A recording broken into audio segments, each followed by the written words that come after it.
Okay, let's get started. Close this.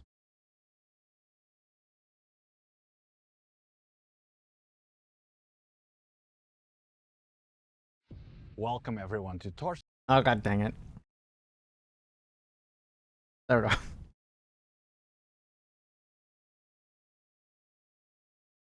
Lunaria Season Preview. I'm Andre, your community manager.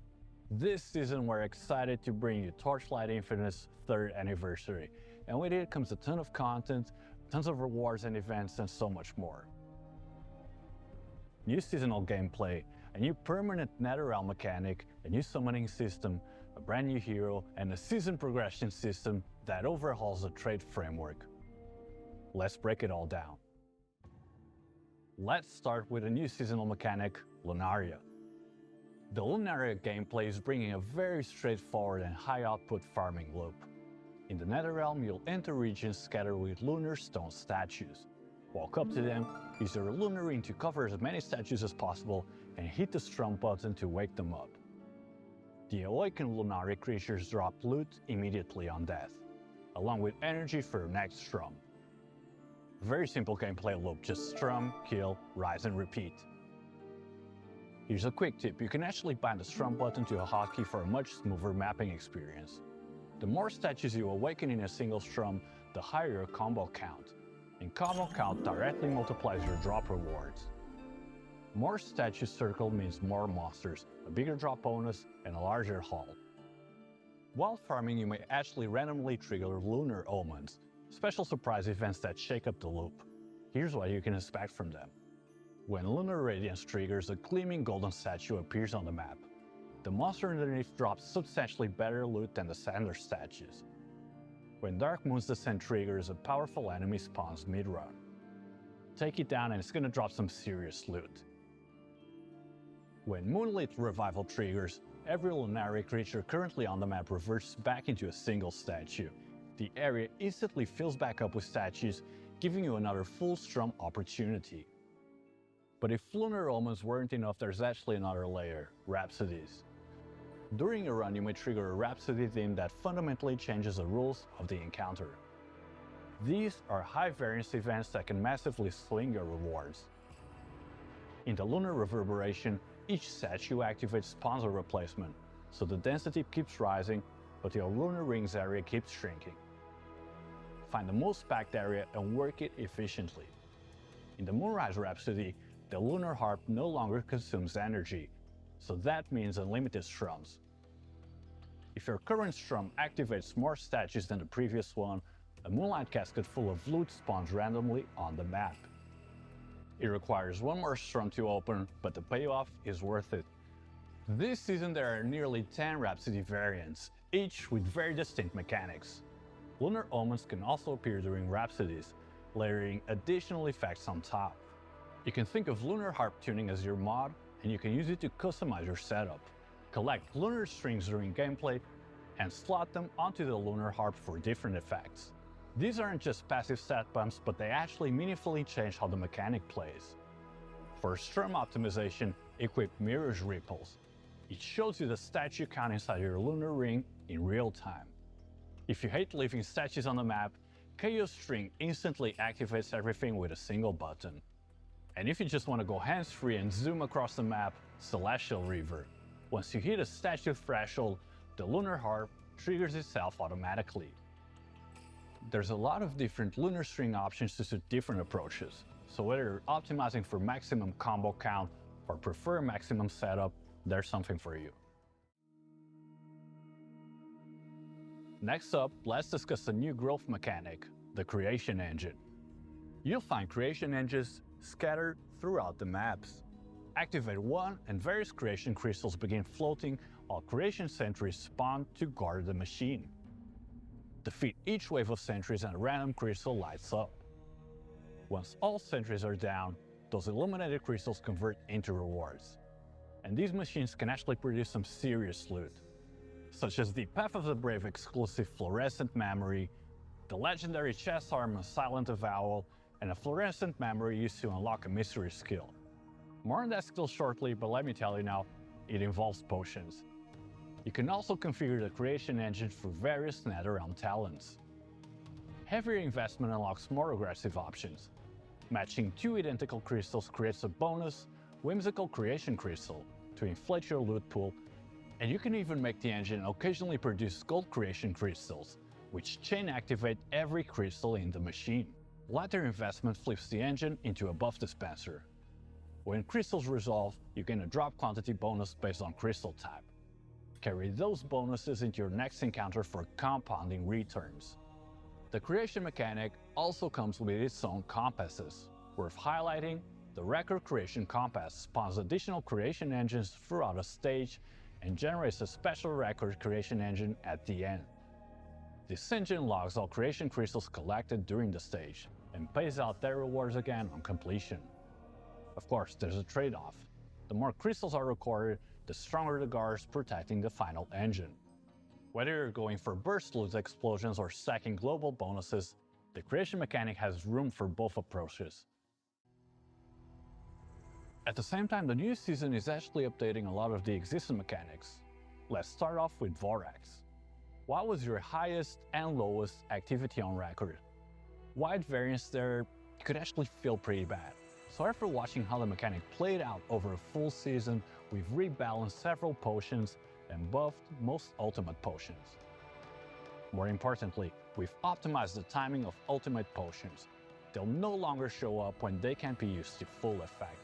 So that means there's not going to be any more waiting until round 8 or 9 for a hollow cocoon to appear. We've also added a UI alert for when your Vorax substance is fully charged, so you don't accidentally waste any of them. The surgery phase's UI and feedback have also been vastly improved. Of course, we've also added a Vorax talent constellation to the Void chart. Slot in the relevant NetherRealm talents and you get a chance to contract Vorax yourself by killing Vorax monsters. The upside? Faster movement and larger skill area. The downside? The infection is gonna follow you into the operating room, meaning enemies get tougher, although antidote vial drop rates are gonna go up to compensate. These talents also include the ability to mark Vorax monster locations on the minimap, a huge quality of life for deep space maps. The Vorax mechanic is also getting a new compass support. The old titanium scalpel has been reworked into the sterling silver scalpel. We're also adding the legendary titanium alloy scalpel, which grants bonus drop rates to the surgical protocol you select before battle. That is, at the cost of 2 additional random protocols appearing mid-fight to disturb you. The Supreme Showdown boss rotation is also changing this season. Floor 20 swaps to Supreme Sons of Rising Tide. And Floor 21 swaps to Bladebreaker General Red Scale. The condensed energy mechanic is returning as well. Pick up Scatter condensed energy during the fight to build an energy shield against lethal hits. So next up, some notes on survivability. We've actually noticed that NetherRealm stages affixes push survival requirements to an unreasonable level, sometimes forcing players to overinvest in defensive stats at the expense of damage output. We're kinda adjusting the design logic on these affixes, shifting the focus from survival pressure to damage output validation. So that means that going forward, stage affixes are gonna be testing your damage efficiency, not just your ability to face tank. We've also noticed that as players have gotten stronger, the remaining time under 40 seconds condition in the Clockwork Ballet gameplay has become a dead zone. You clear fast enough that you're just waiting for the drop bonus to trigger, so we're gonna be adjusting this threshold to 60 seconds. We're also making some adjustments to the 6 Gods mechanic to give it some more identity.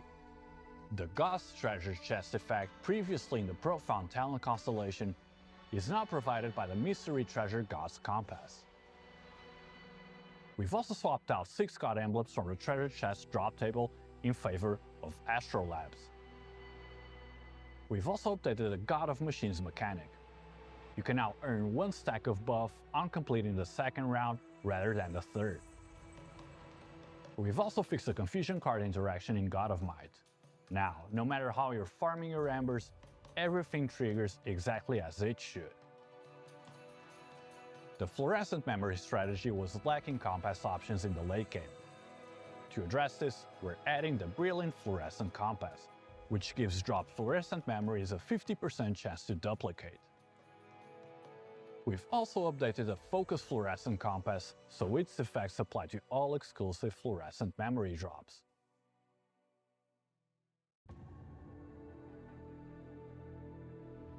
Now let's move on to some build-related updates.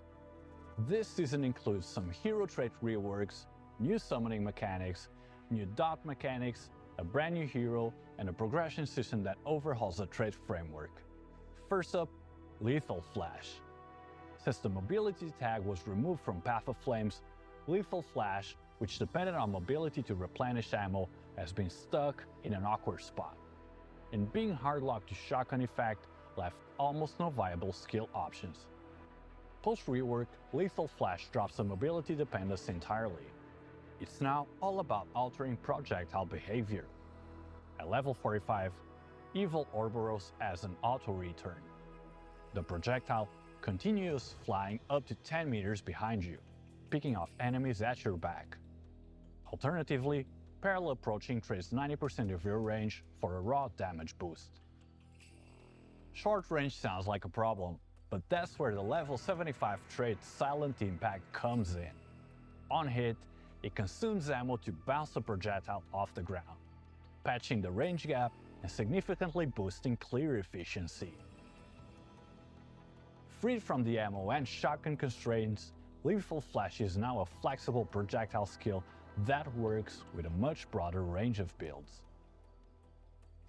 The summon system hasn't seen any changes in a while, but this season we're introducing something genuinely new. Have you ever been mid-run in the Netherrealm, killed a powerful enemy and thought, I wish I could just use that thing? Well, this season you can. Introducing Modularization, the new mechanic for synthetic troop builds. Module skills pull a monster's traits and generate a replica with a portion of their abilities to fight beside you. Take the Trog boss Second General. Modularize him, and you can summon his replica to deal ferocious Shatter Fist blows to enemies. Now, unlike standard synthetic troop minions, the Trog boss's damage scales with your strength stat. The more you invest, the harder it's gonna hit. The Medium Amber Automaton probably has a few painful memories attached. Its modularized form unleashes that same energy onto your enemies. Massive damage output combined with a debuff that reduces their damage output. Then there's the Ravager. Modularize it, and it's gonna unleash Ravaging Slash across a wide, rectangular area. Ravaging Slash guarantees steep strikes by default, and your steep strike chance scales its damage even further. The Goblin Priest rounds out the showcase. Modularization lets him convert most cold damage to fire damage while adding a percentage of cold damage on top of fire. To unlock module skills, activate the corresponding talent in the Profound Talent constellation. Then defeat native bosses in Netherrealm stages for a chance to obtain their module. By the time the Lunaria season goes live, there's gonna be a ton of options available at launch, including over 20 boss modularization options. But we've actually got a lot more planned going forward, including Planewatcher modules. Beyond their base effects, module skills also roll with additional random affixes. Some examples: boost your minion's action speed and your own movement speed, on-kill explosion effects, one that locks nearby enemies' erosion resistance at 10%, and there's even a mysterious affix that activates the persistence aura for you and your minions. Honestly, worth running even if module skills aren't your core focus. We've rebuilt Chromatic Shot's base form. Each activation now randomly selects an elemental type as the damage attribute, converting all other damage types to match. The reworked version also has a chance to trigger an explosion on kill and now includes the area tag. 2 exclusive support skills have also been added. Chromatic Shot Light Chaser pushes damage scaling from your primary element and boosts projectile speed with improved homing.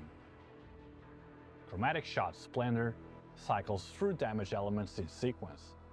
Every elemental hit is guaranteed to apply the matching element, and it deals increased damage to targets that have all elemental elements on them. Dot builds have also been underperforming in practice.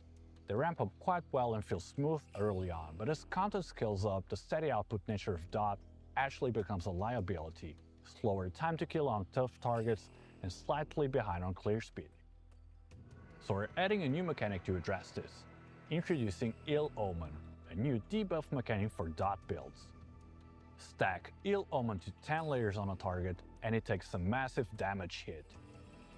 Normal and magic monsters are instantly killed. Elites take true damage equal to 30% of their max life. Apply Ill Omen using the Ominous Curse skill. When enemies are inside Ominous area and reaping damage across a health threshold, they accumulate Omen stacks. Late game optimization paths include reducing trigger thresholds, accelerating stack rate, and enabling spread on trigger, which creates chain reactions across packs and dramatically improves clear fluidity. The result? Dot builds gain real burst windows.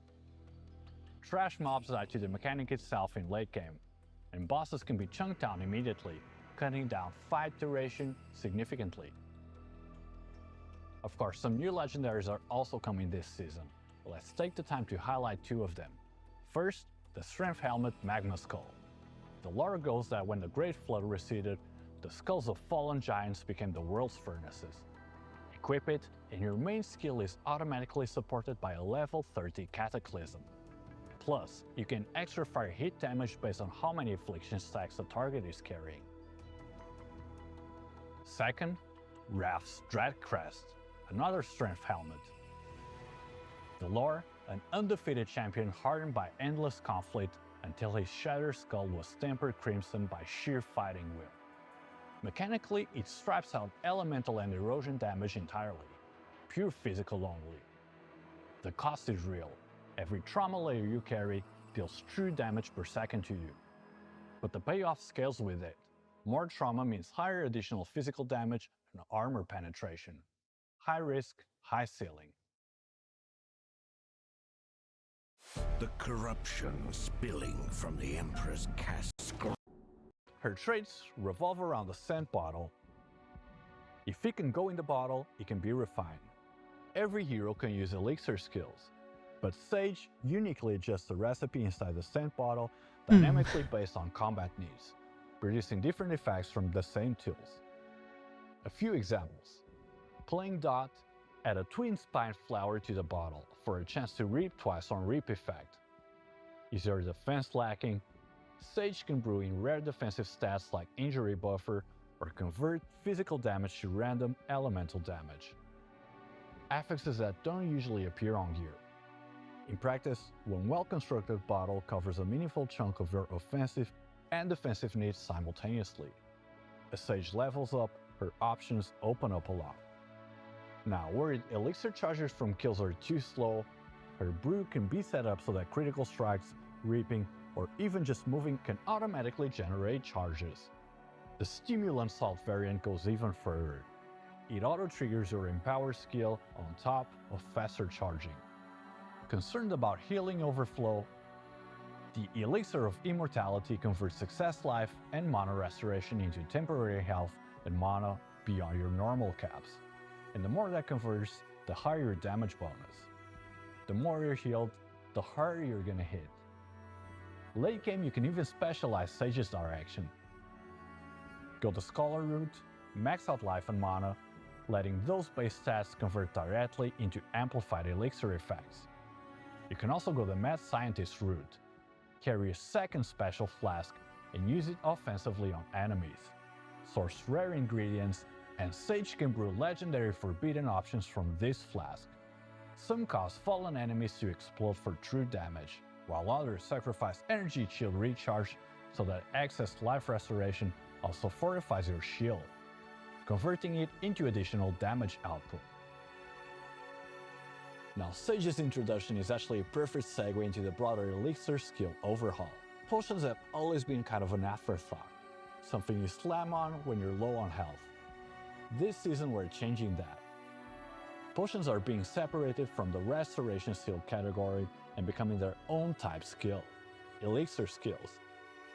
Unlike standard skills, elixir skills run on charge points instead of cooldown or mana. Normally, you can build those charges by killing enemies. With this system now on its own branch, the elixir skills are getting a major expansion. The full roster is breaking down into 3 categories. First, tonics. Things like life source and mana source stay focused on survivability. Dews are your single stat boosts. Steadfast Dew for base armor, Nimbleness Dew for base evasion, and Blurry Steps has been renamed Swiftness Dew. And then there are distillates, advanced elixirs with composite effects and complex mechanics which can greatly shape your build. Some high-value elixir skills are being moved out of the skill shop entirely. They will now only be available through drops or fluorescent memory exchanges. A few standouts. Tenacity Dew, the only Dew skill obtainable through drops. It provides a significant boost to your elemental resistance cap, essential in high-pressure content. The Scorpion Stinger Distillate, a strong pick for projectile builds. One use grants more projectiles, increased area, and a movement speed boost, effectively replacing several support skills in a single slot. Thunderwood Distillate raises max lightning resistance and grants a rare lucky damage effect for its full duration. On the talent side, the Panacea talent has been reworked into Tailor Remedy. New effect: equip 2 or fewer elixir skills in your skill bar and you gain up to plus 50% elixir skill effectiveness. Running just one carries a minus 50% duration penalty, but depending on your build, that trade-off can actually work in your favor. We're also continuing to tune and adjust existing build components this season. Last season we introduced grafting, and the community came up with some very impressive combinations. This season we're making a few adjustments just to keep it more balanced. Vorex gear can still craft 2 legendary affixes this season, but they now have to come from the same legendary item. We've also fixed the issue when grafting ultimate affixes like curse stacks. Every ultimate affix now has a T2 version during grafting, so you're no longer forced into a blemish outcome. To address supply issues with high demand special organs, we're adding a dismantling and exchange feature. Break down unwanted special organs into organ teratomas, then exchange them in the shop for random special organ. Counter affixes have been hard to get, which has been gating access to deep space. This season we're going to be adding more abnormal counter affixes in Hero Memories and Ethereal Prism. And you can now even craft immune to crowd control effects directly in the Ethereal Prism. Blending is also getting some updates this season. Several core talents had low uptake, and high-value aromatic talents were seeing much use. We've overhauled both. We've done a large rotation of core talents available through blending, bringing in proven talents like Formless, Play Safe, and Extreme Coldness to replace underused options. We're also adding more survival-focused core talents this season. Ember Armor, Defensiveness, and Resistance are all joining the pool. Aromatic talents have also been reworked and significantly reduced in cost. The reworked Hollow Journey now grants precise magical source with a base effect which prioritizes partial damage absorption by mana. The new Thrice Lucky Aromatic talent provides lucky damage and bumps the optimal roll determination count from 2 to 3. These changes should help blending better fill gaps in your builds and make aromatic talents worth investing in. Corrosion on non-legendary gear has been a real pain point. Hitting a bad outcome that tanks your base affix and random affix rolls just feels awful. We've lowered the probability of both outcomes down to 5%, which should cut down significantly on gear becoming unusable. We've also noticed that T0 plus affixes obtained through corrosion often roll at the low end, falling short of what players are actually looking for. So we're raising the lower bound of T0 plus affix values majorly. For example, this T0 plus spell level affix will not always roll at 5. Hero Memories are a core part of the trade system, and they're getting a major update this season. The new progression system built around Hero Memories is called Renewed Memory, and it brings some big changes to how you build and invest in trades. It introduces Revival, a brand new crafting method that unlocks the hidden power inside those memories. Using basic revival materials, you add revival effects to a memory. The wax and wane effect increases the values on base affixes. The rising moon effect elevates the fixed affix here. Combine these two and your memory affix values can reach full T0. Unlike corrosion, revival effects are mutually exclusive. They can all coexist on the same memory. You can also layer in the lunar ring effect, which expands the memory with a set of powerful random affixes, including rare stats like Warcry effect, Elixir effect, or physical damage converted to a random element. And we're just getting started.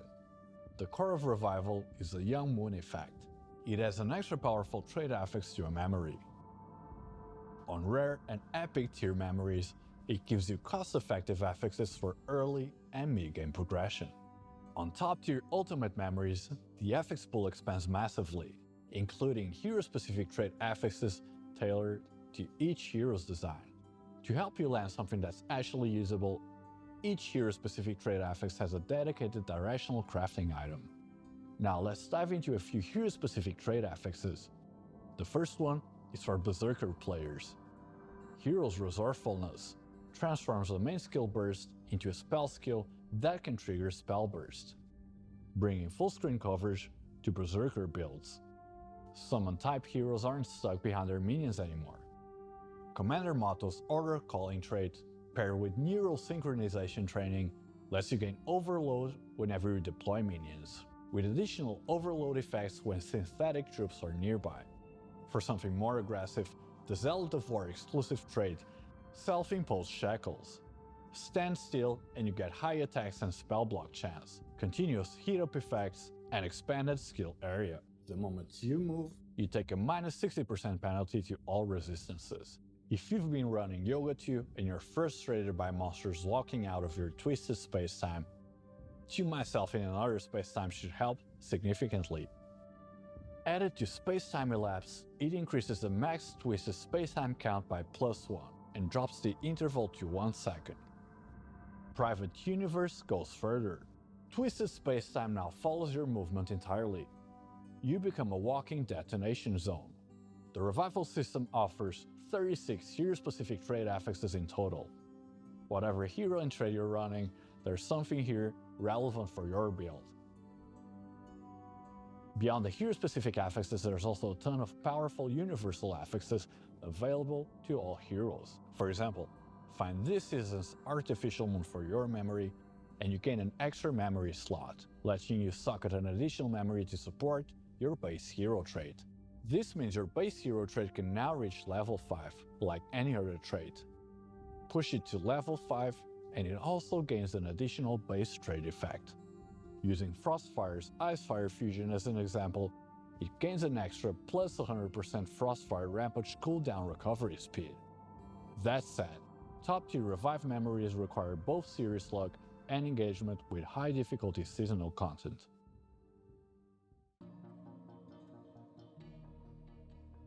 Now let's cover all the quality of life updates coming this season. This season, the login screen, the loading screen, general pop-ups, the talent interface, and Divinity Slate interface are all being updated. Of course, we've done our best to not mess with the way you actually interact with the game, so familiar interaction patterns are gonna stay the same. As always, we're gonna be monitoring your feedback, so let us know what you think. 2 existing character models are also getting visual reworks this season. First, Thea's Wisdom of the Gods trait, and also Erika's Windstalker trait. Both have been redesigned with improved proportions and finer character detail. The Coldness Tracer is also returning with a more imposing redesign and a brand new domain. The remastered arena is more detailed and atmospheric. We're also continuing to iterate on monster and skill effect visuals across the board. The logging and character selection music have also been fully updated to classic. We've made general overall improvements to the search mechanic. For example, whether it's the trade house, the help menu, or any other locations with a search function, you can now separate multiple terms with a space to filter for items matching all conditions simultaneously. For example, type additional, physical, damage with a space in help, and you'll get all items and affixes that include additional physical damage, much more precise than before. As promised, Hardcore mode is also finally getting some quality of life. When Hardcore character is defeated, all inventory items are transferred to a temporary stash for use by your next character. When this season Hardcore server launches, the check-in event will also go live, providing Hardcore exclusive time transition capsules. The injury buffer display has also been updated. When mana is involved in damage absorption, the injury buffer effect now shows up directly on the mana bar. The trade house is also getting several quality of life updates this season. Filtering gear by base affixes now excludes dream interpretation affixes, making it easier to find dual base affix priceless items. Divinity Slate Search now support filtering by talent node type. Find slates with specific configurations like 2 legendary medium talents or 2 core talents. Reflection item listings can now be replicated multiple times without needing to relist. We've also added a quick purchase toggle. When you enable it, you can purchase items of that type while skipping the confirmation pop-up entirely. This can be very useful when buying large quantities of a specific currency. The Void Shard's planned tab cap has also been raised from 3 to 6 now. The 2 pages by default plus 1 for the Brilliant Gilding Season Pass. Additional pages can be earned through anniversary events or purchased with Primo Cris in the shop. In order to further help you protect your account, we've also developed a function lock. Once it's active, sensitive account operations require a password before they go through, protecting you from unauthorized changes or asset transfers. The function lock has 2 modes, standard and strict, so you can control exactly how much into the selection. Let's wrap up with events, pack spirits, and cosmetics. Complete the 7-day check-in event and you'll learn a legendary drop pack spirit selection pack. Overround packs have also been added to the selection pool this season.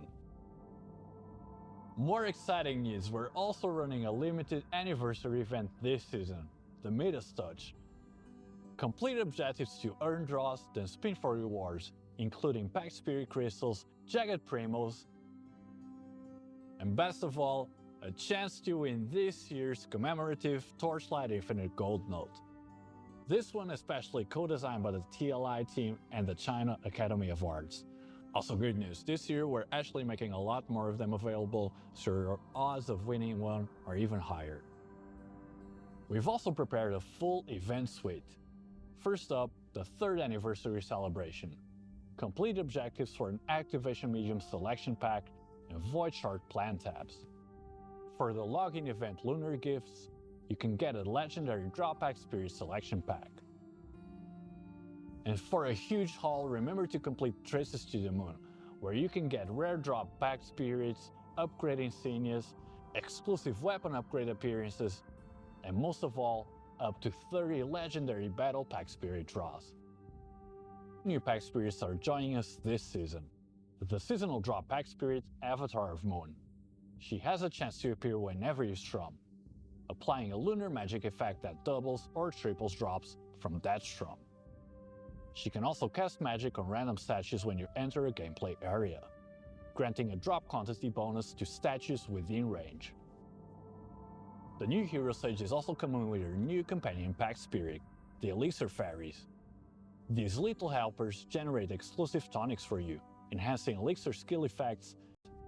A universal restoration port fire. Elixir skill is right around the. Okay. Now I need to do this.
Wait, what did I do?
Whatever, I'll fix it in a second.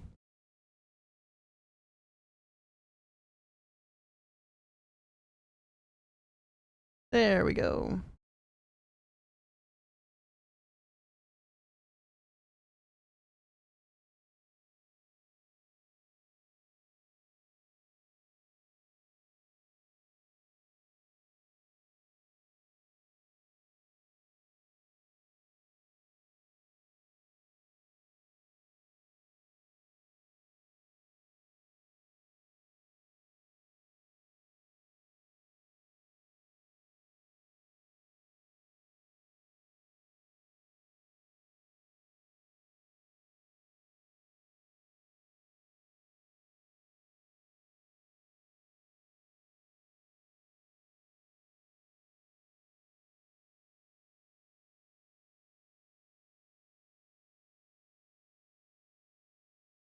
Get some music.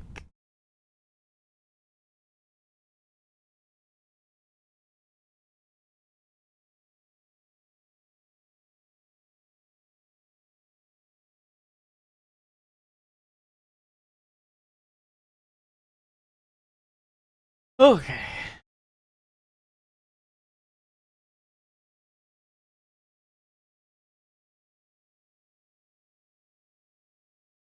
Are the patch notes?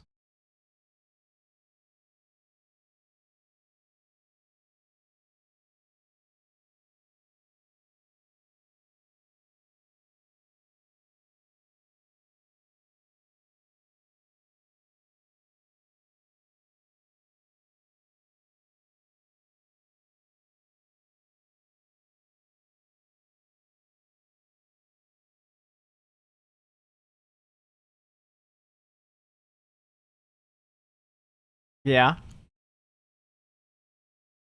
I'm about to take some notes. If they're available.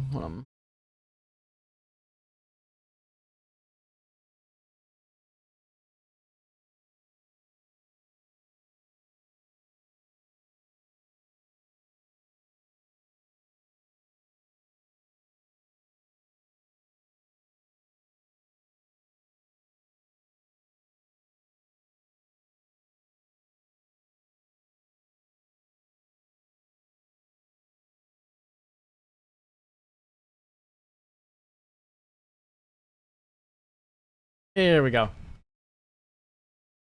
Because I'm either playing the new hero or I'm playing someone else.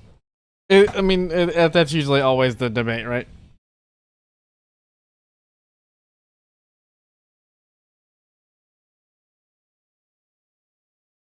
Um, but I wanna put this stuff in like a condensed way so I can read it.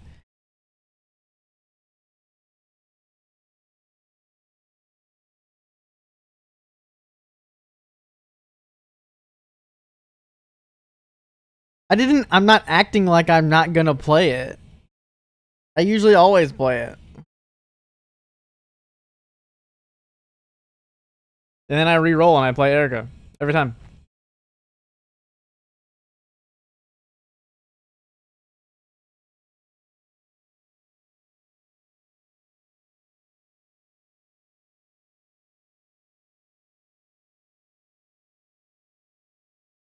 She's one of the only ones who can consistently get through quickly. Unless you want to do some weird like swapping stuff where you go like do some Rahan stuff. You swap like midway through. But I don't want to like yeah, if I'm going to play a character, I'm going to play a character.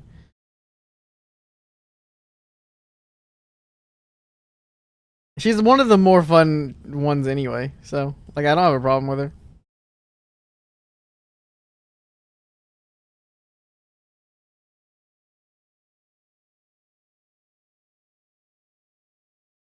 That's your hang up, not mine.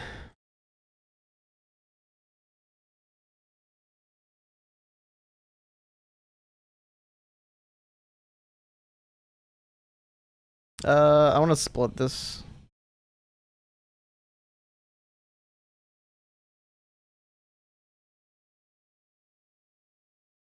Oh no, I can't. Well, yeah, I can if I do this.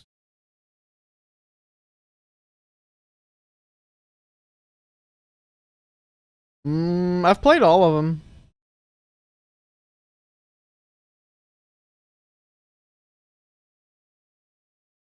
Yeah.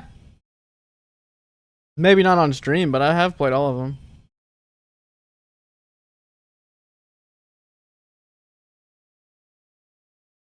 I don't know them in and out, but I've played every single one.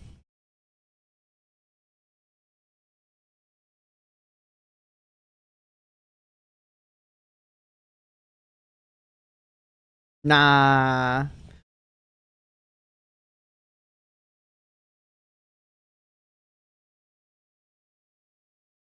You can doubt me all you want. I'm not gonna be trolled by you.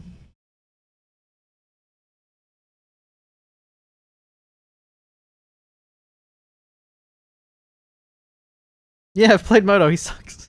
I hate Moto. He's like, I don't like minions, so. Like, Boom is okay, but he doesn't scale very well.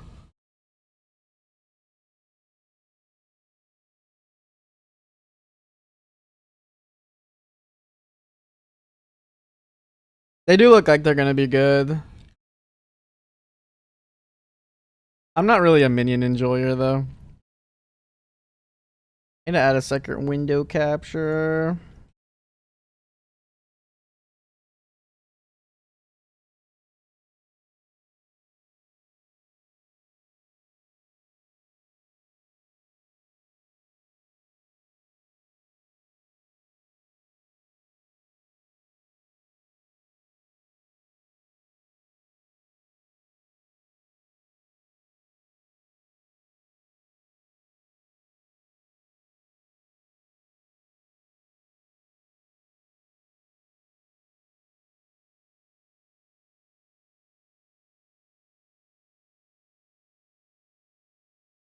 Oh, that works.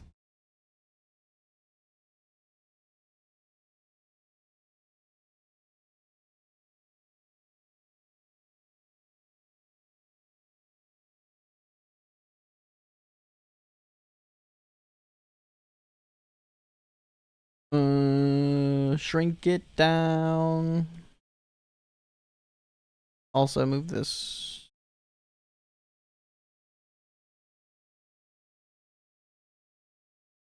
Ugh.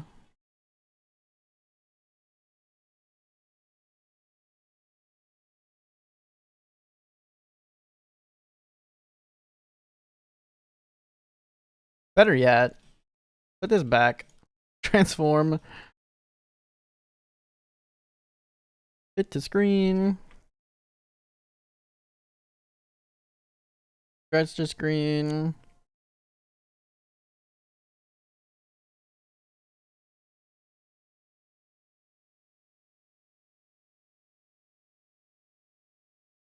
And then go grab my spreadsheet.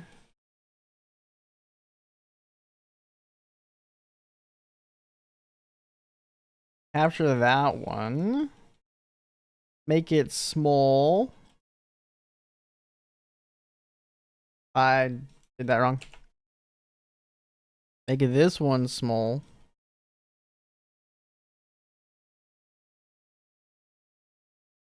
There we go.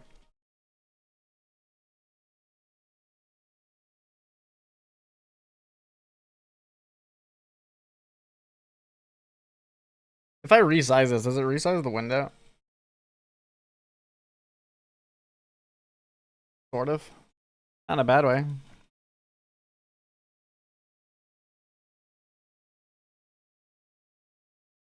Okay, now I can read.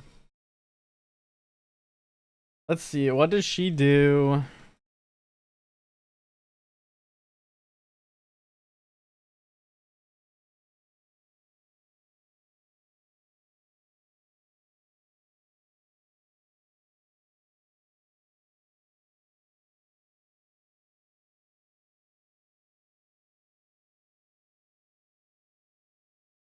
Doesn't remove recovery effects. She gets the scent bottle.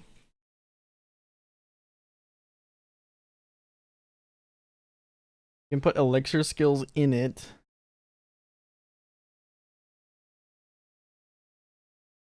Second active skill slot is treated as the scent bottle slot.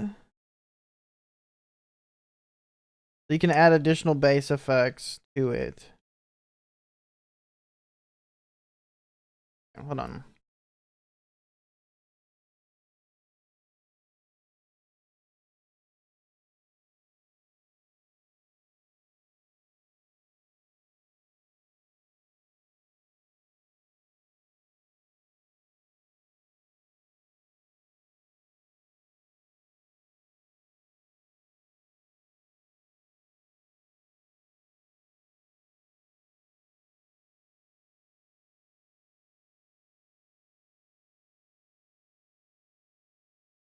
Razor leaf. Okay, so you get. Can I only pick one of each? Probably. Yeah, that's how it works. It's like picking traits for it.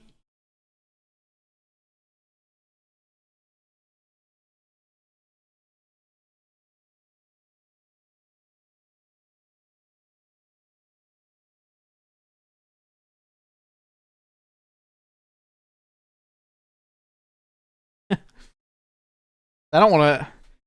I don't know. Rose is cool. I don't know. I'm probably just playing this class and then like doing whatever I want because she looks very flexible in what she can do. If all you're worrying about are your elixirs.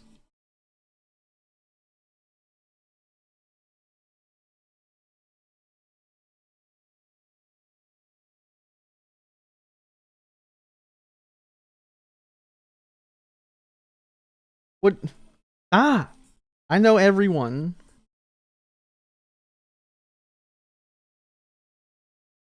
Just not as well as Erica.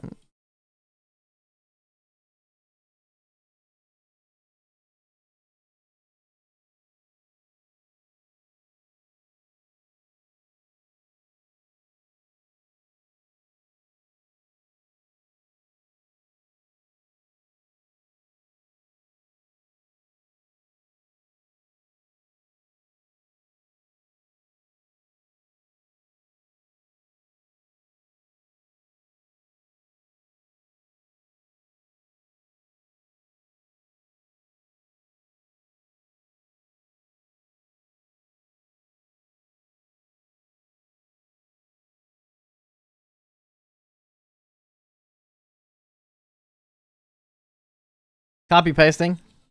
What does it look like I'm doing?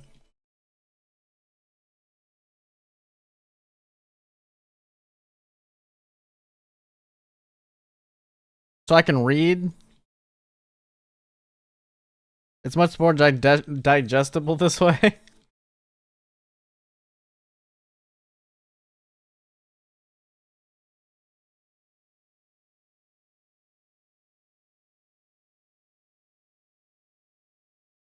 Because I like if I'm thinking of playing it, I want to have it in a sheet and I want to have it be able to be referenced easily while I'm thinking of things. Isn't there a new tool now? A community tool I can use for setting up builds? Pretty sure.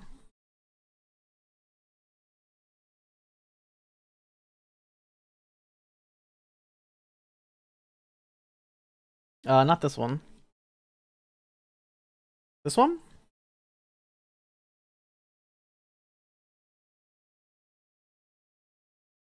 Yeah, sort of. I mean, I can't put the new hero in here, but I can set up gear, so that's good. Hopefully it has everything in here. Oh, but I won't really be able to use this because they changed so much.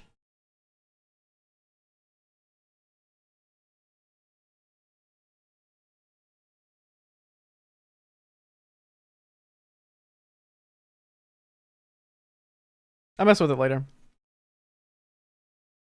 For now, I just want to get a basic idea of what the trade's gonna look like. Okay, so her trade, when you get her trade, you can add a reagent to your elixir. You can add 2, and you get to pick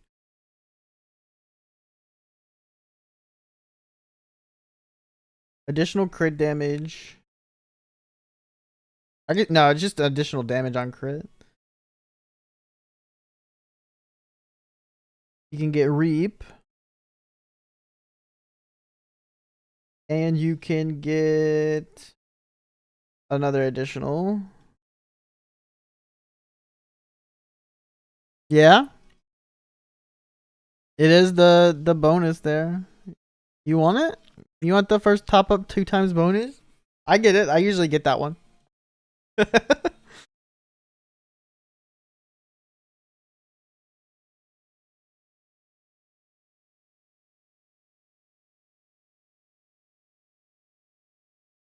No, top up is just buying Primacris directly. That's what the top up is.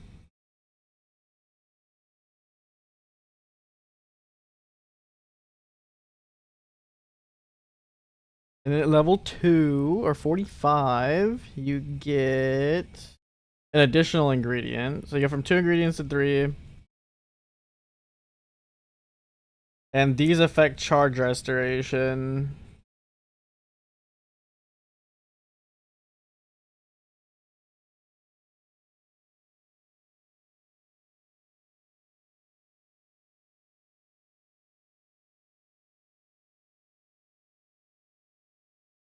What?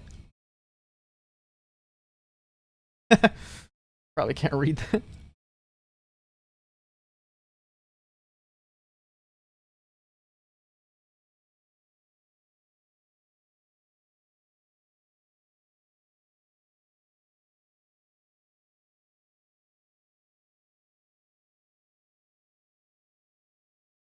Wait, that's weird.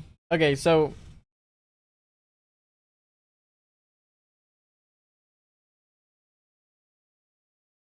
for the duration of the elixir skill in the bottle, a random installed empower skill or curse skill will be prepared. This lets you automate your curses?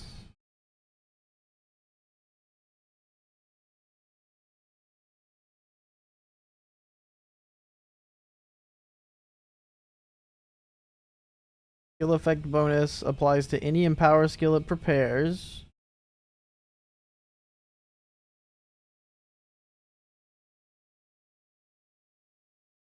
So that's kind of crazy.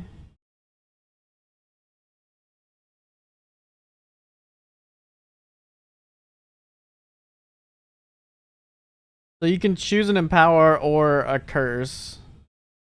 And it's just stronger because you're running the elixir skill. So still just generally good.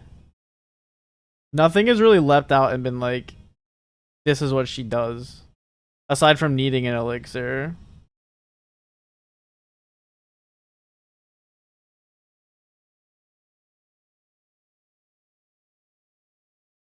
And then the utility ones. So you can get charges on crit.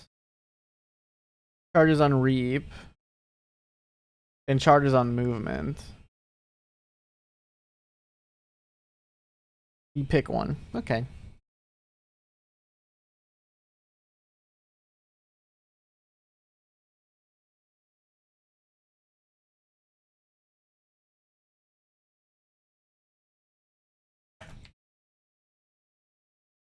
I do that every time. I capitalize the R.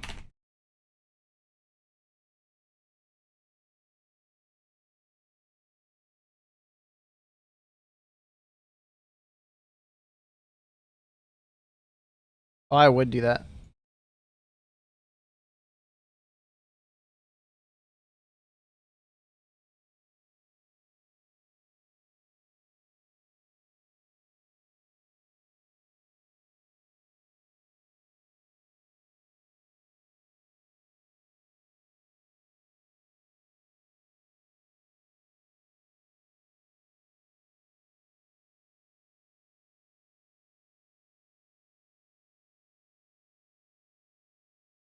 So what are you planning on playing then?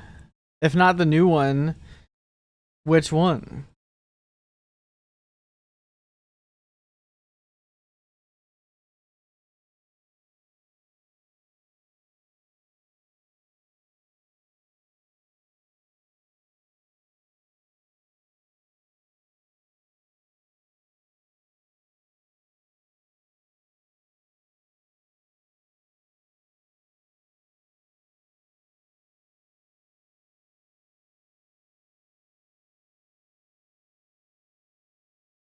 Cast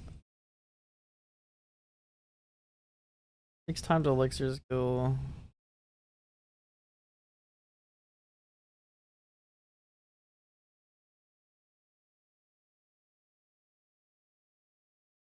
What does this even say? I'm guessing when you cast the elixir skill 6 times, you get an additional elixir skill effect for 4 seconds? But remove duration? Is that what that is? I don't know. I don't know what that does.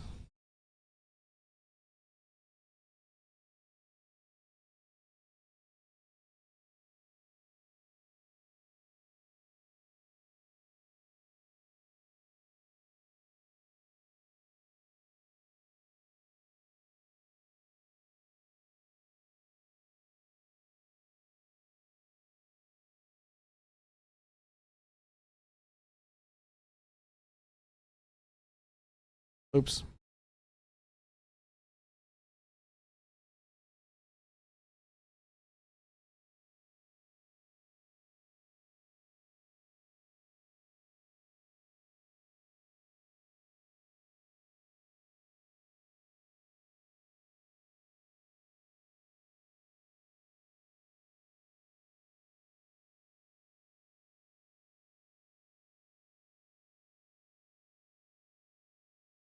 Hold on. Be right back.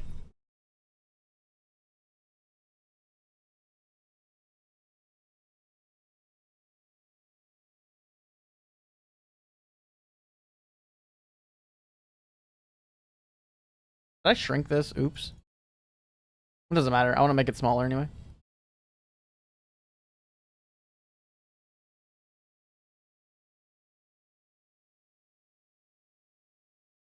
Put it right there.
Okay, we back.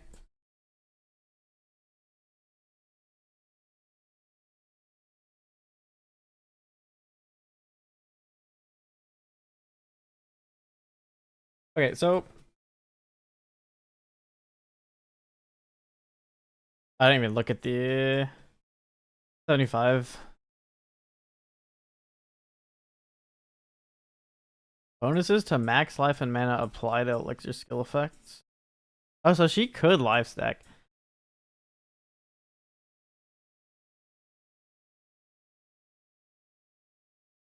Special send bottle.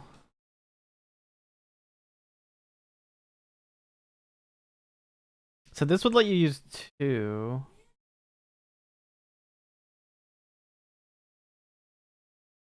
The special one only gets 1 attachment.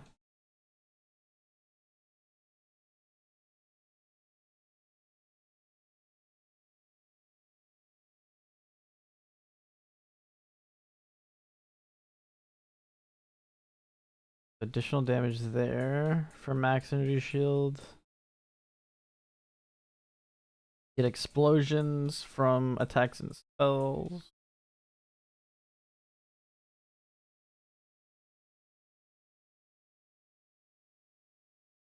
It's just on defeat. It's not even on hit or anything.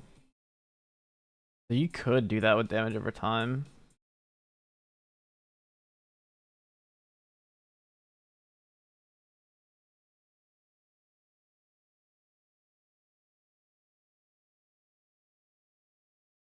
You also just get additional damage. At least at rank, starting at rank 2. Oh, you can get block here too. Block chance increase by 70% for successful block.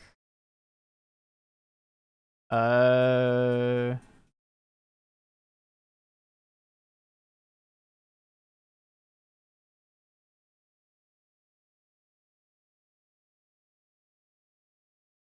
it's pretty nice though. That does just let you get your block capped.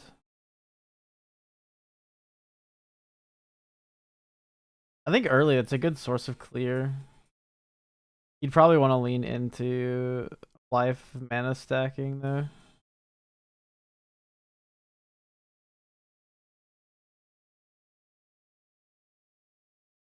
Okay.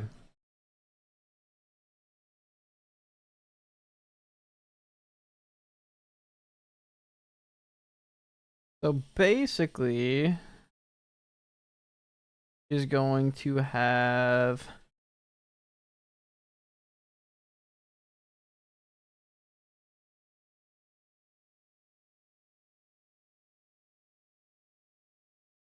she'll always have the 1 bottle. So I need to decide, at least here. I didn't even look at the defense ones. Incoming damage taken from mana before life is not. Is converted to an element. I kind of just like the injury buffer, at least early. But it's essentially sorted into 3 archetypes. Damage over time, hit based, and everything else. It's on cast, so this is like spell based. Probably more intended to be like melee.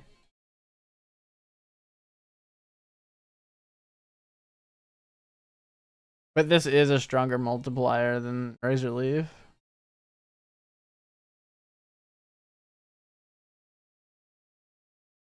And it stacks.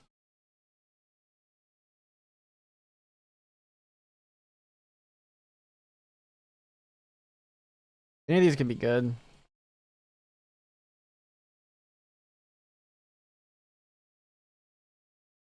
I guess the main thing I'd want to do.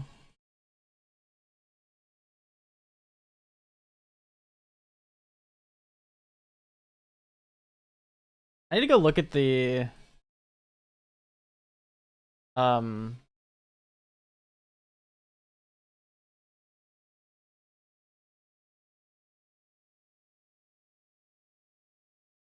They add these yet? Yeah, the elixirs, because they got changed, didn't they? I think. Uh,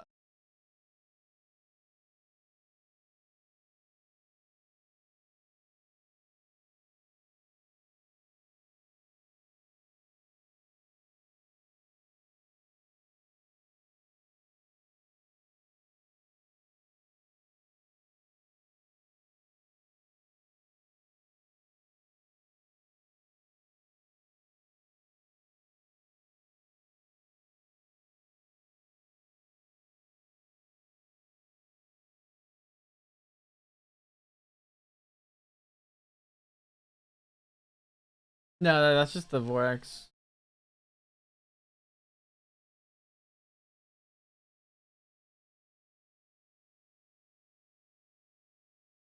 And she's on here. She starts with Chrome Shot.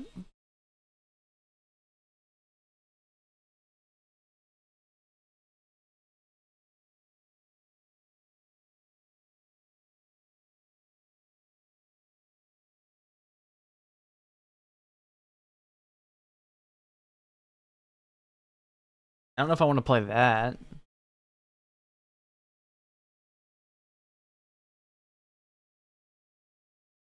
It's in her skill shop.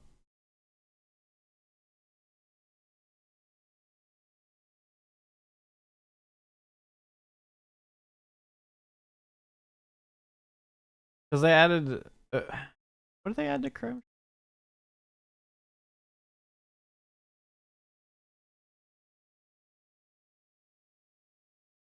I don't know that I want to play that. I don't really like Chrome Shot. I don't really like the shot skills. I mean, it is a spell. I don't know.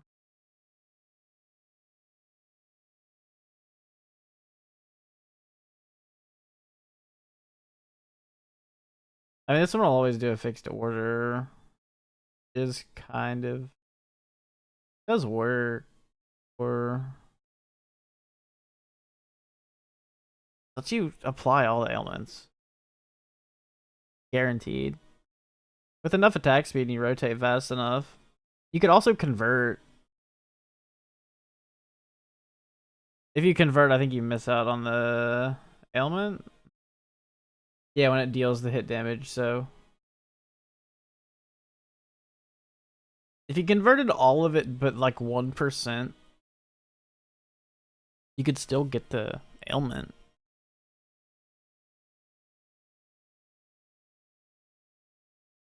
I don't want to play this skill. So what else does she get?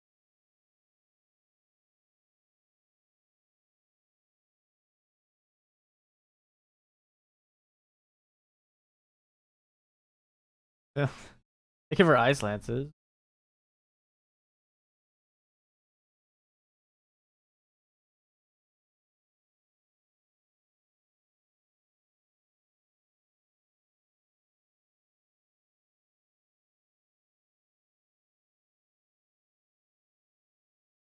I don't want to go on a European cruise. Stop.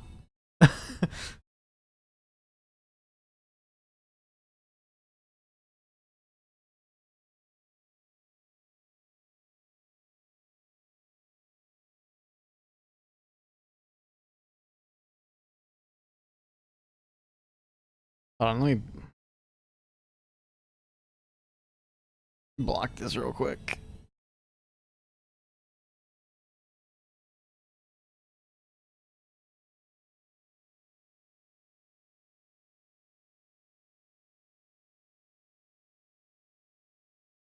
Do I have it? Of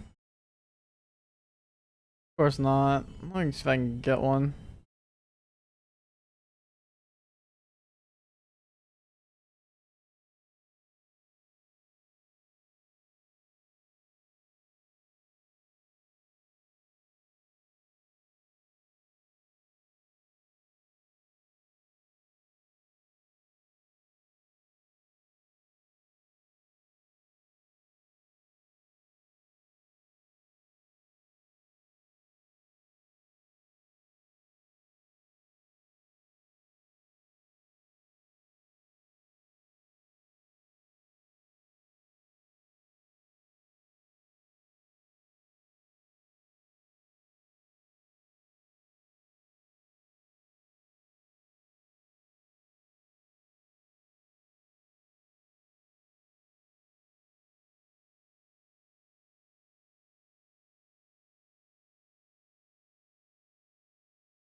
There we go, that's better.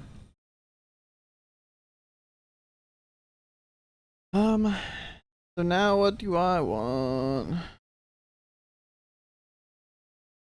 I don't really give her.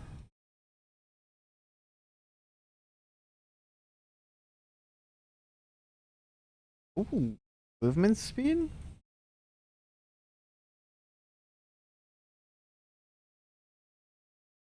Three seconds. Does she get any extra duration?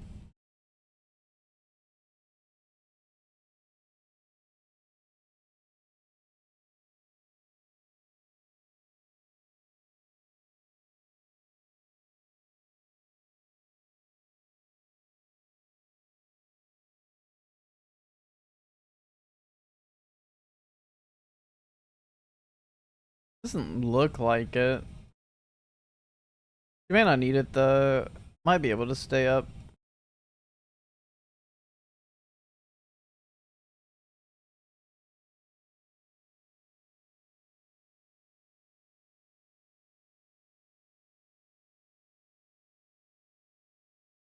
I think you can add duration with supports too.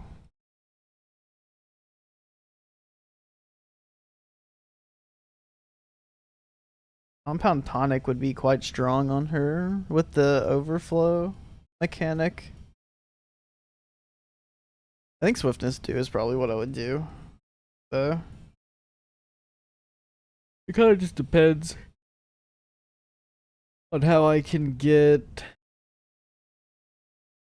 extra restoration and stuff.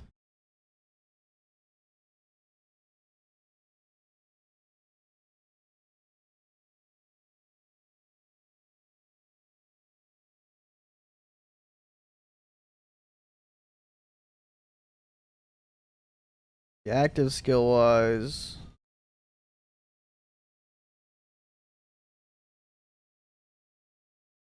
How much skill pressure does she have? I don't think it's that bad. It's not the same as Vendetta where you have a dead slot. Because the elixir slot isn't really necessarily dead. And she gets benefits for it.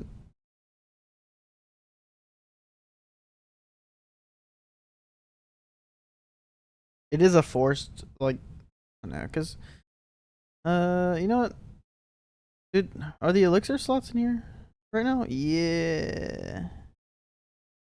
Because some of these are drop only. I'm assuming you just can get, like, these first few, and the rest are drop only. Great rating. That's cool.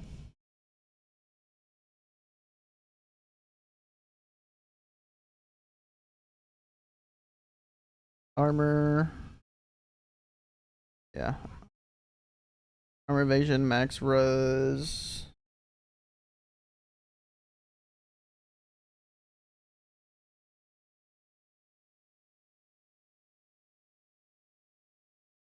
That one's cool.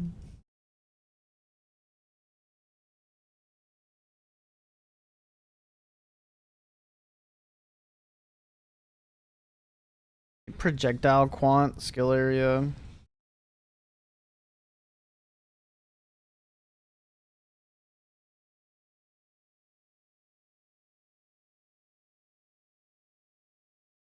Blur. The curse effects kind of.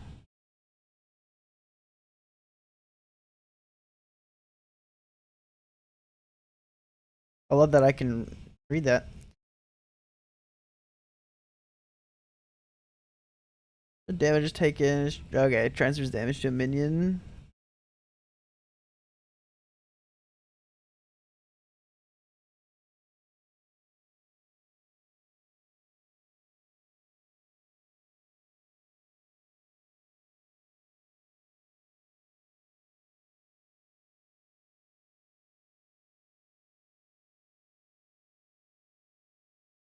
Does this change my ignite to scorch? Or does this make ignites inflicted on me scorch? I'm gonna assume the good one.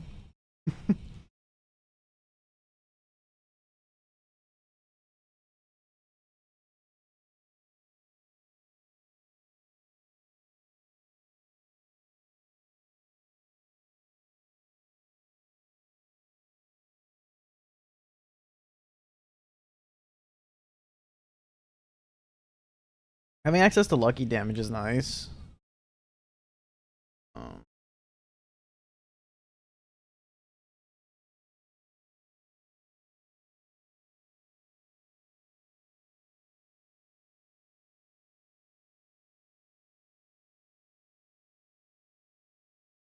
But I think she could do. She could definitely do Chain Lightning if she wanted.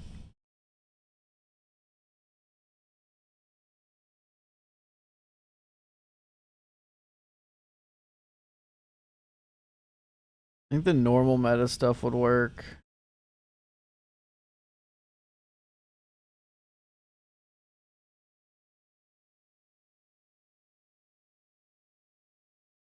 I'm not sure what skill I'd want to play on her.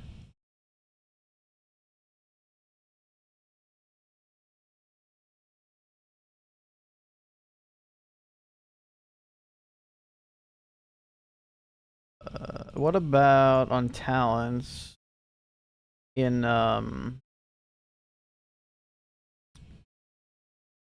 what is it?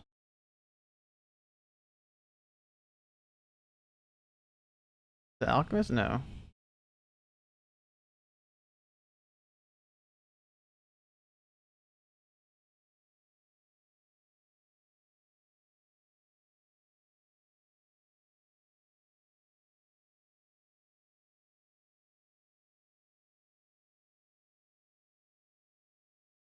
Under Druid?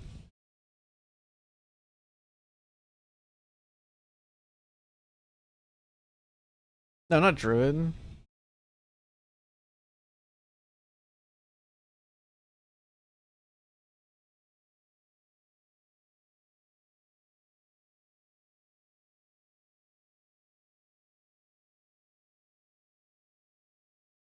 Heal Vanguard.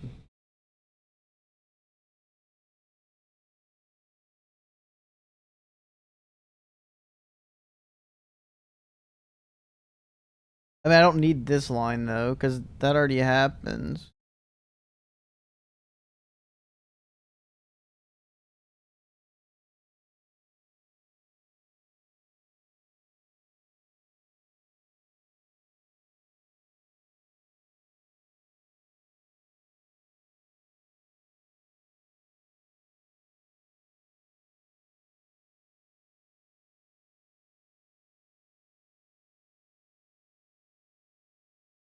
The charge progress is nice. That's about all there is. There's the elixir skill effect too.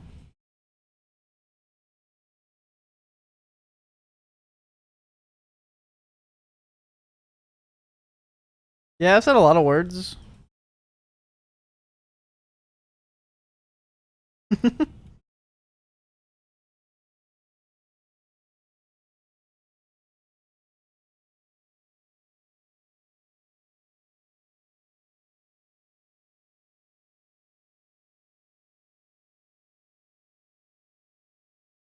You can just get Ailment of Void for effective erosion res. I'm looking at skills to try to decide, or talents and skills to try to decide what I want to play on her.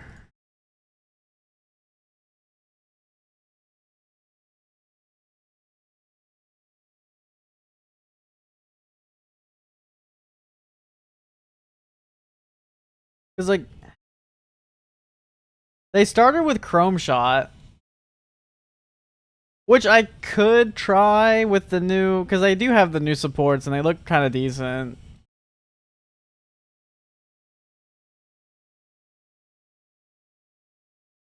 I just don't know about scaling it. It's a weird one. I mean, it's basically elemental hit. Except it's a spell. And you can get +1 proj from an elixir. And there are proj battle pack spirits. I don't have the plus proj one though.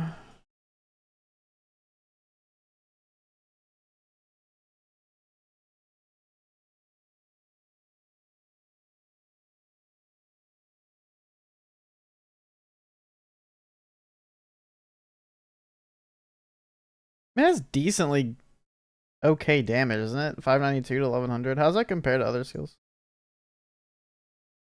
Like, spells specifically? Oh, I think it's on the lower end. Hold on. Like, Thunderbolt.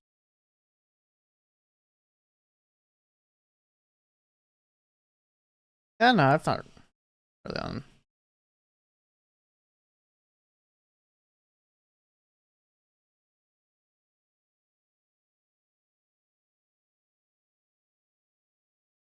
Oh no, it's okay. It's about average.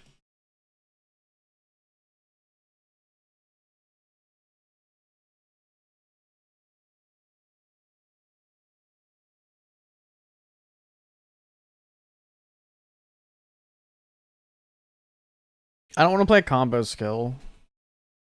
I might just give Chromatic Shot a try.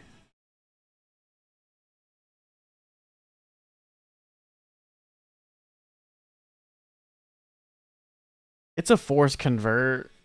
So, like, any extra added damage would always be whatever element. It works just like Ellie Hit, right? That's how Ellie Hit works, I think.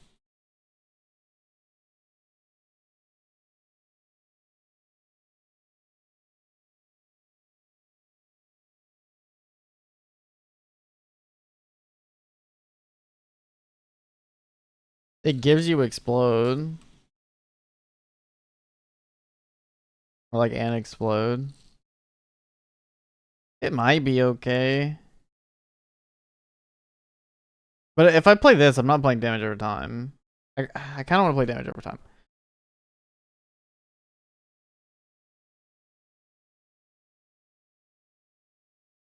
Oh yeah, because it's a force convert, you can't actually do any weird stuff with it. It kind of just does what it does. Um,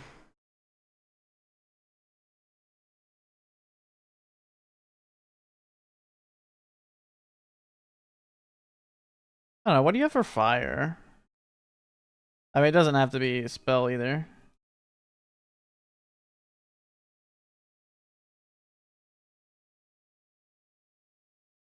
If I'm gonna play damage over time, I think I'd rather play erosion though.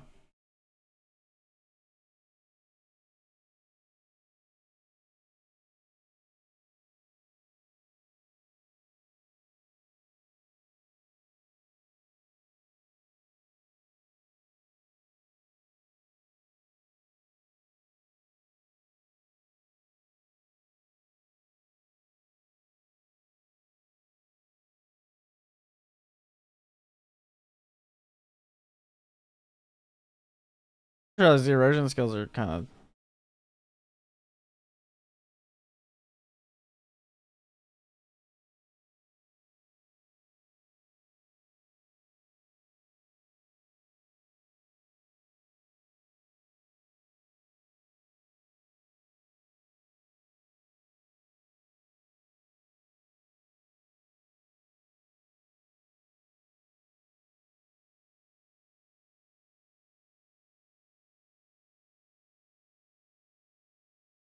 Because of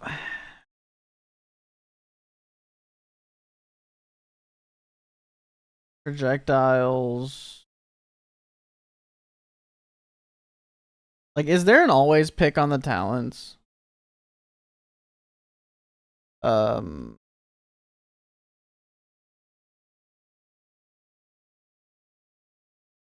like recovery,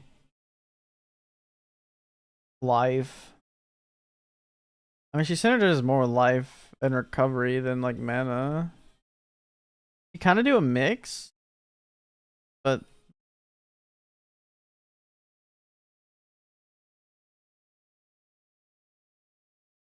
talents. What kind of life nodes are there? Mostly the notables. There's no large talents that I see. Oh, here we go.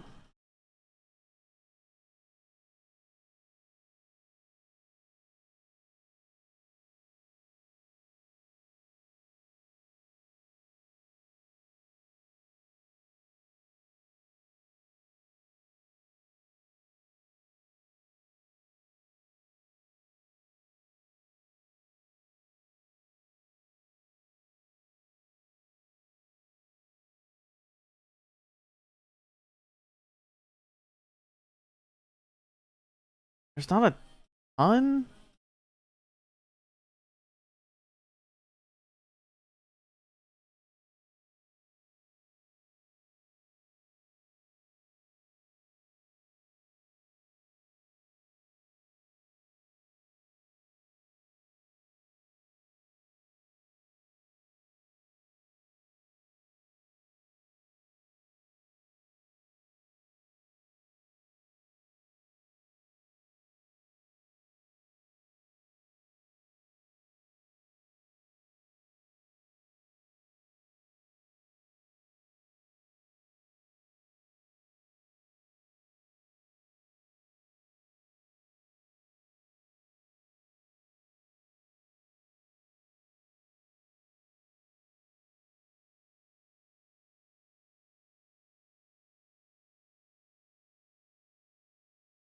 Oh, this lets you get a pretty nice burst of damage with repurification.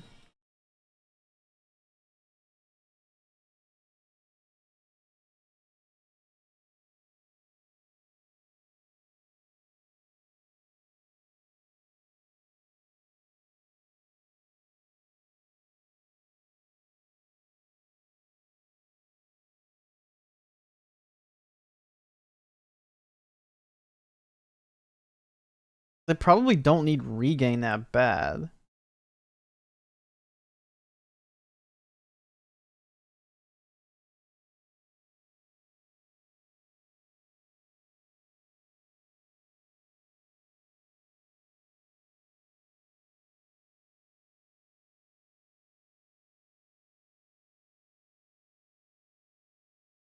So I'm either gonna play Chrome Shot or something damage over time. Which damage over time is so in such a weird spot now though.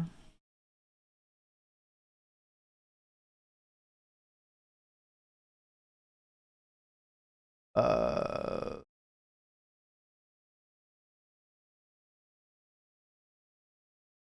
what's it called? I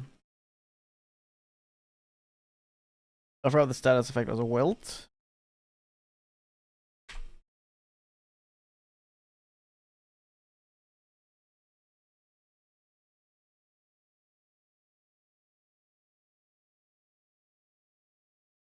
Yeah, so it's 30 stacks of wilt. Is there a way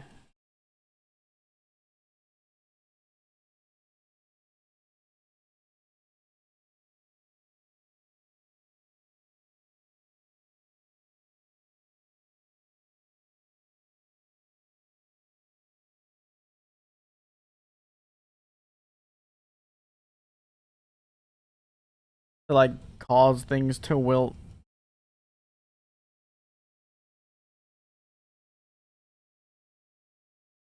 Can be triggered on hit, dealing erosion damage. Do I have to do erosion damage to wilt?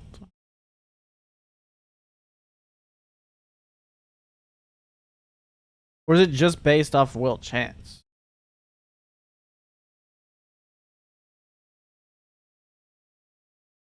I guess you just, as long as you have base wilt and then you have chance. That's how that works now?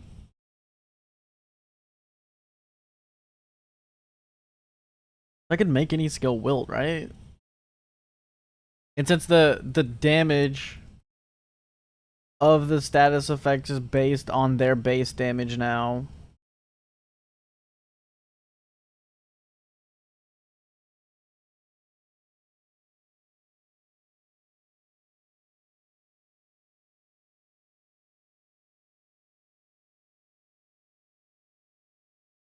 I could just go wilt. I'm. Could I just go chrome shot with wilt? Would that be fine? Would that work? Because you can add the projectiles and then.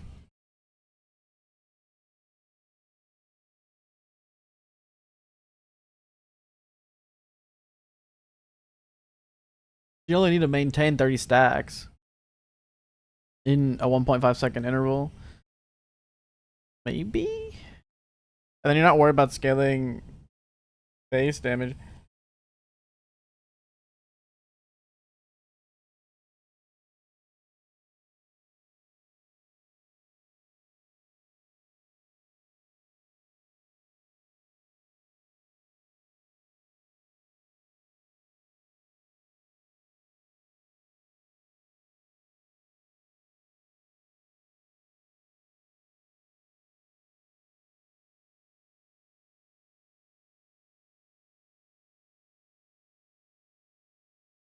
There's some good traits.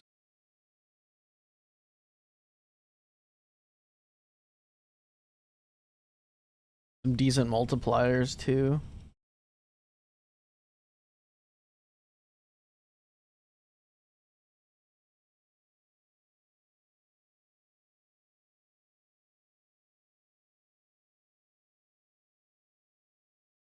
You can get charges on Reap.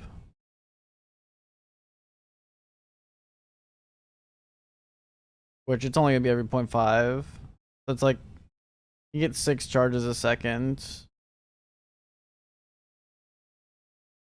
At base. From Reap.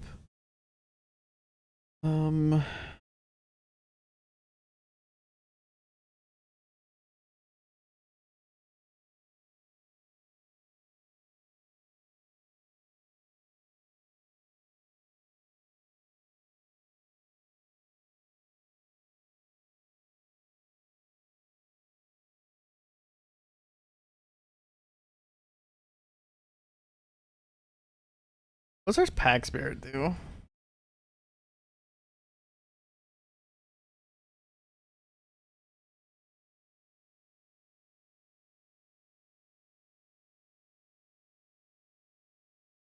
General buffs.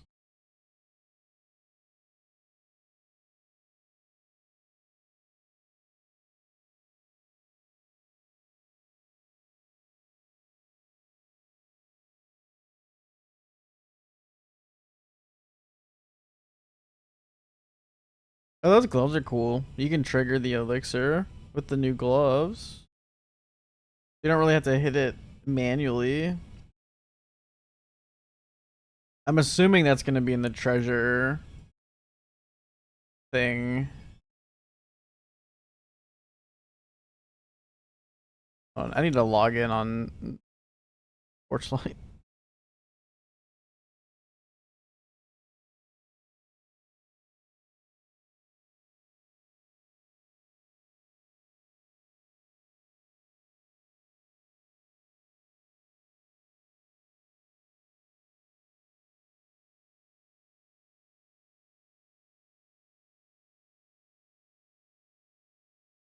I need to see if I can trigger wilts with damage that's not erosion. I'm pretty sure I can, but I want to make sure. Because I think I am going to try to do wilt with Chroma Shot. Of course, I have to update this.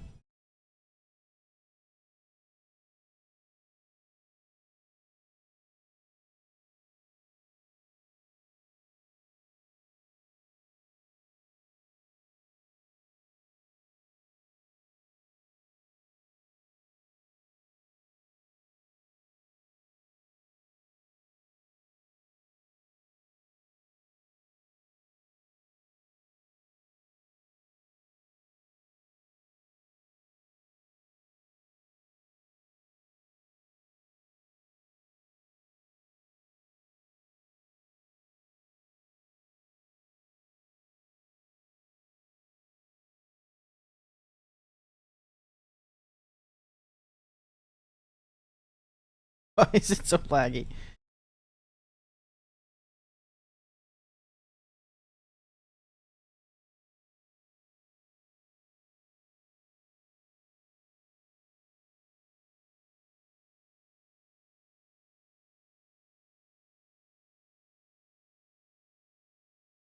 Shouldn't matter who I log in on. I just want to put some things in here. Just to test if I can... I don't even open my inventory. Actually, this is what I don't do.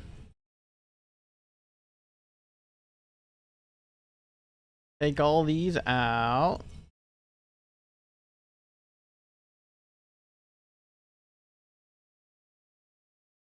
Inventory's full. Junk.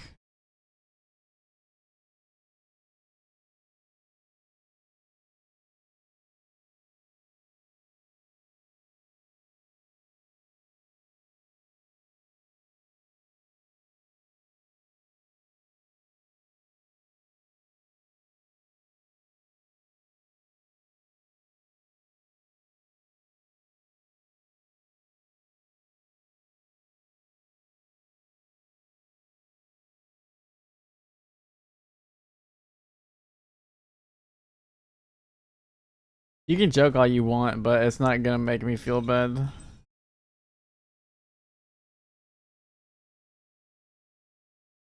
It just empowers me.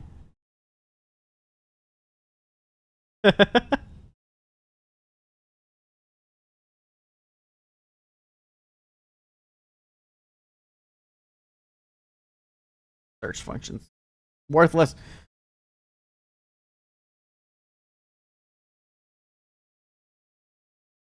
Give me a spell.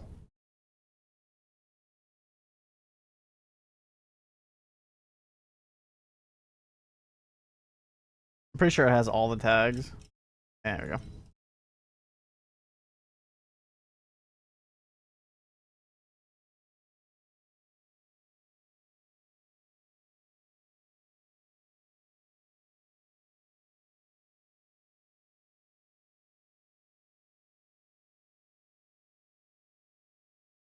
I'm just seeing if I can apply Wilt with Chrome Shot.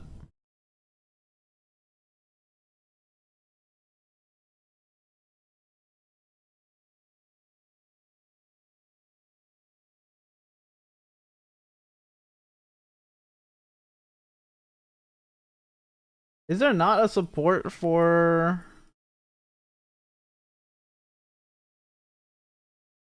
I need something that has some Wilt chance on it. I don't want to change talents. Does one of the curses have it?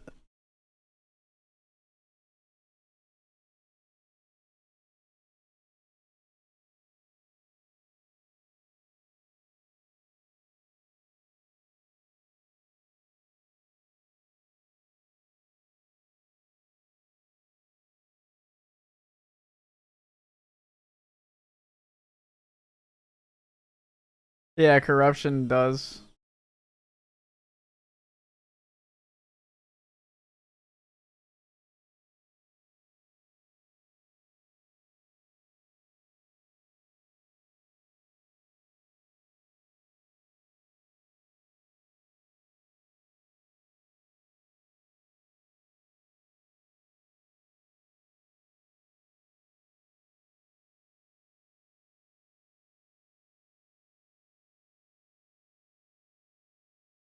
I gotta take out my ring.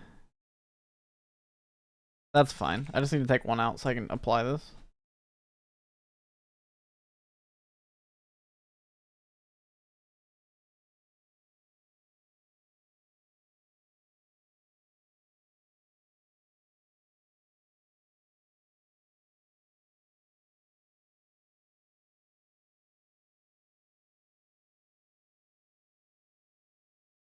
Doesn't look like it.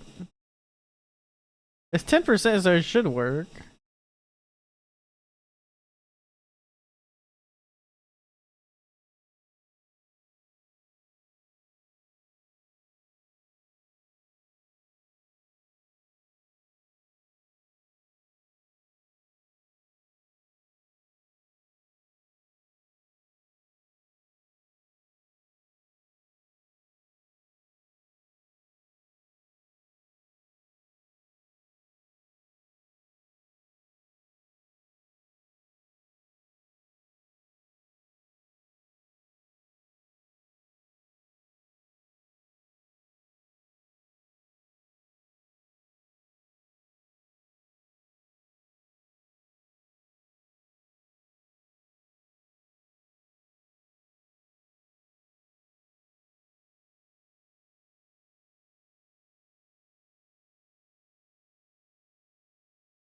Like, I guess not.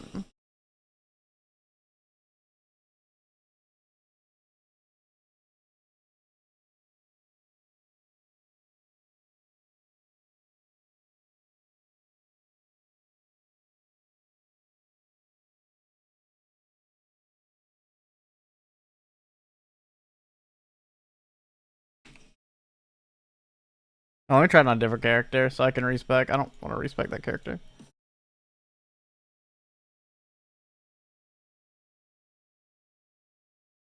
Who's on the global servers? Because they give free respecs over there.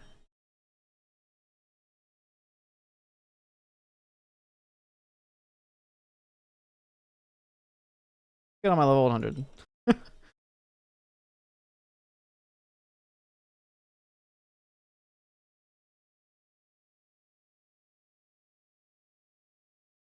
This character like doesn't even work anymore. Right? Because it's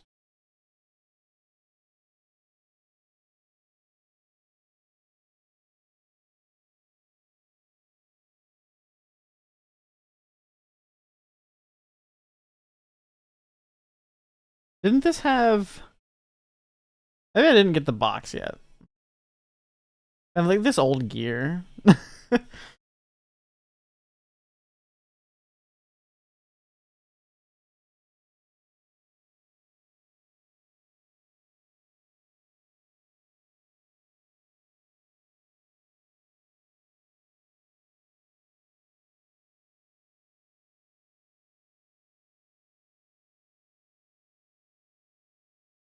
Oh, the wind catcher action. Hold on. Is this still no, see that got unequipped.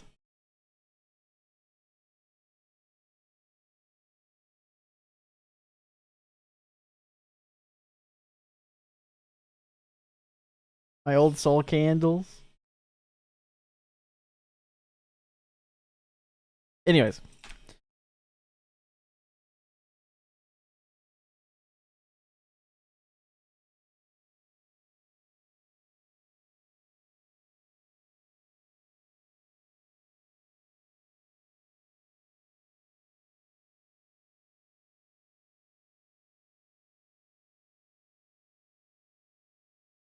Wait, this was I forgot this was a thing. Anyway, just remove one of these.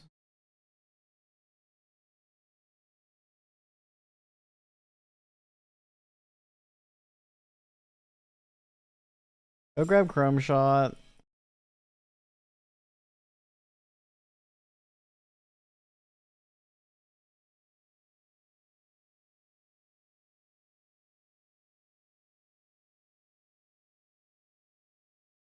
Put that in there. Remove this. No, not elemental shock. Never mind. Um,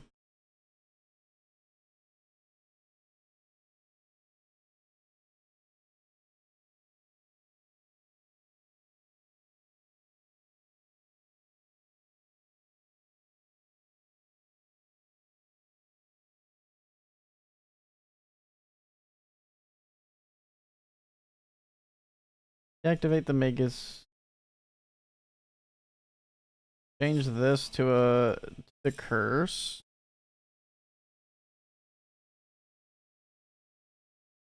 If I can find it again.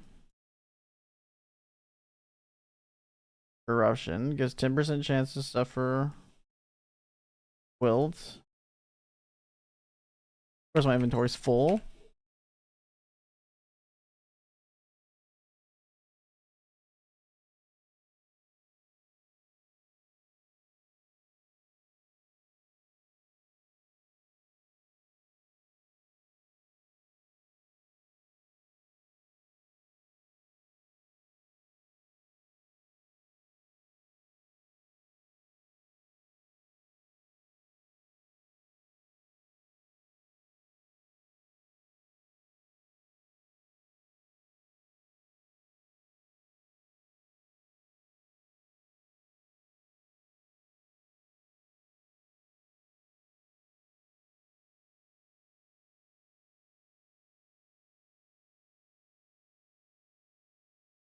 Oh, the other thing I'm probably missing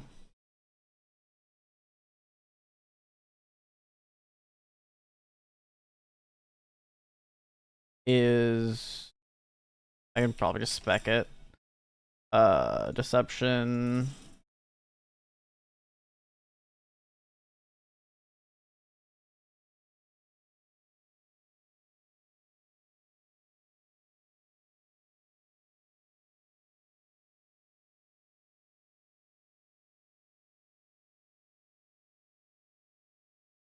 Where's the world stuff?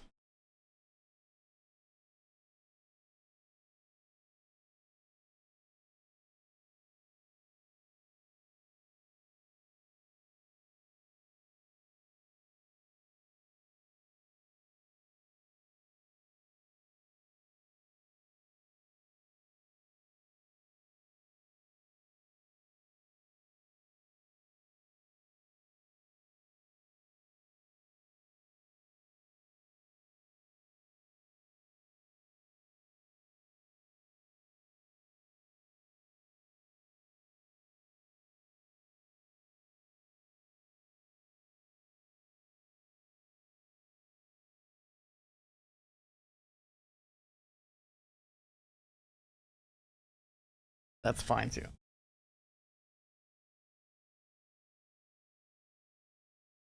So, thanks, Shadow Master.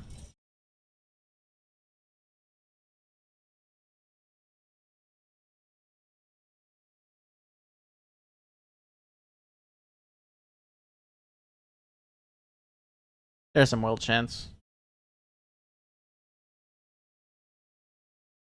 Like, see if I can do it without base damage first.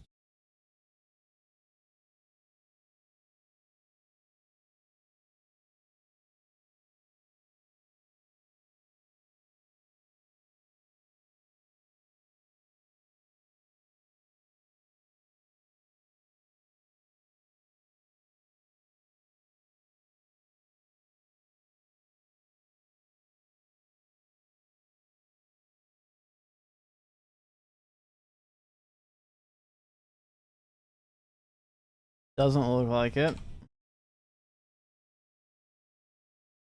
Go back in here. Is there any base wilts? Right here.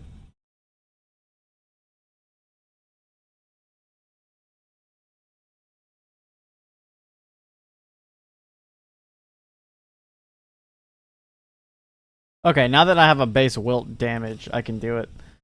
Okay. So you just need the base damage and you're good.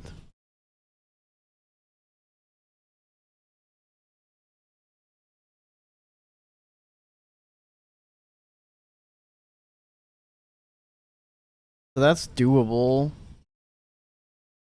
Now if I did the other thing that I could do, let's I'm gonna see if there's a way to get it to work.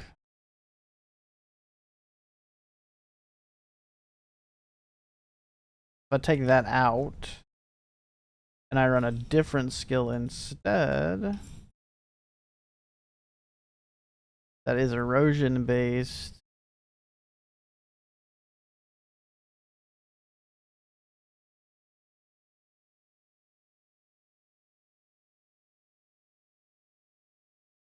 Okay, but these have base wilt, so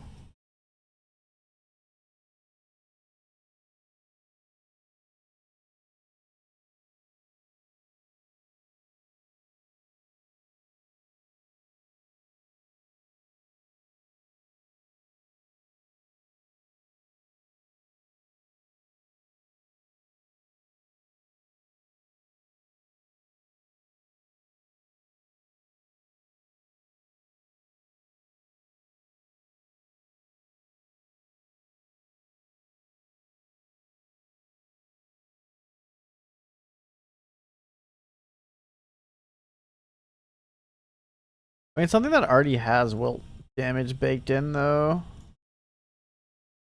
would have an advantage, but I mean you don't really want to go wilt spike. Corrosive throw doesn't look like it has it. And most things don't, I guess.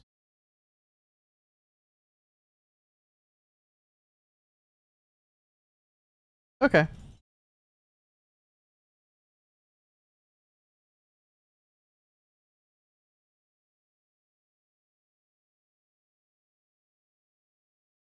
So I can inflict wilt. So you know what? I'm just gonna go Chrome and see if I can do wilts with it and see how it goes.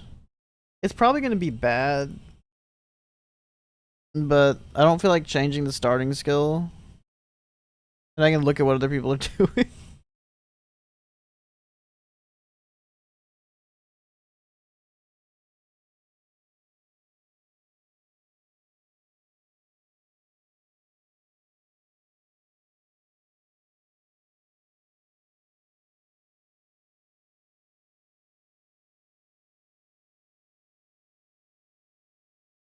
Oh, what are the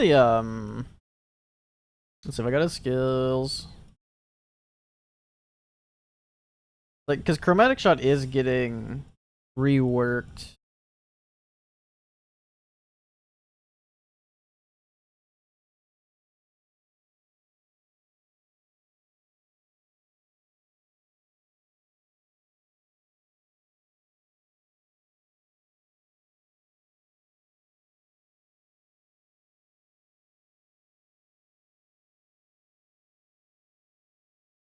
The other.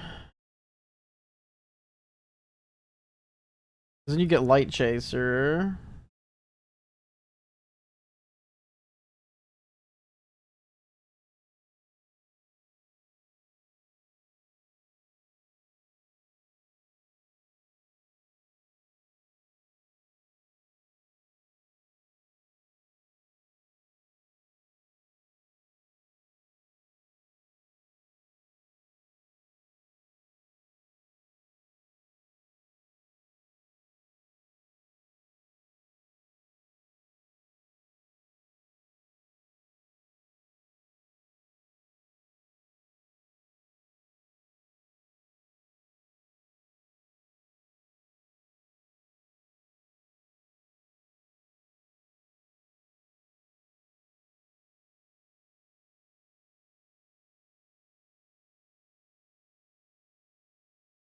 And then Splendor.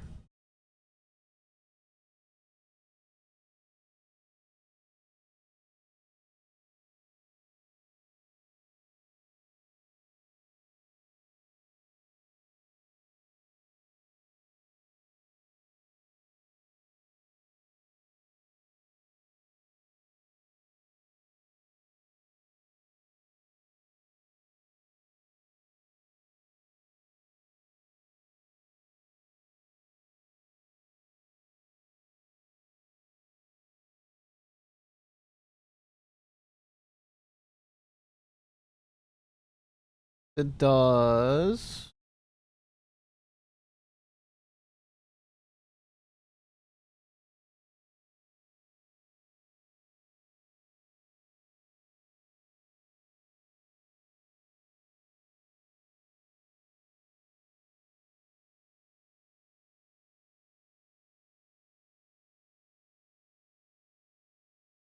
Additional damage on Light Chaser. Damage ratio. And projectile speed with enhanced tracking. Like you lose a little bit of damage. Not that much. The additional damage ratio would make up for it anyway.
You're a little bit smaller on that.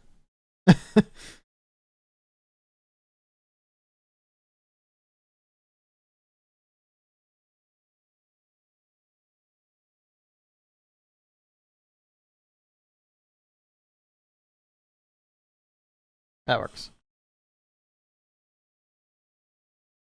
And how do I want this supported?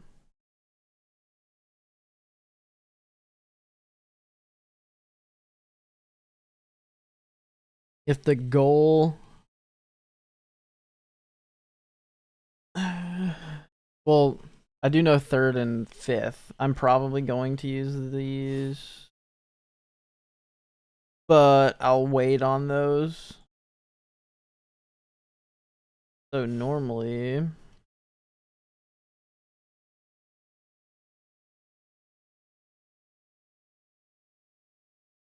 I could do added damage. That would be fine. But I think ideally,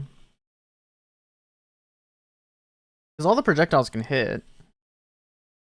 Um,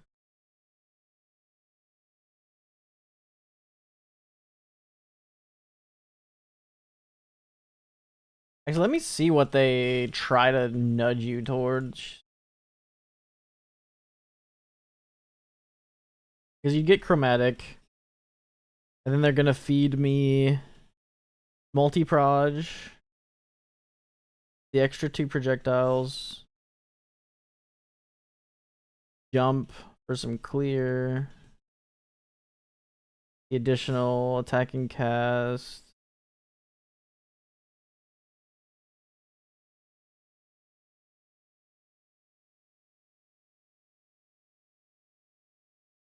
There's projectile pin. There's a lot of stuff they give you. I don't know exactly what they would give you at what level. They're probably just gonna give me multiple projectiles.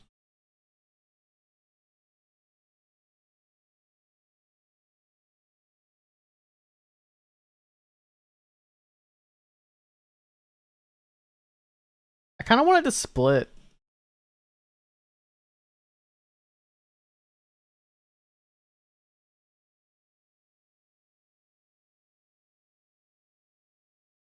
Like for...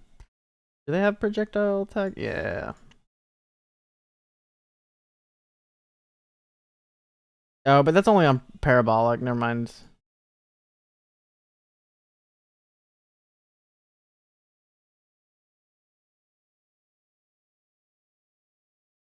Horizontal.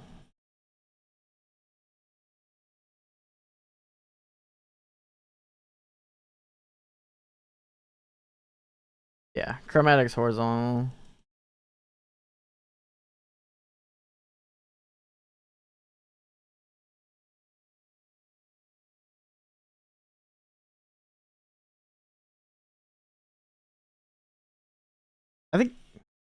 I think jump hits more targets than the pin. But pin might be better for applying the wilts. Because I think you could get the same ones to... Because it multi-hits.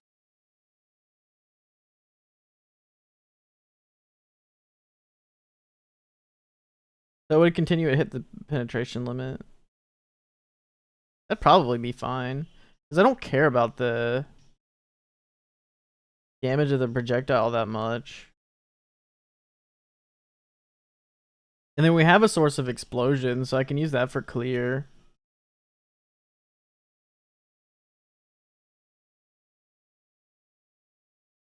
So there's 2 supports I want on there.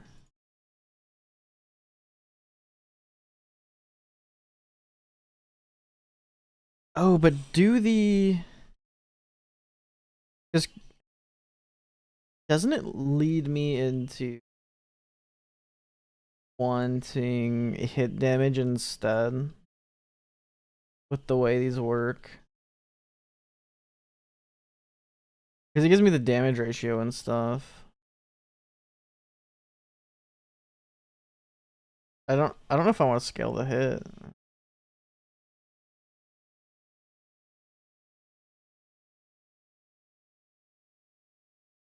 If I wanted these, it would be more hit based.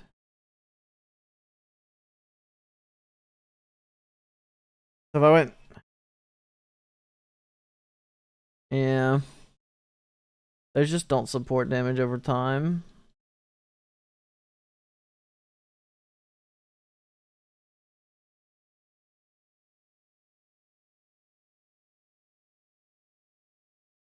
But because it always applies the ailments, isn't there... Because I may not need... I don't need either of those, but... Do these have any generic damage? Because damage to the skill isn't going to affect...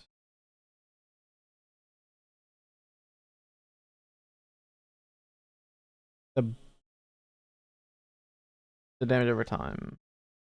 So these don't matter. That's what I want to do.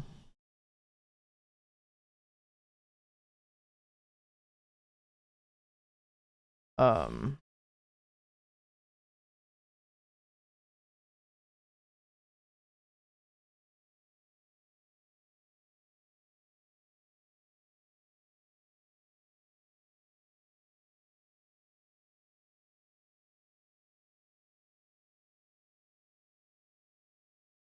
I completely blanked on what I was about to look at. Oh, talents.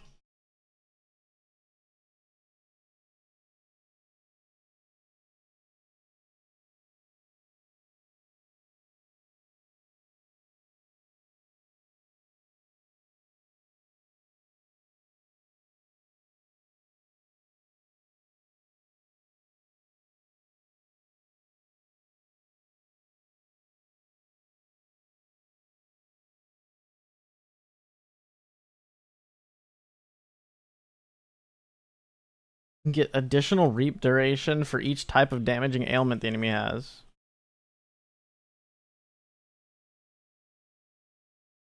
And I'd always be able to. Oh, but you would need. I would need at least one base. Do I? I can't test this until it starts. Because it can force Frostbite. And then Numb. Like, those will be forced.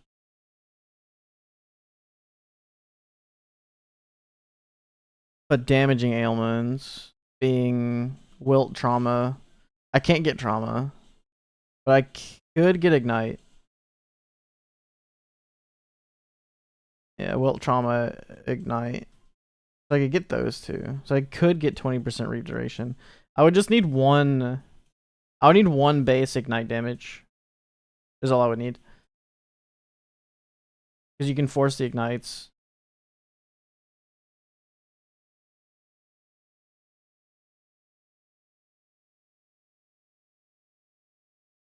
Dirty Tricks doesn't do anything for what I want it to do. For what I want to do.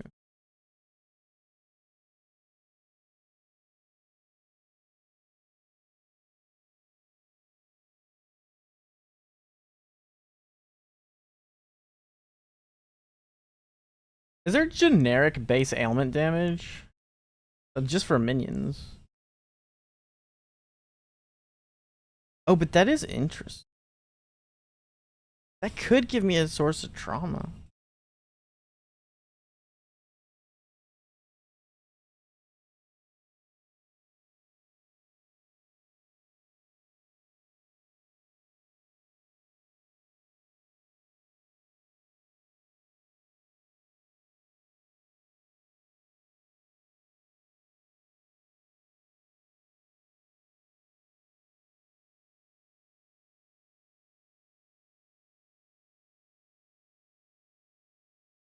What does Warlock have? Additional curse. File.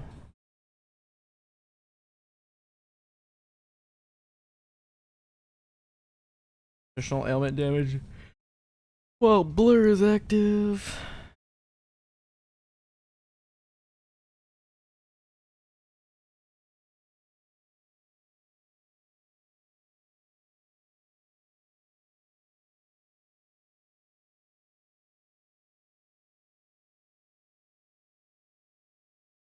Paralyzes all damage, right? Yep.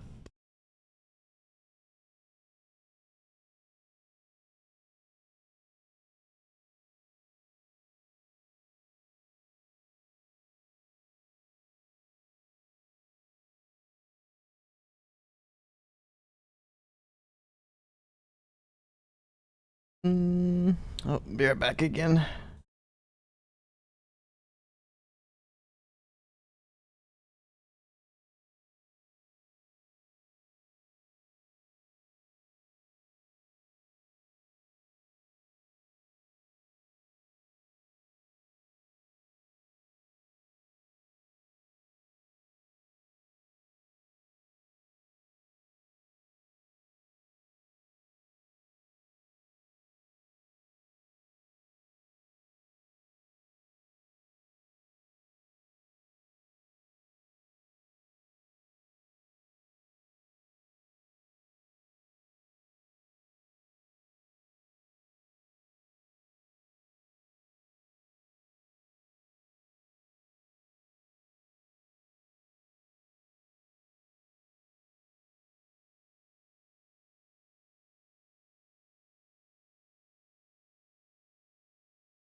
Okay.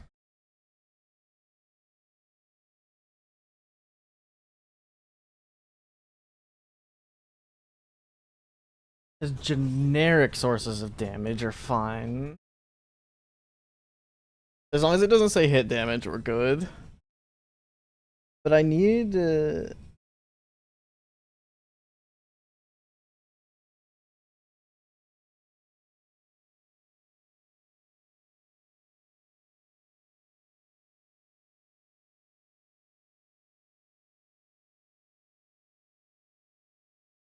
like Shadow Master is the only place I'm really gonna get willed.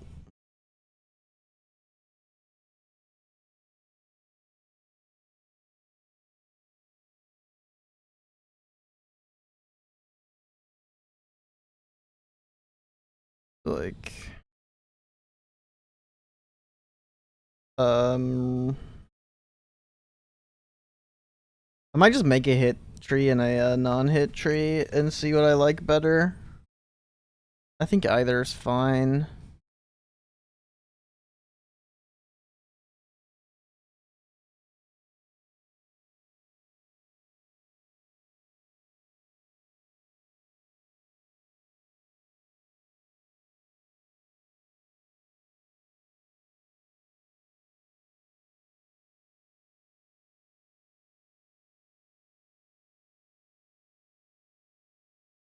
Did not spell that right. AI, can you fix this for me? Spell check. Come on, I can't spell check the. Okay, whatever. I'll fix it manually. I think that's all I had to do.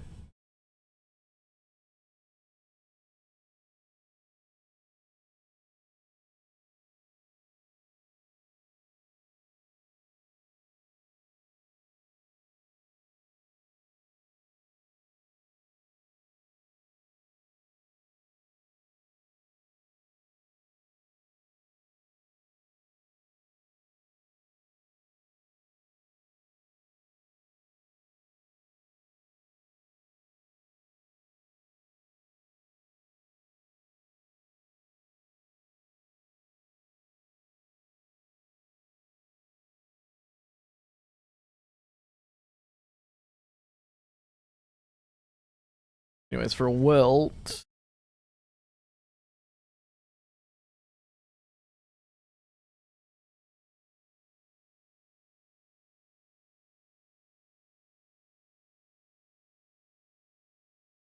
It's probably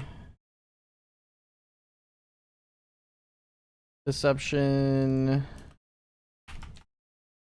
Shadow Master,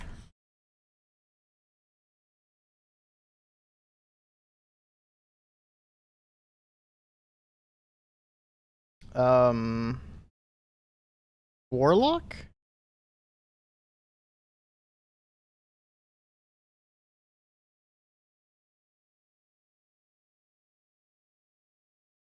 No, not Warlock. The core node.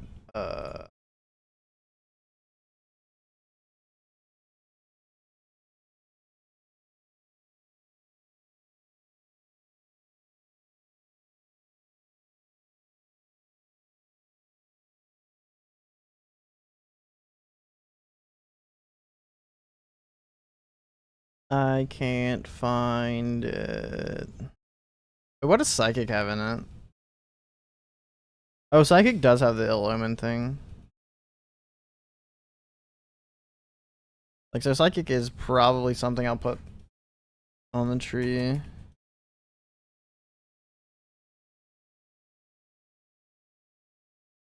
It's also got the Reap Duration.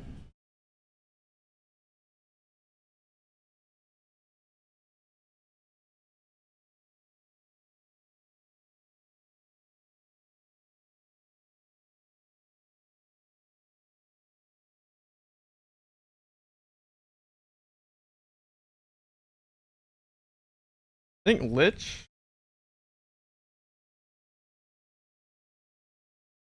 Probably. For that.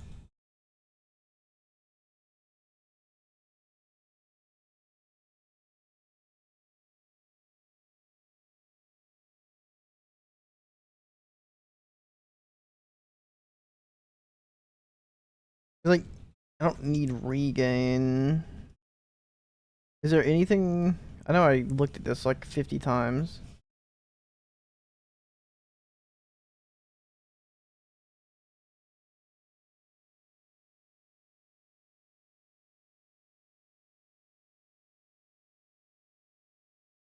Steel Vanguard has the elixir charge progress.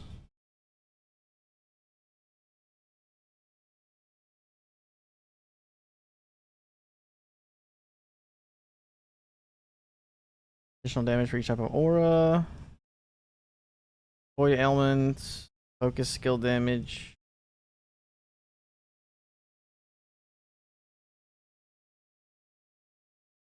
Can get additional elixir skill effect with the 2 skills.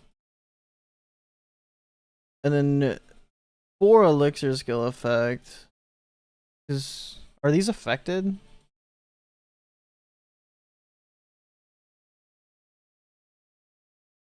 It doesn't say they're not. Because they're part of the elixir skill.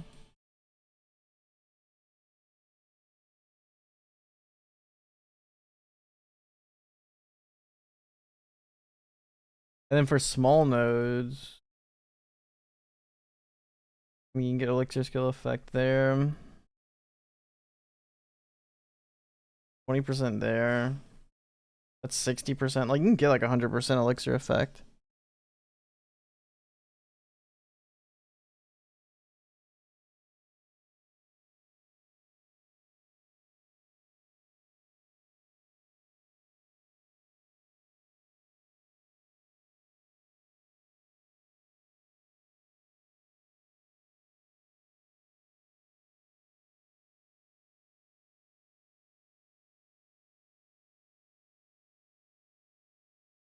I probably just want to fit Steel Vanguard in general. So I can keep the elixirs up full time. Because we get faster charge rate. It's the only one that has it. And you can get the effect. And I think...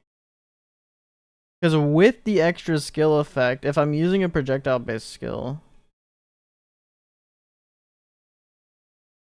you can get like plus proj, and I'm pretty sure you could double or even triple that and get like an extra like 3 projectiles. Where's elixir at?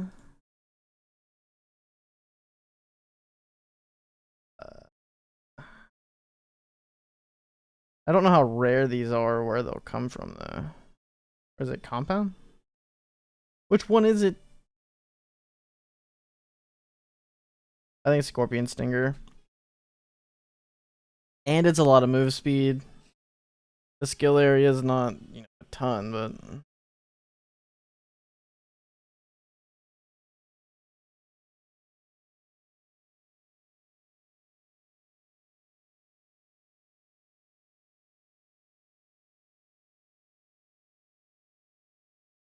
one charge. How many charges does it take?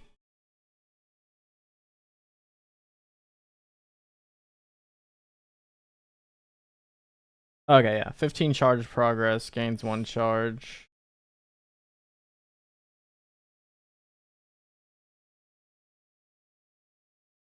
So it just takes 15 charge.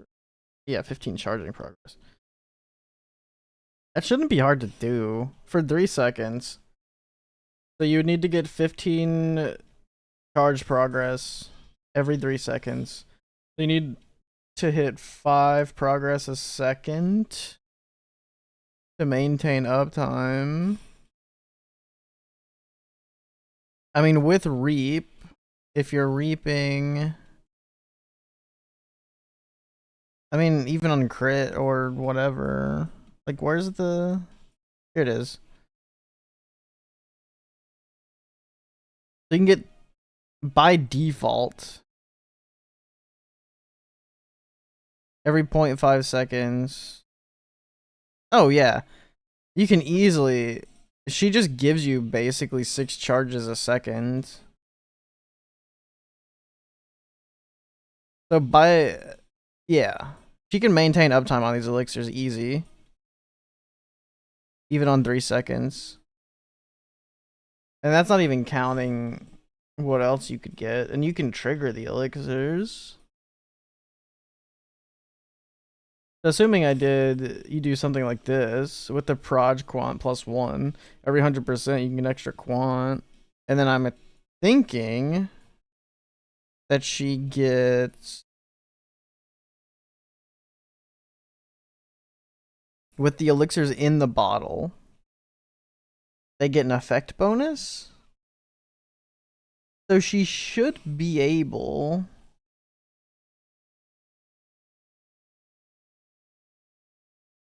to get an extra projectile out of it. Or 2. I might just go hit based.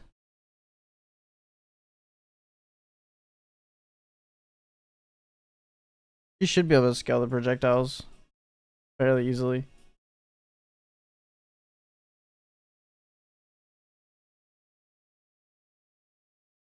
I'm assuming these are drop only. I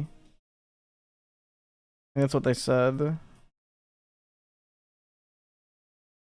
But even without it, you could probably go damage over time and then transition into a hit based. I think the damage over time is going to be stronger earlier. And you go either crit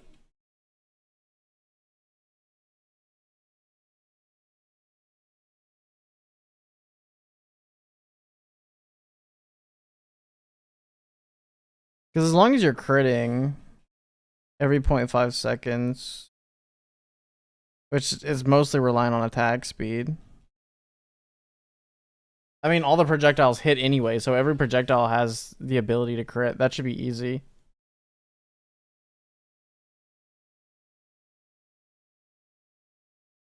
And Reap is an easier condition if I want to go that route.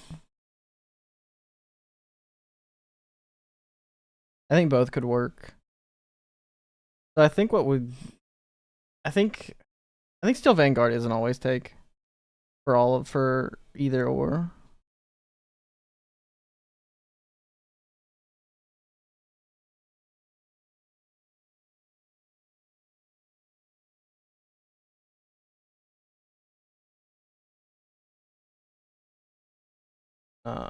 Not passive. I wanted to look at talents. I'm still on the talents.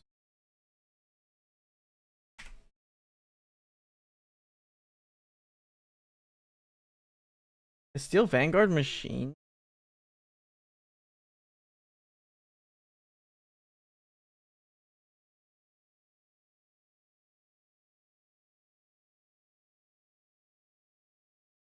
Oh, it is.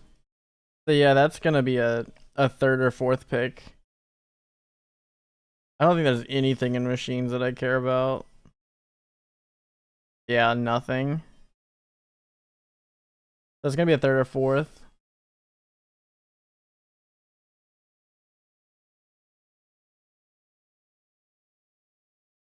Probably a 4th. I don't think you need a 3rd.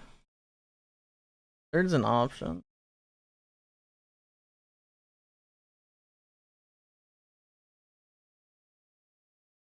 So in that case, you're either going hunting, which hunting doesn't have. Yeah, I mean, hunting does have the proj quant actually. 3 birds.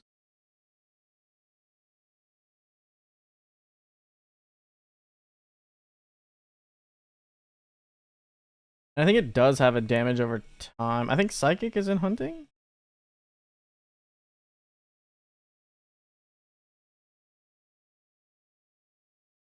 You could just go hit base though.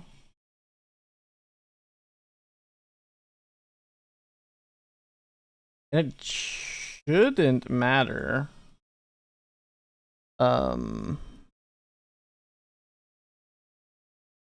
It scales off strength, dex, and end.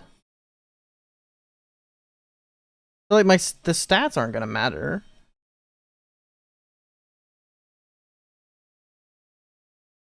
And you can probably do some weird things with Like stat balancing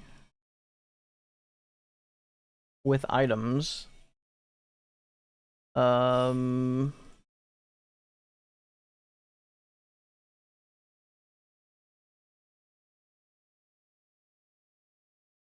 I think it's a chest. I don't remember which type of armor it is.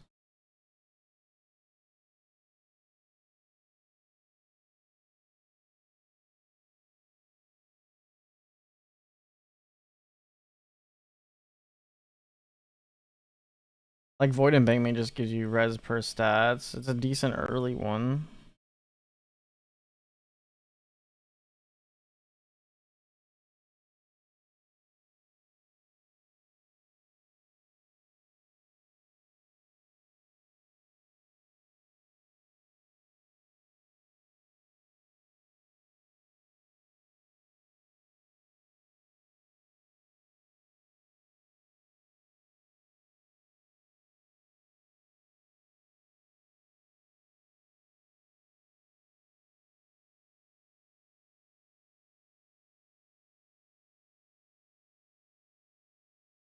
Hmm. X?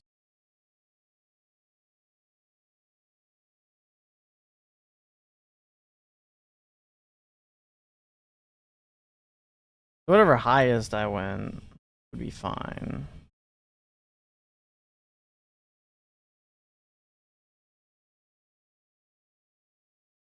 Royal Cycle could be good because you could stack whatever stat you wanted and it wouldn't necessarily matter. But I want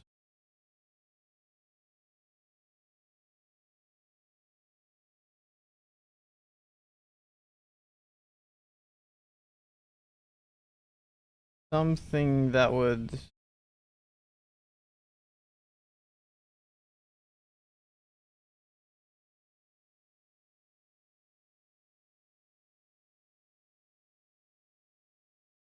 what the int one?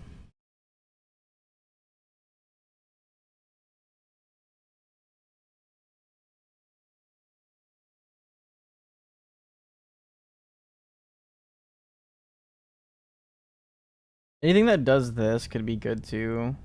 You can get the added cold damage, and that's gonna be forced to turn into um whatever you're shooting.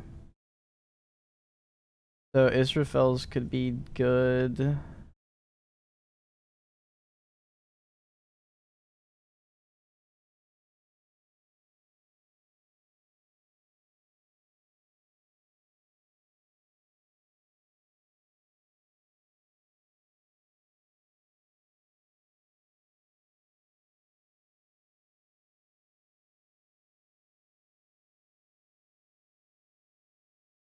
Is there not?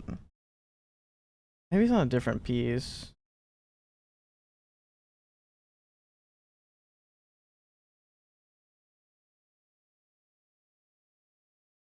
Of course, I can't find it like that. But maybe I can.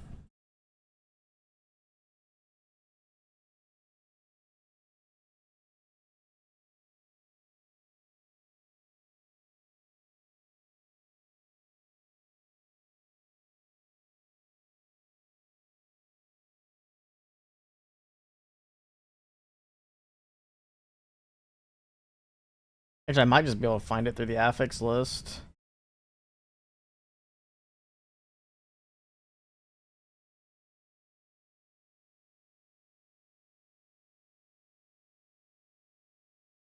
What about this? I go higher or lower.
All stats is just good.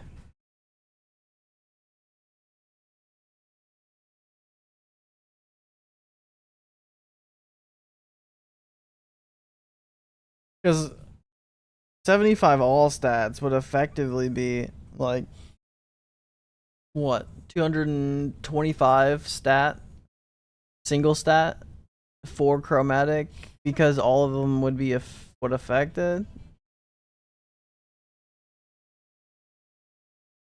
There's a lot of just additional damage on a fairly cheap.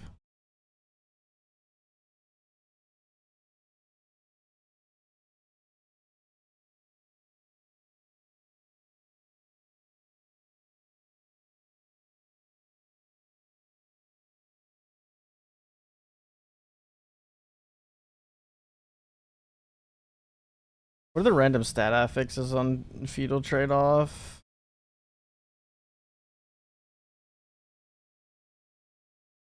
Oh, okay.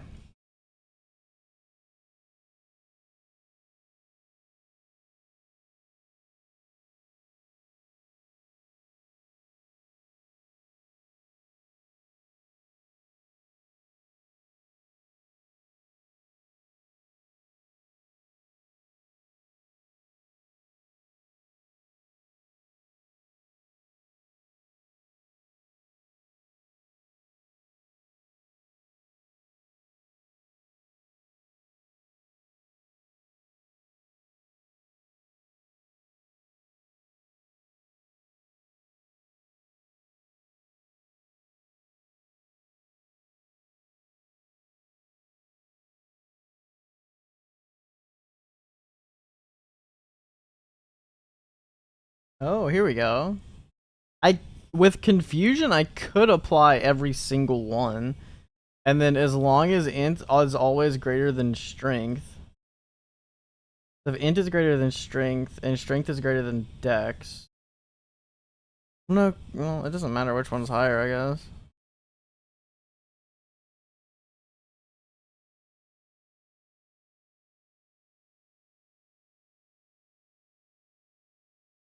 Because this would let me do apply, trauma, wilt, and ignite. Because it would give me the base damage. You go and get... Yeah, so that would give me 30% additional read. If I want to get the damage over time around. 30% additional read duration.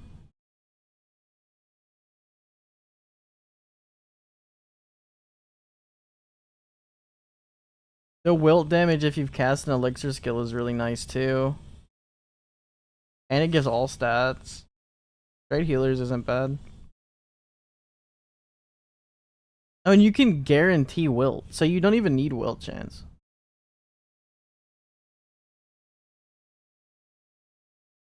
That's kind of nice.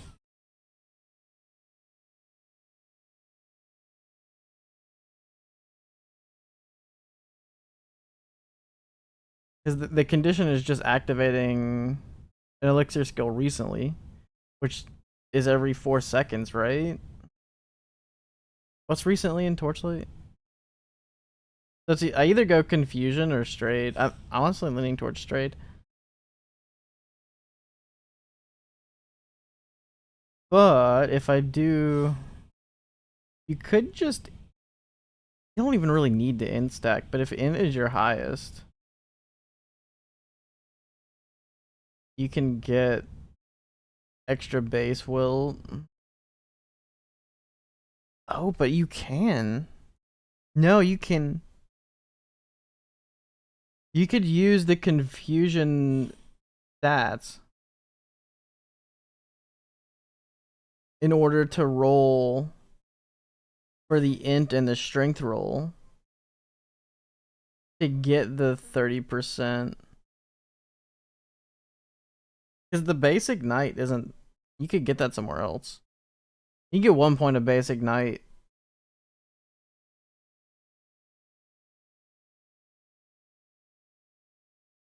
On a slate fairly easily. Or somewhere else. And that would enable all 3.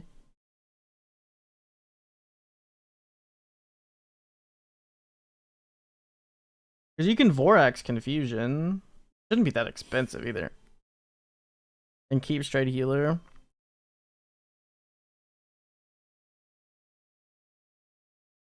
Like, what is there related to Wilt? Or actually Elixir. I always spell it wrong too.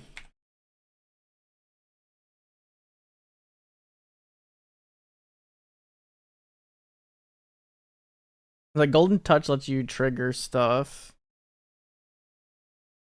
You could also just Vorax that if you really want to.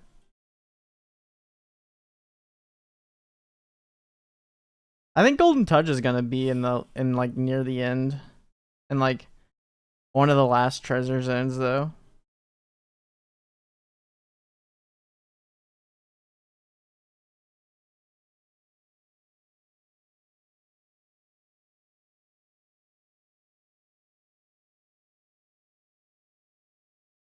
Mad Doctors is okay.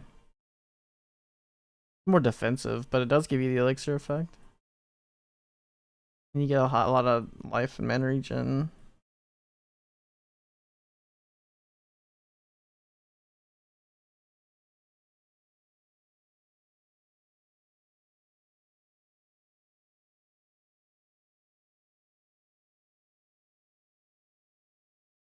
This is nice. Omni elixir notes? Wait, what slot is this?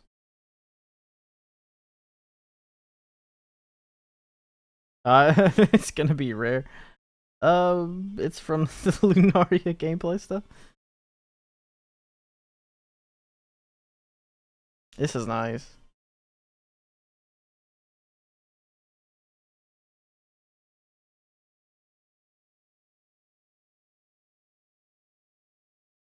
Um,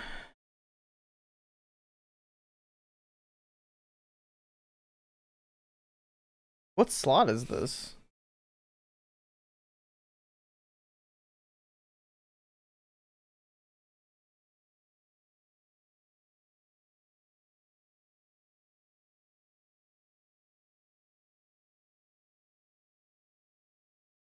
I mean, weapon. Does this say it's a glove slot? No, it doesn't. I mean, weapon, glove, chest, belt. I think it's a ring.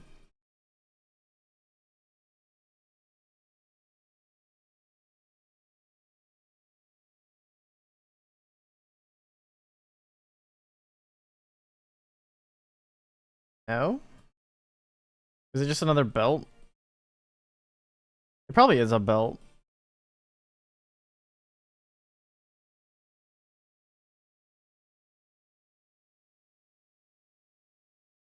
Oh yeah.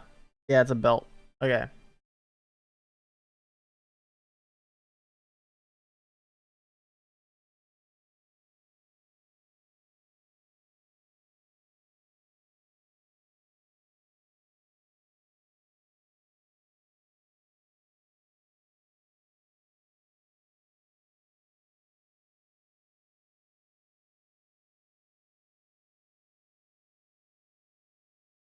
You can get crit rating and crit damage from Fire Lords.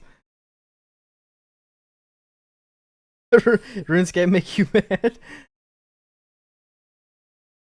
Is this getting changed? Restoration skill charges?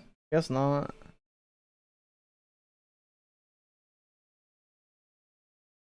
Tibia? What's that?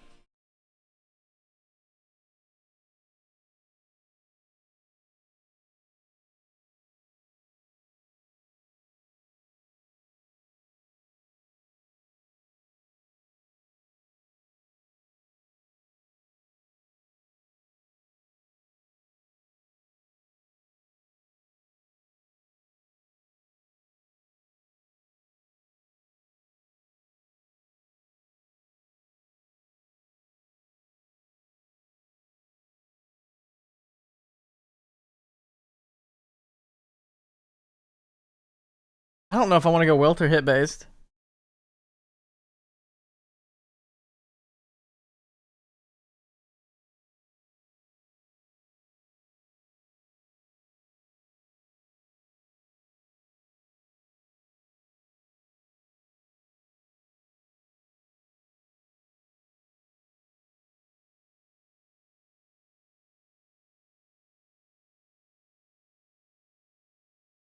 Like, there's actually decent support for both.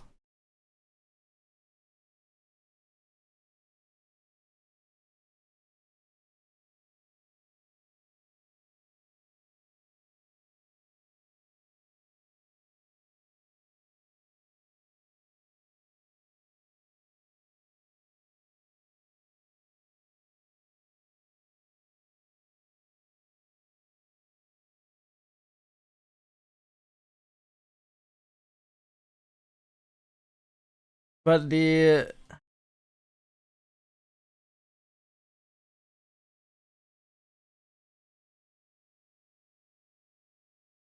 uh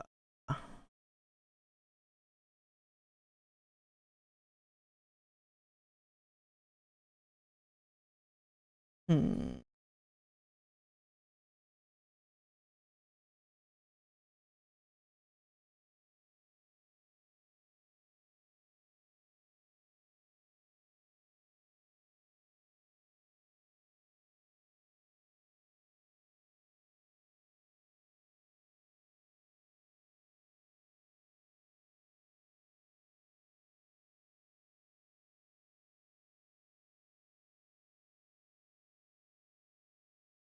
Because if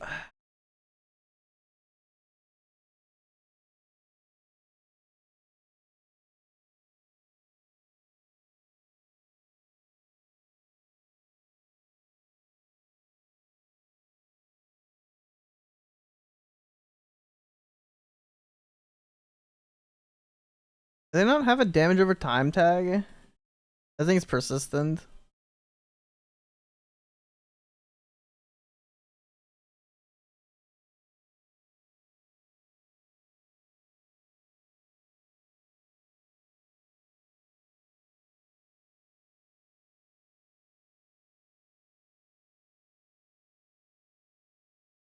That should be able to find it in support though. Oh, but it'd be over here. Can I search wilt? Nah, that just gives me wilt spike and stuff.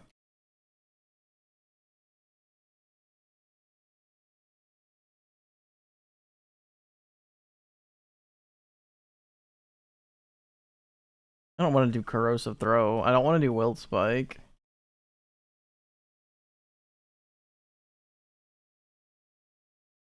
Like, I kind of want to do a spell.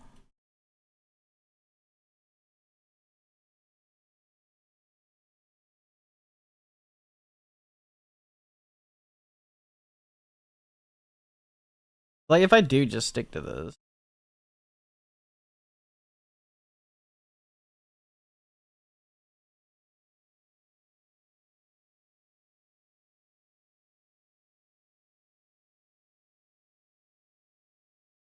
It really does just want it to be hit based though.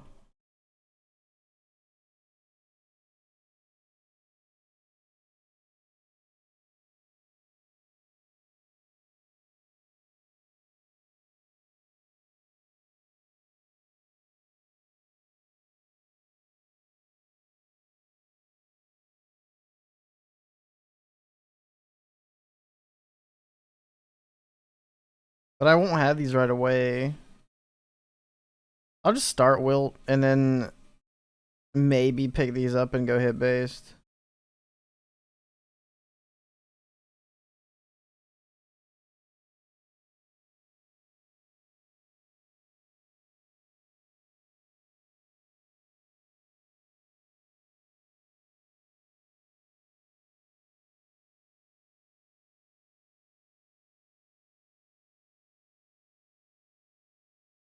So 4 supports then. Like, you definitely want multiple projectiles. Then probably pin.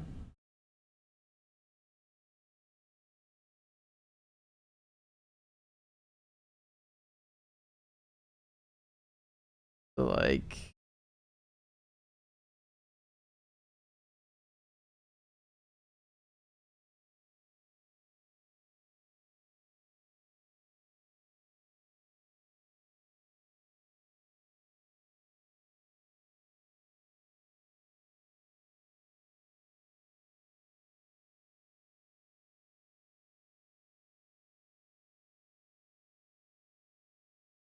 Redo that.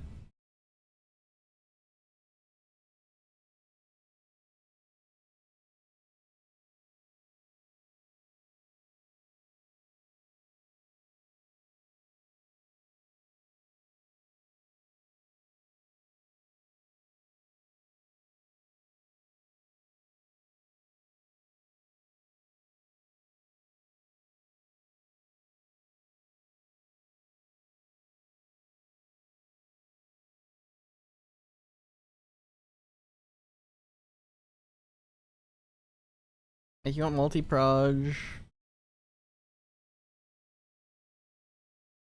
I think projectile pin.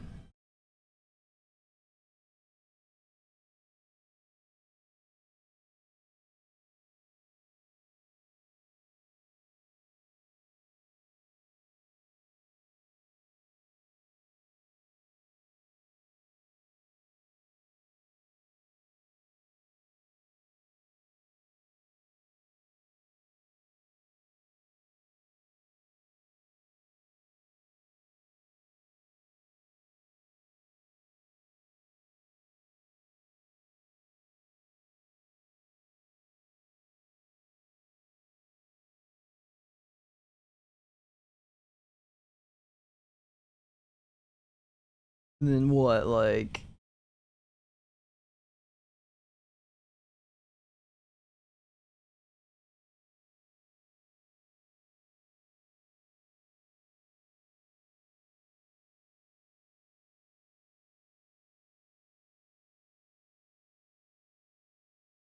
Is that not a whole lot?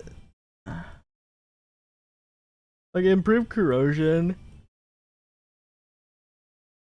Can give you additional stacks. And some wilt chance. But I think you would grow out of this one really fast. Because as long as you're maintaining the 30 stacks, you don't really need this.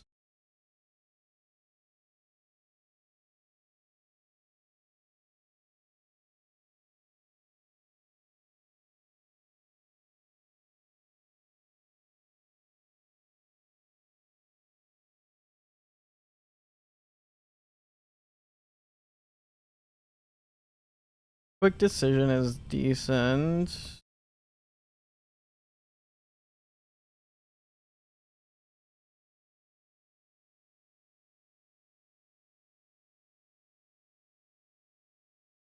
Grudge is an option. But Grudge can just be put somewhere else too, if I just want the Paralyze.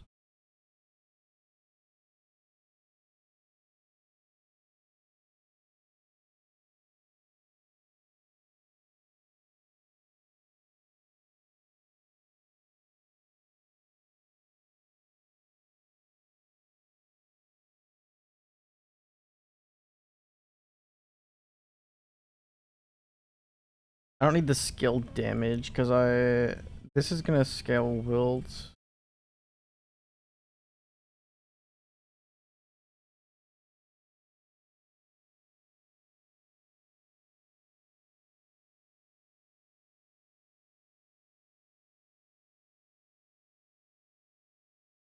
Huh?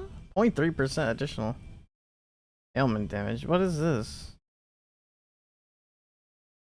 Why is that so low? Is it supposed to be that, or is it supposed to be 3%? I don't know. Even then, like 40%'s fine. That's not enough though.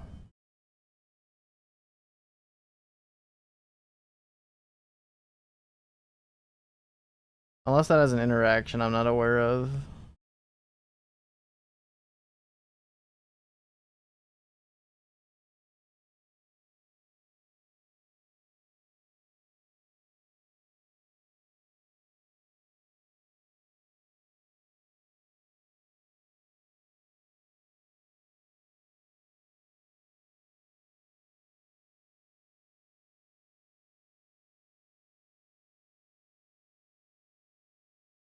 Could do beams.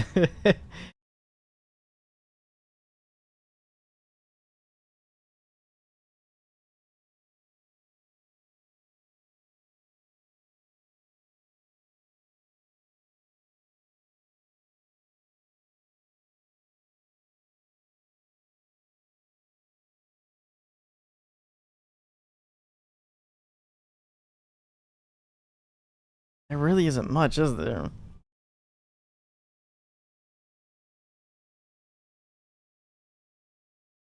Like, I thought there was something else that could scale.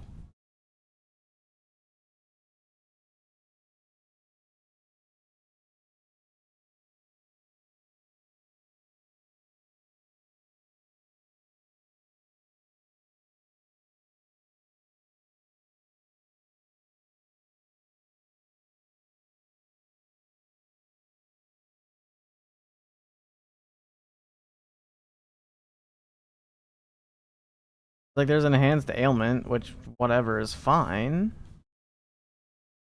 Oh, here you go, Pain Amp. I think that's what I was looking for. Yeah, additional damage over time. Max Affliction. Is there any way to get Affliction on a support?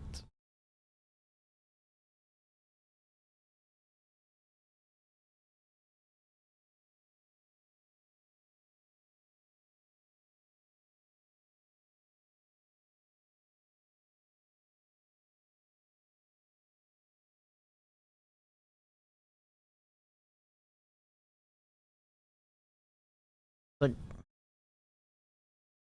yeah, Pain Amp is oh, you can do stuff like this too, which is not that big a deal. What's Cataclysm do? That's for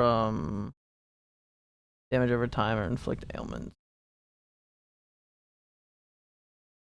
8 affliction.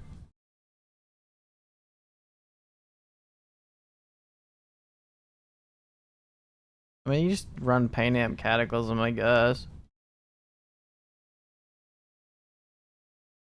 There's probably better options.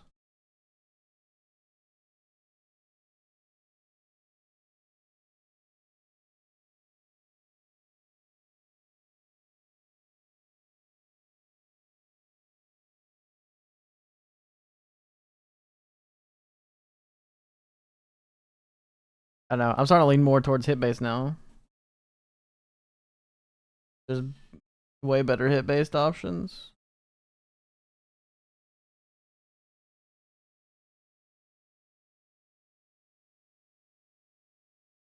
Where's my doc? Where's my Google Doc?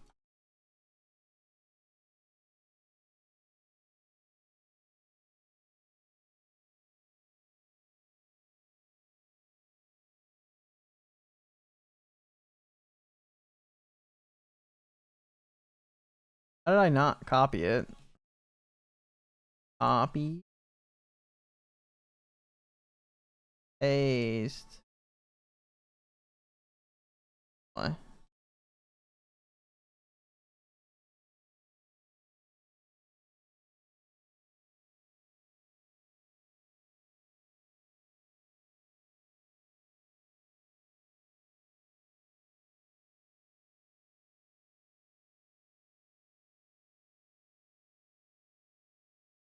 And then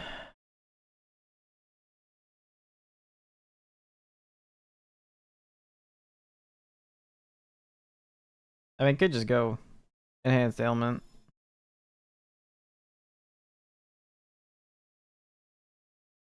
Like, whatever. It's one of these two. I am gonna need some source of affliction.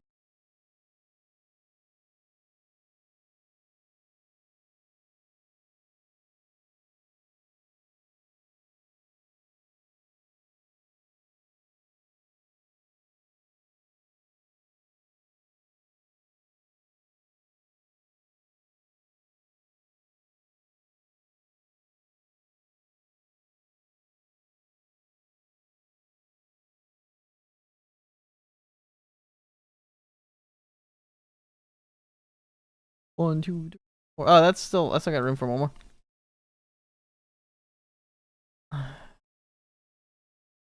Then I guess my only other option is, where are you?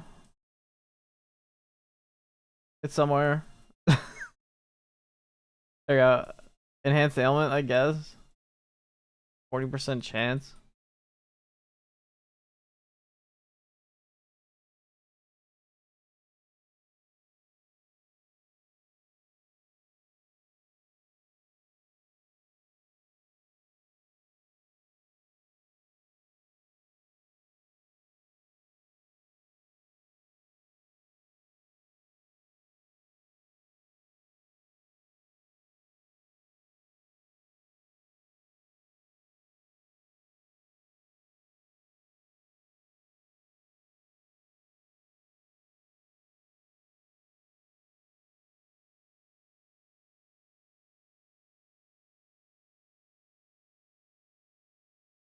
Like profession wise, then I want or talents. I don't know why I put professions. Do talent.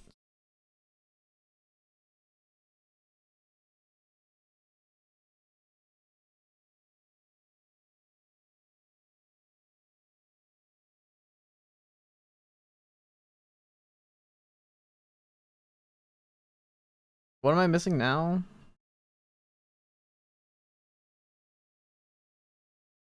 I'm gonna want some like affliction and stuff too.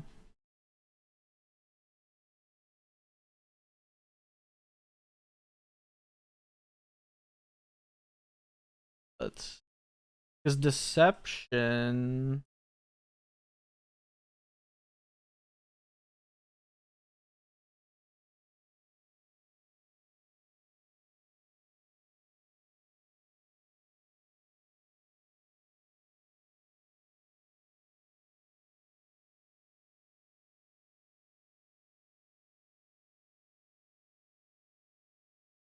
Yeah, deception does have psychic in here.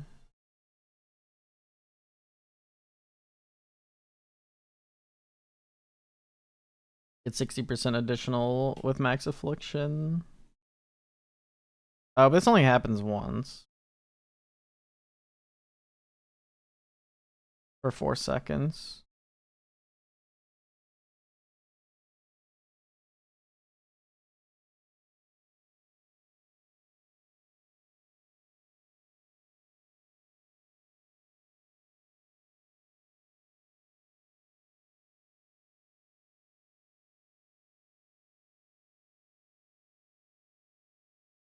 I mean, I want psychic for the ill omen stuff.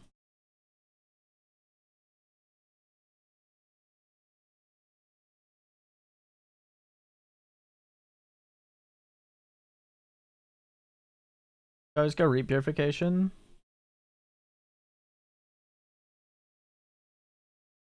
So you can get the ill omen to proc quicker. Which is, it's only gonna work once, but or not quicker, but deal more damage with it. At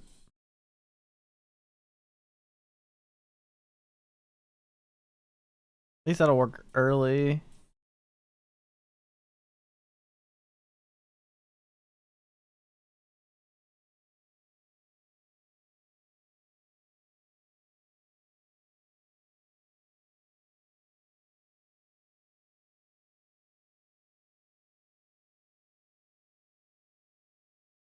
I likely want to get the wilt support sooner.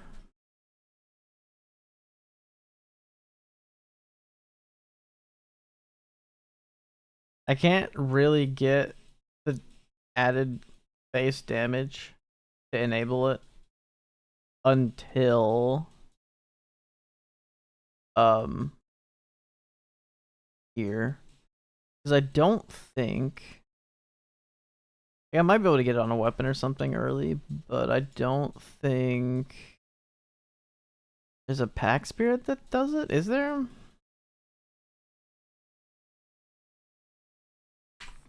No.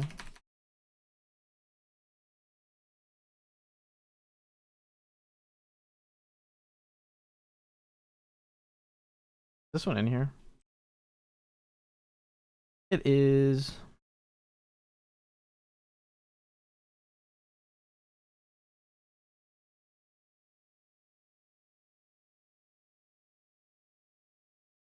I really want Iron Lion for the extra +2 projectile.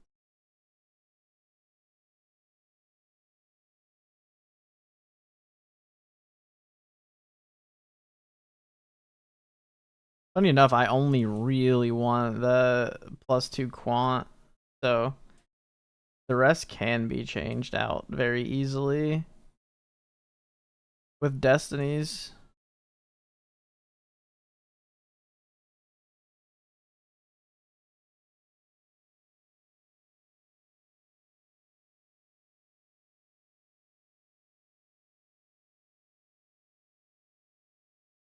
I don't even know if that's the better one though. There's nothing for wilt, but there are reap ones. I do have. I do have them.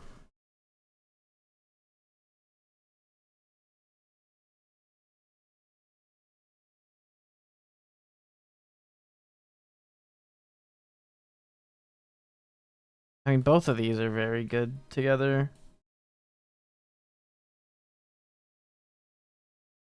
They are worth, is worth using, I guess.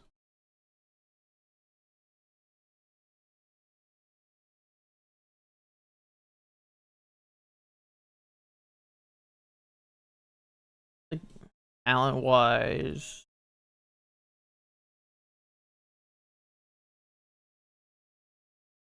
I guess the big thing, gonna want the affliction to scale it.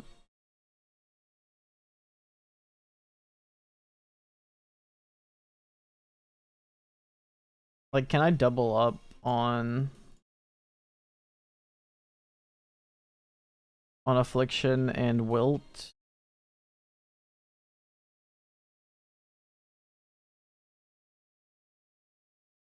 Not really. Because affliction is in psychic and warlock.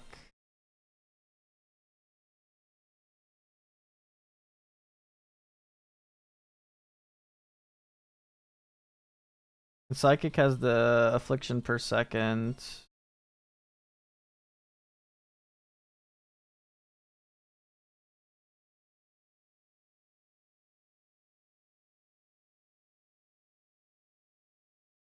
But warlock has all the affliction effect.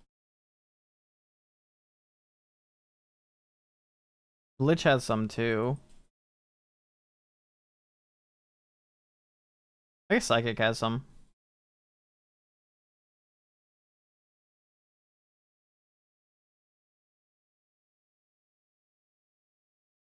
Then Lich would let me run the auras, which I'm not 100% sure what I want on auras. Like, all skill levels is nice. OTB is good. I could just get it on a slate.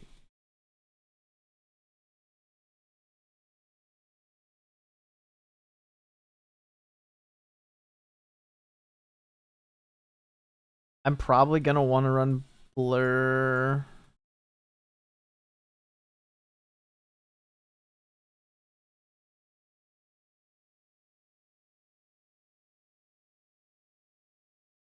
Yeah, just for subtle impact. Even work.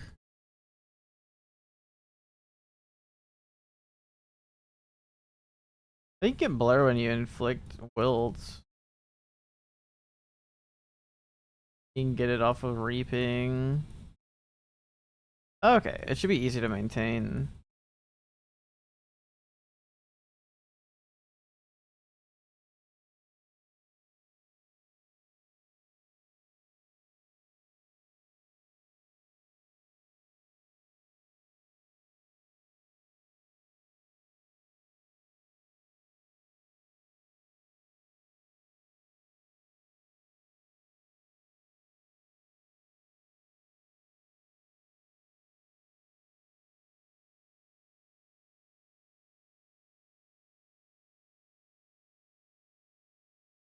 The 100% Shadow Master for the first, I think. Or sorry, not Shadow Master, Deception. But how do I want the skill to look? Like in the tree.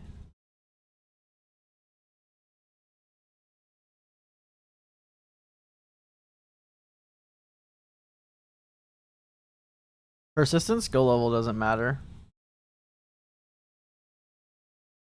So I can like go here and I can ignore that.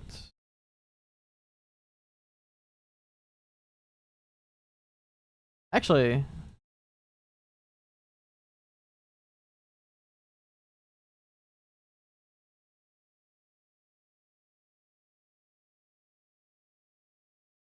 oh, they are considered persistent. Never mind. Persistent skill level does matter. Because I will want these leveled. Like, what does this look like leveled?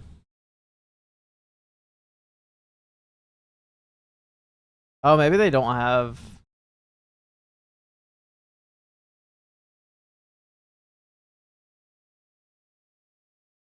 Maybe these only drop at 20.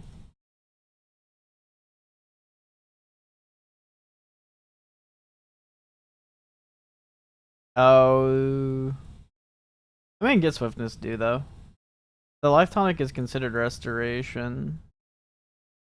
Did I do anything with restoration skill? Instead?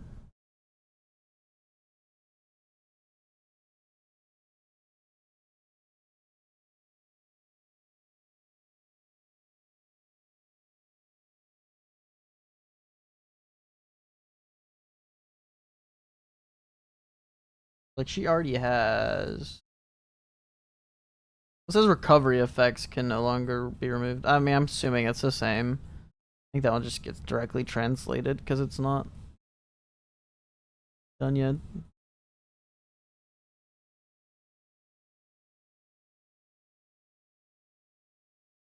I mean, yeah, because it's the only thing with the tag. Doesn't matter that much.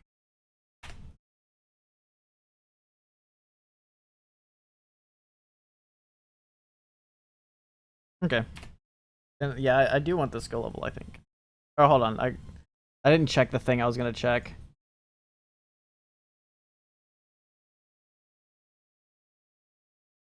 What do these get for being leveled? It's just life per second. Yeah. I don't think I really need it then.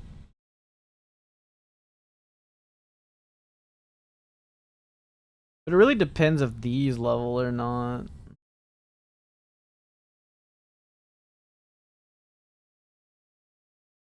Because if they do, it's probably worth the level. For now, I'll just ignore it.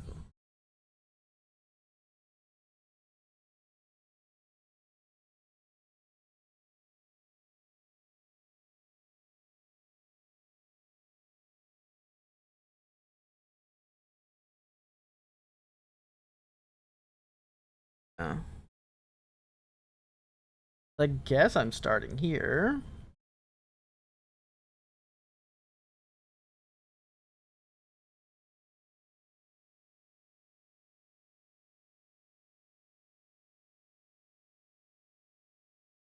$24 points. In 3.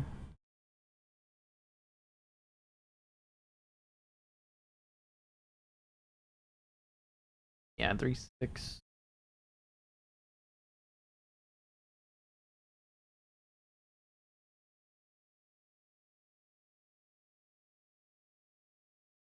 Or what this does. It might be good though.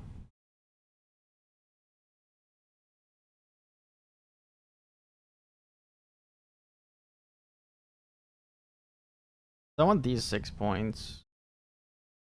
At least. Like, these are really strong too. So that's 12 points.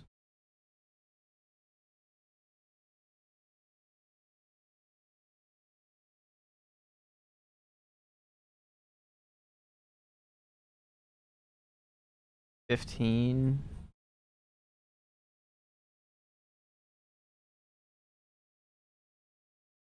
Um,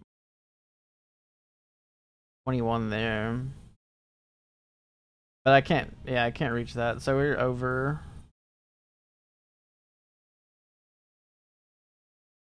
I think I just do 3, 6, 9 for the skill cost. And then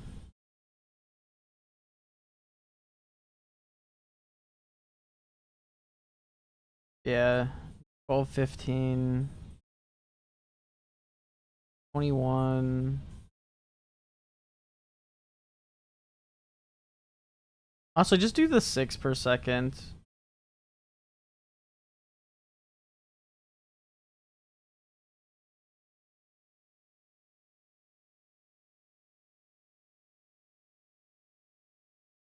So 18, and then this can be 24. Yeah. That's a lot of stats. And and that's 15. No. 30 stats, 60 stats, 90 stats.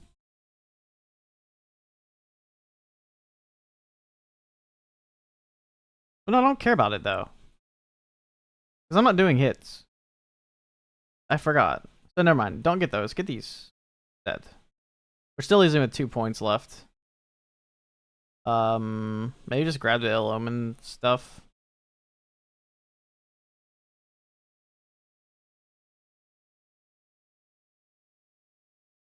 With 2 points left, there's not a whole lot.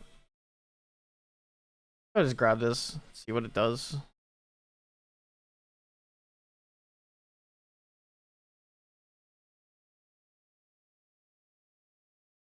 Could just do the percent damage as well. Wouldn't hurt.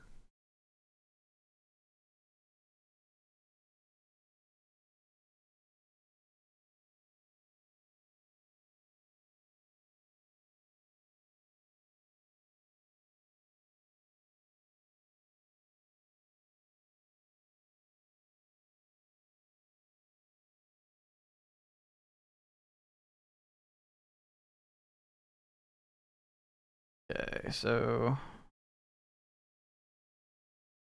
far as these go,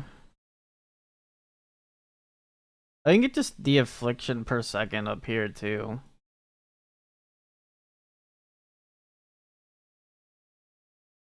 I think just grab affliction early. It might be swapped later, but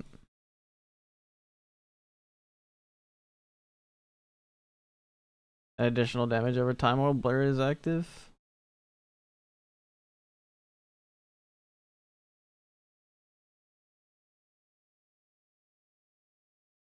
I'll just grab the blur on defeat just to have it as an early condition. Yeah. I'll do affliction and little impact first. Is this one. And hold on, undo that.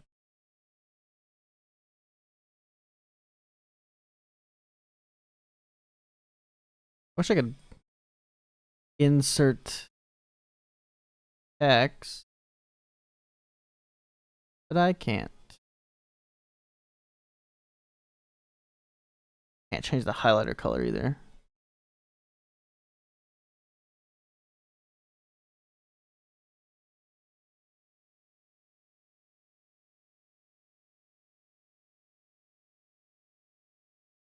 I want this one and this one. Can I make this the pen bigger? No.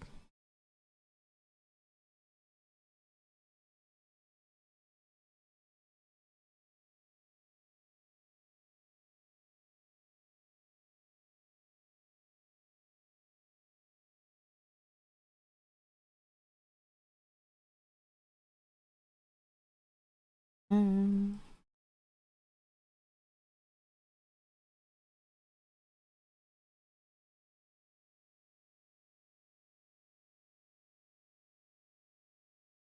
Like 3 points here.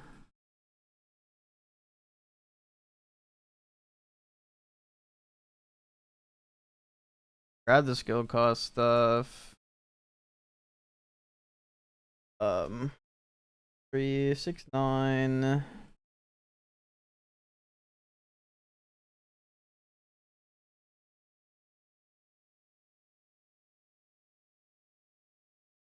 And that's 12. I won't need those top row anymore. So I will get. Did I unmute? I did, okay. I was muted for like an hour.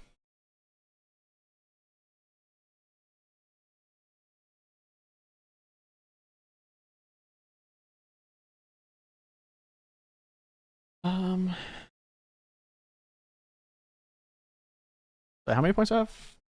3, 6, 9, 12. Alright, 3, 6, 9, 12, 15. I need another 9. 9 points. At the bottom. That's another 4. Change the pin color to black.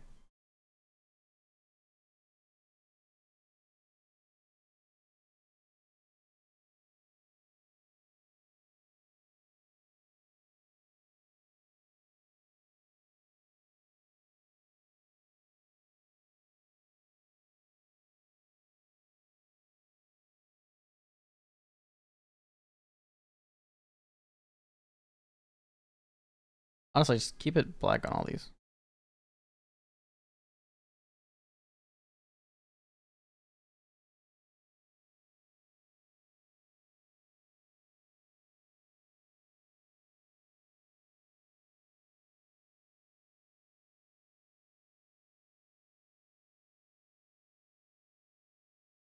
Uh, 3, 6, 9, 12, 15. 18, 19.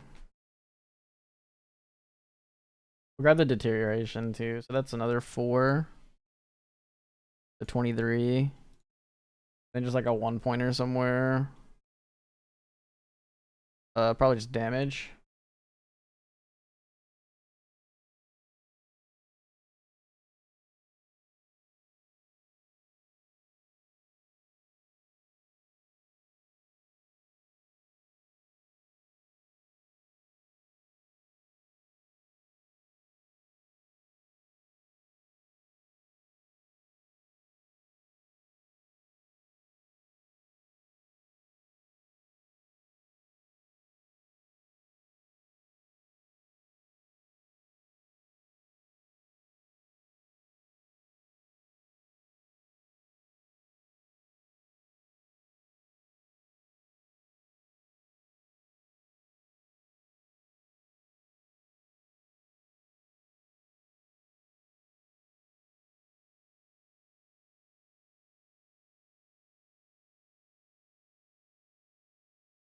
Alright, and then from deception,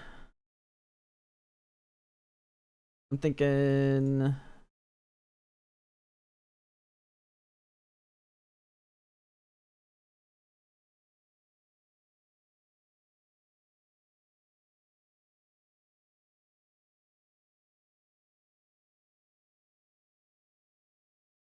I want to get, because I have affliction. I need to get some base wilt now.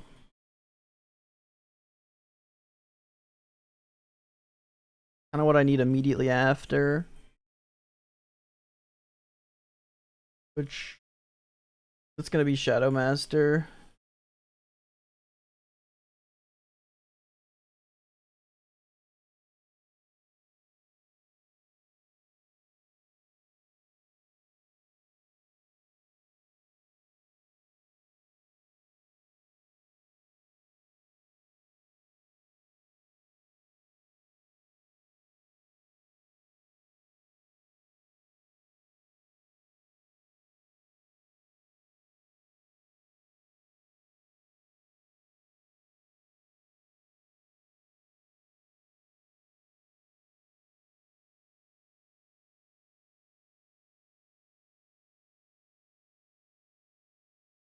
How badly do I need the wilt chance? I probably will need it.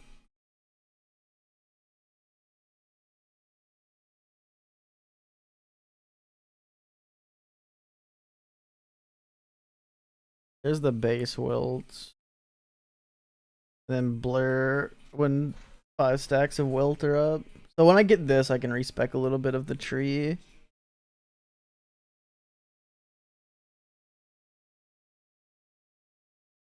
It doesn't have an erosion tag anymore, so this isn't going to do anything. What about deterioration? I do want that. So 7 points are spoken for.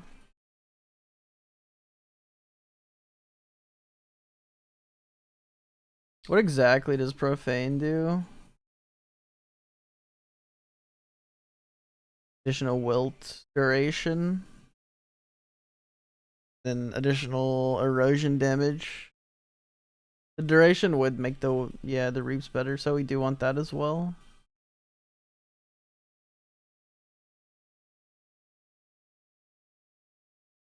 That's 11 points. I need to get some earlier nodes too.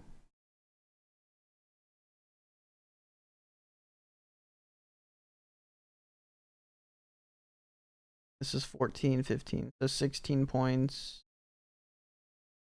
Like, I've got pretty much all that taken care of. I need to get up to...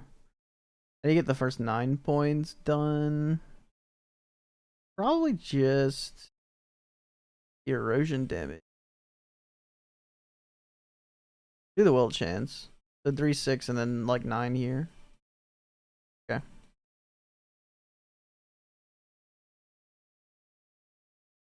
I don't know how I'm gonna get skill levels. I'm missing so many. I don't need them. I keep forgetting I don't need it because it's not. I'm not trying to get damage on that.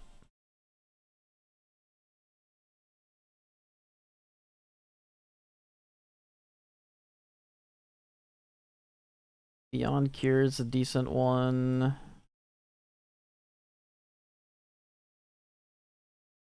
I just run dirt. Run dirt.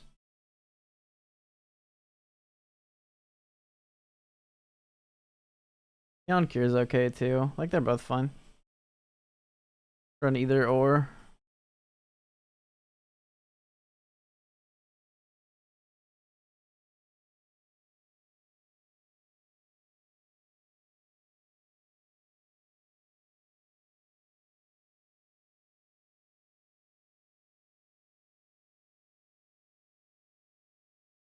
Do a new snip.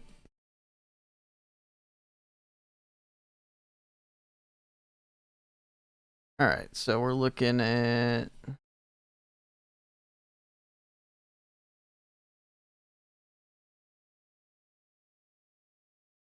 yellow. Dirt.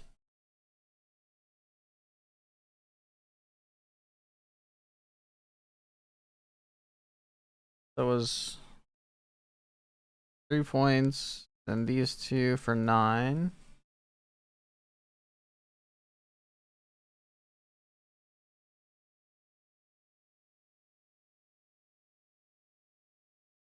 Then Profane. 12, 13.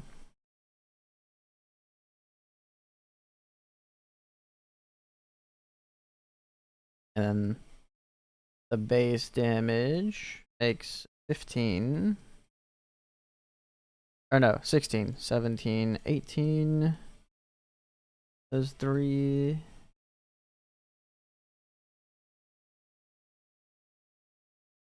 That's 21, 24. Which I'd go 1 over, but I think that 1 point's fine. Right, 3, 6, 9. 12, 13, 16, 19, 20. Yeah, I'm 1 over.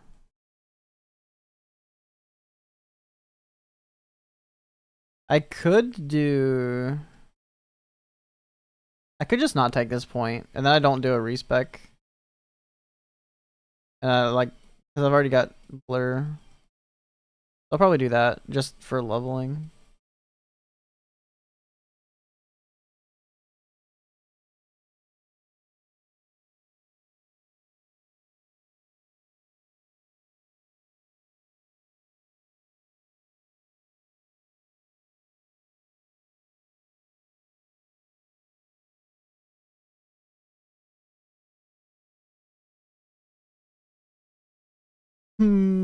Next.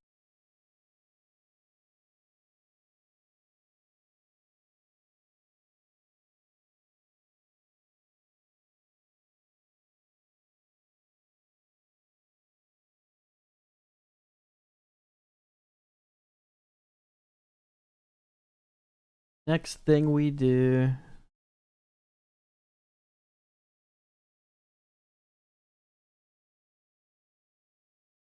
I don't know. I'm doing 2 trees and stuff, so.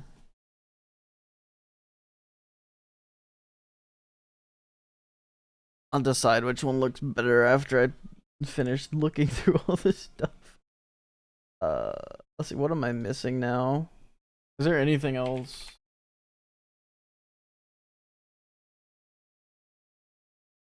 Is the last 2 are always a pain to pick.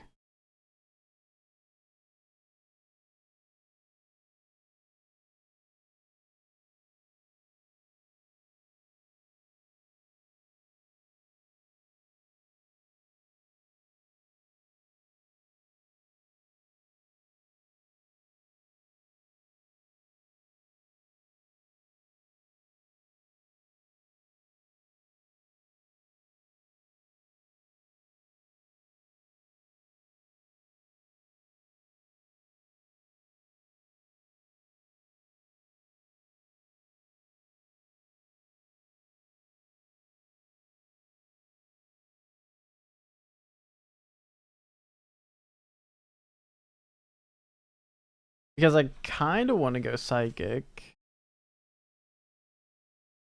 But Lich also seems good.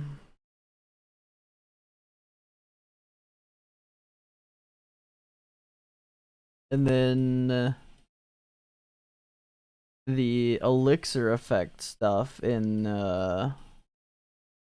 Steel Guard looks really nice too. Steel Vanguard.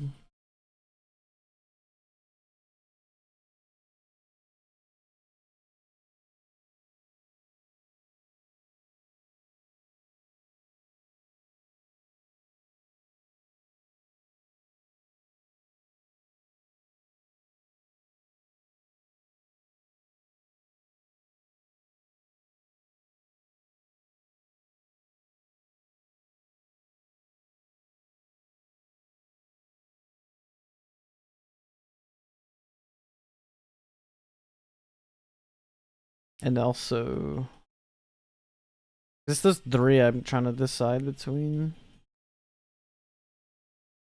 I think Warlock also has some decent stuff for Reap. Which, Reap is something I want to grab.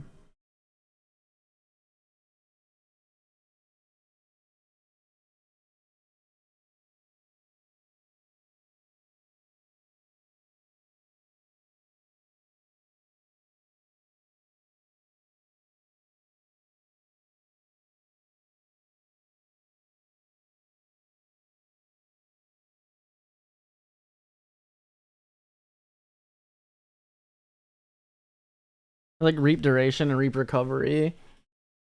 Oh, but that's all in Psychic. That's kind of where I would go then. Because that's, like, those stats are very good.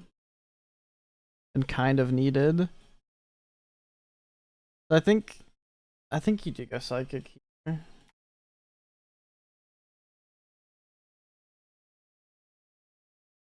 So for the last one,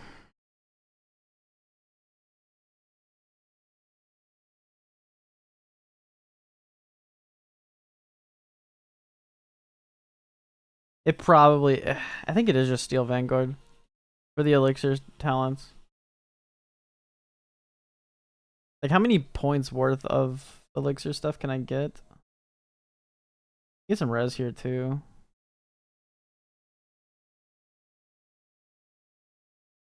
0.5, 1.5. That's 4 charging progress every second.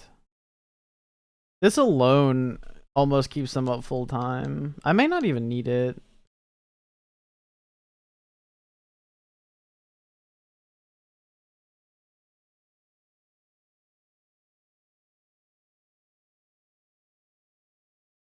I just like the skill effect nodes. Because you can also get those on slates.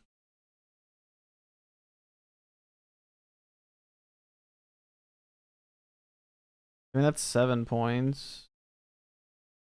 Additional damage applied to life is good.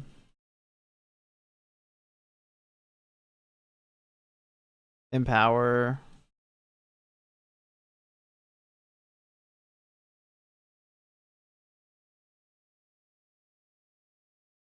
Really not a ton. I could just use it purely for defense though.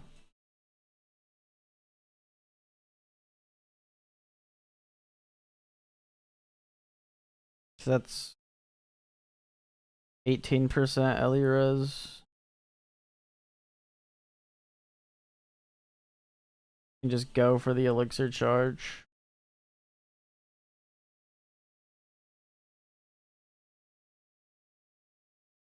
That's 10 points.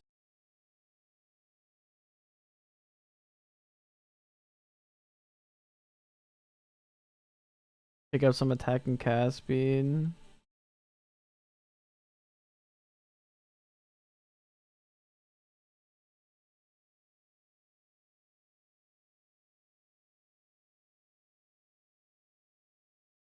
They really just need to hit 12.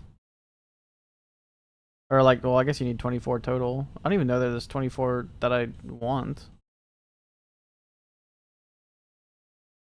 This does hinge on me using 2 elixirs as well. Because the rest of these aren't great.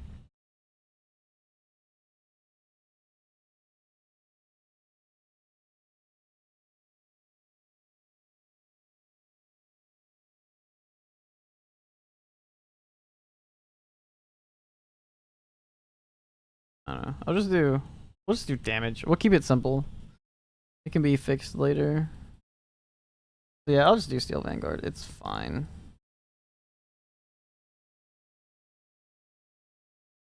I can rethink it when I have more time. Based on what I'm getting from items and uniques, which I haven't even looked at those yet.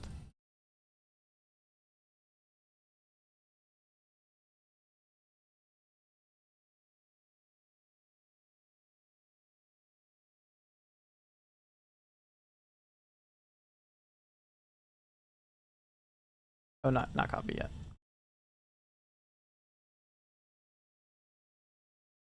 Yeah.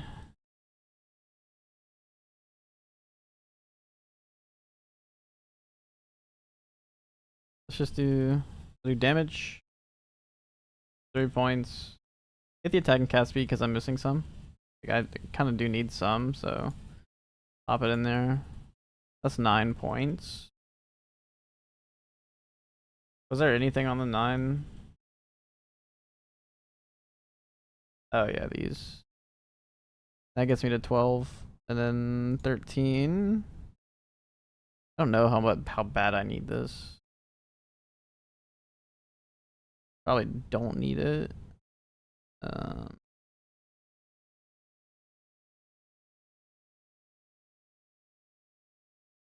that 13?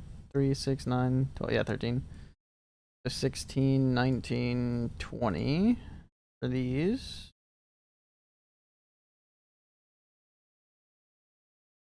Oh yeah, and I just get 24 here for the additional to life. That's fine.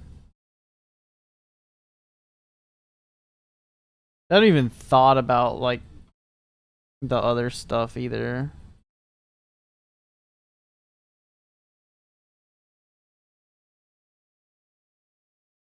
Yellow.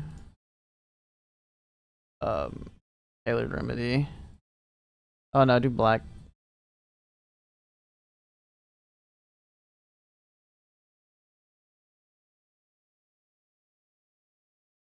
Copy and paste into here.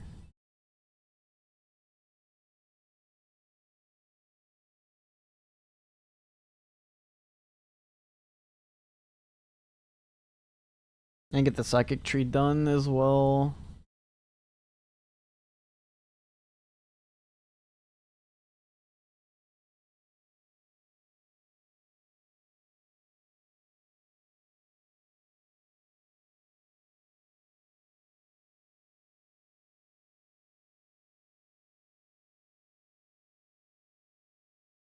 Yes.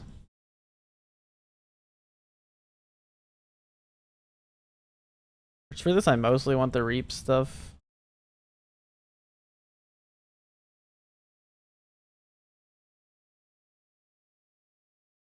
But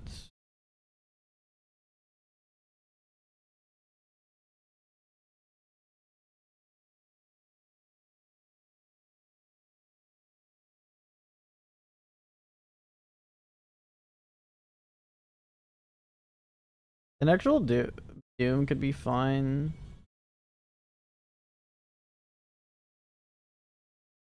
It'd be nice for clear. I'm kind of planning on going explode. Just do reap purification for now.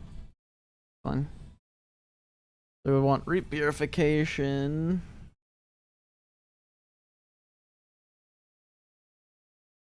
Here's where I can start scaling some of the more damage over time too.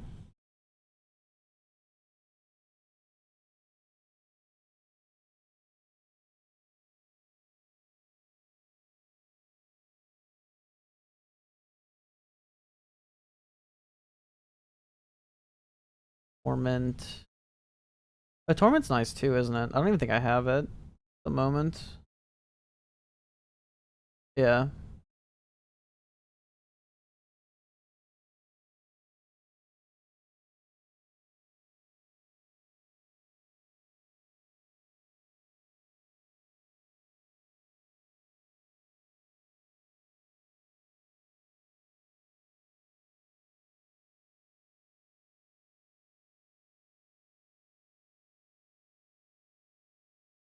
I might want faster attacks.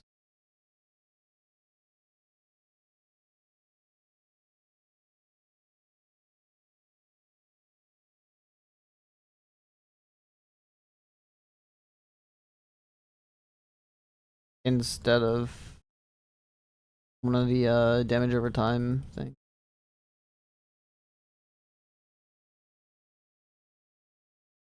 I want these two first.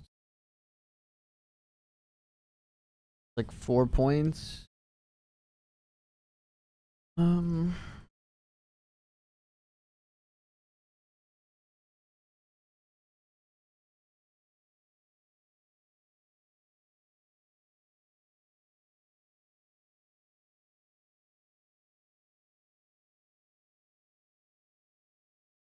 Like all of this, so 3, 6, 9, 10. I don't need the energy shield one, I don't think. It could be decent defensive though.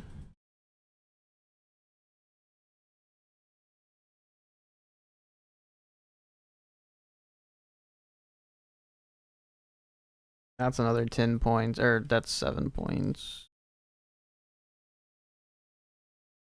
The reap.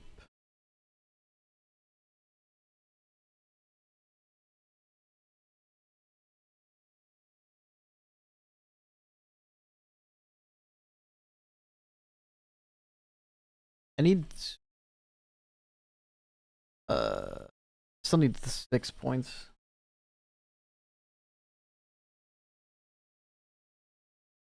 Probably just damage over time. The 6. It's 3, 6, 9, 10, 13, 17, 18, 21, 24, 25. Yeah, I've got 28 points in here. There's too many good stuff on this one.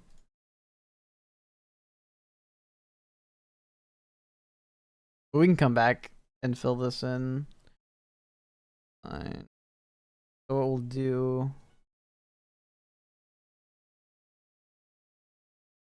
instead, drop those points.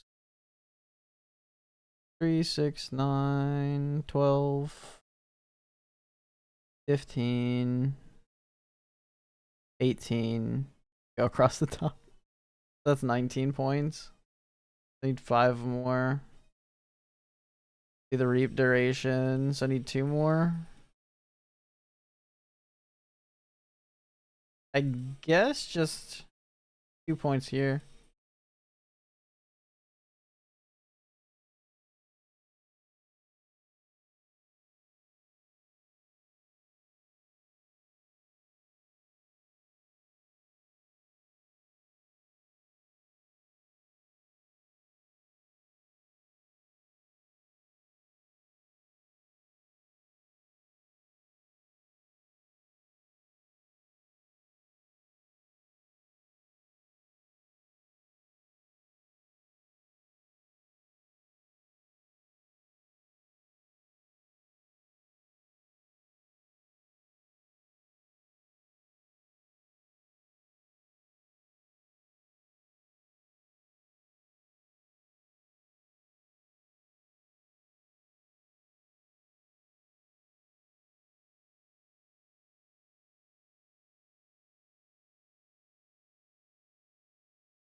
Yeah, one of those is gonna have to change. I'm gonna need the attack speed.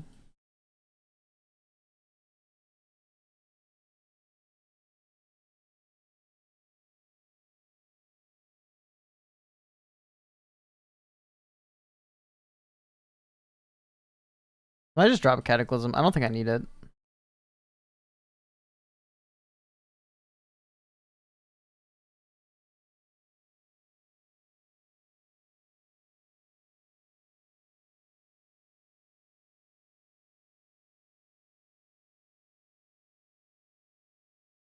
All right.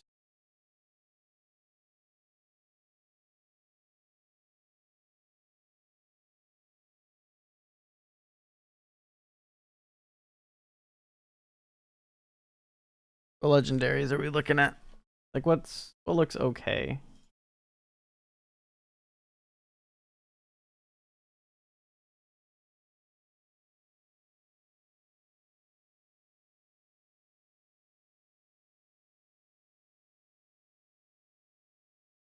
Like Wilt for now.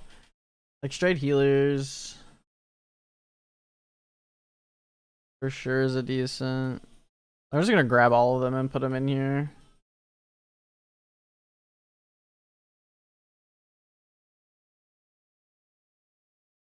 In no particular order.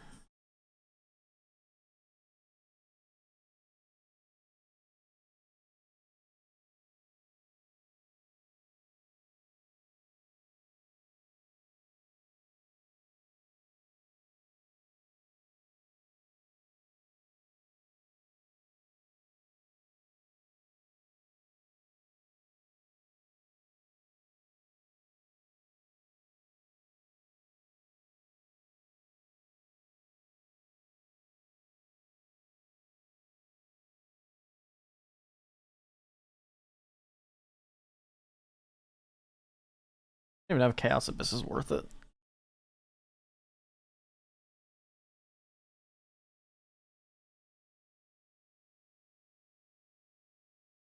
I mean 30. It is like a 60% increase.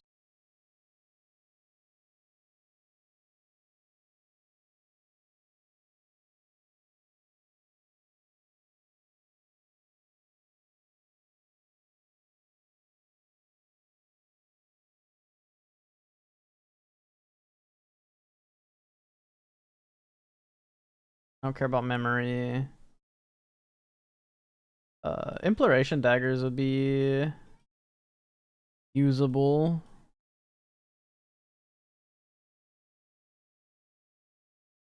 Although they're more like multi-strike things that you would want to use with like Wild Spike or something, but they do add base wilds.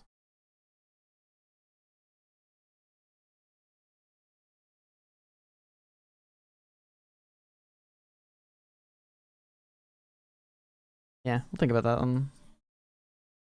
Probably not the thing I want, but it does kind of work.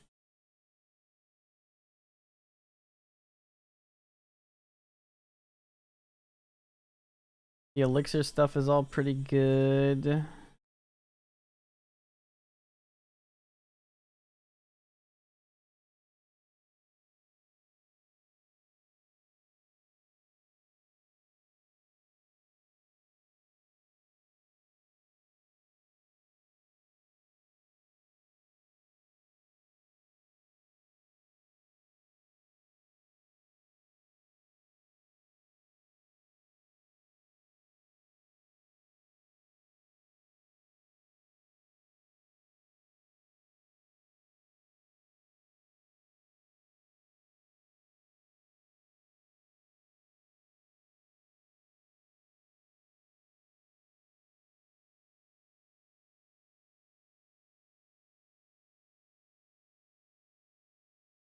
For all stats.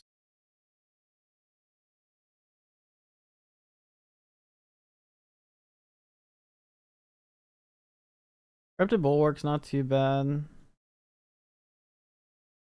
Void Embankment is one of the better ones that I could get.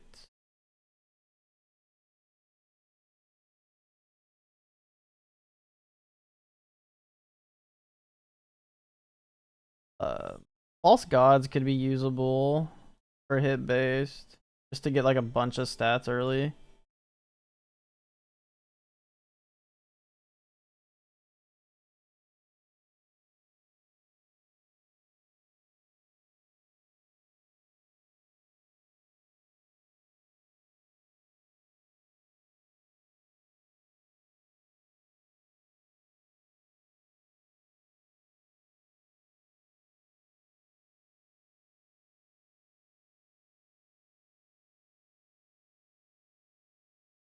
Some other good things that I could do. Um, Anything for added damage could be good for some hit based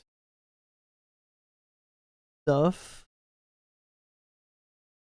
Although, is there anything? I think Israfel's is like the only thing.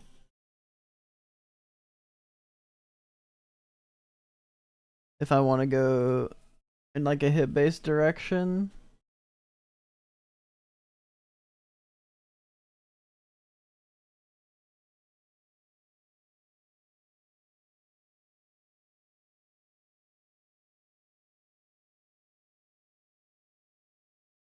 Yeah.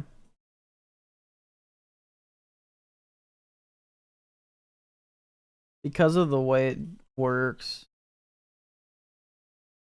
it does work really well on the new Chrome. Because it'll be force converted to whatever element's fired.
Lucky crits. I think this doesn't really work. I think you actively trigger your empowers.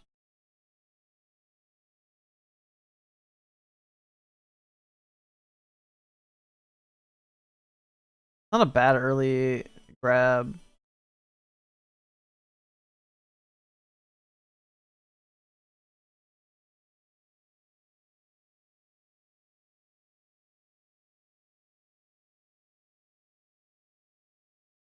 Does this have a? This is global, right? Yeah.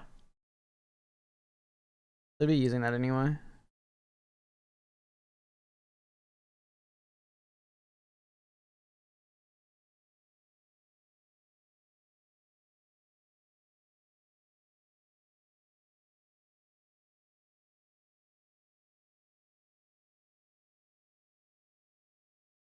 Weapons, I'm not too worried about.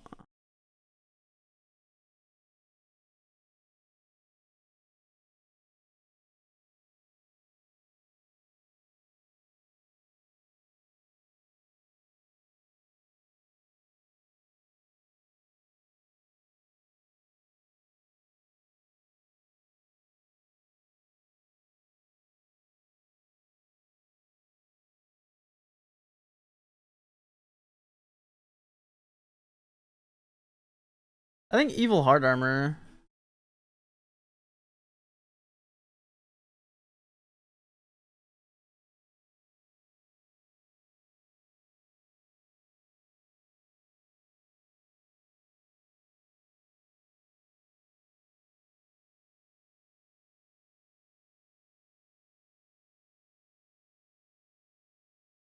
Yeah. With Wilt.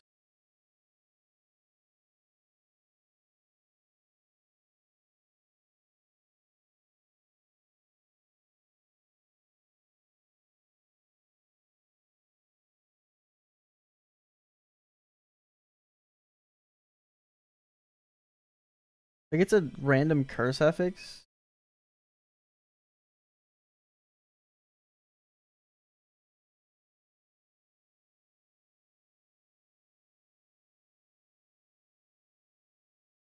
I think evil heart armor be a decent one as well.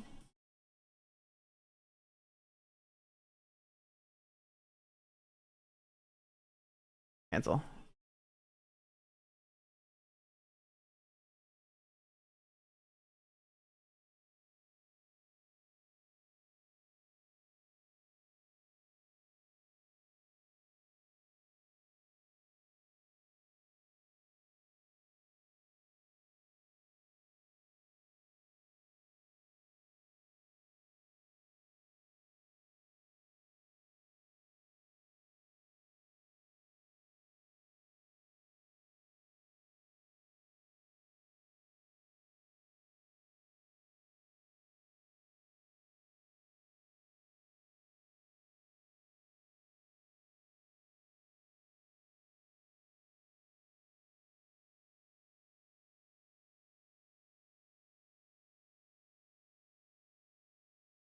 Water staff is an interesting choice.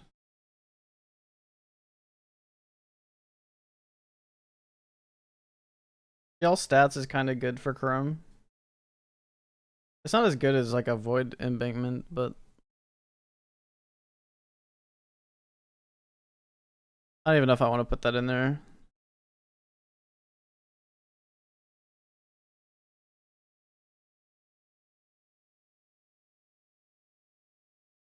I'm not running deterioration.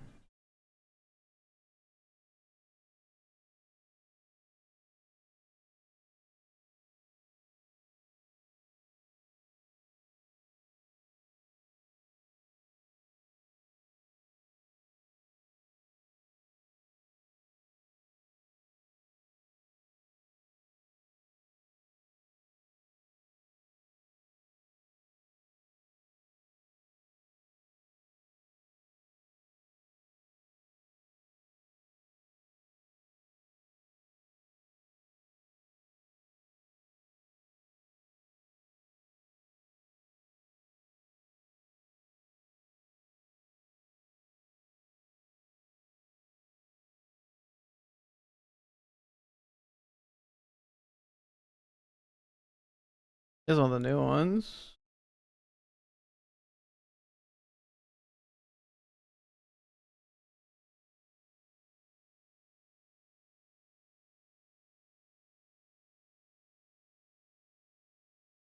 Hmm.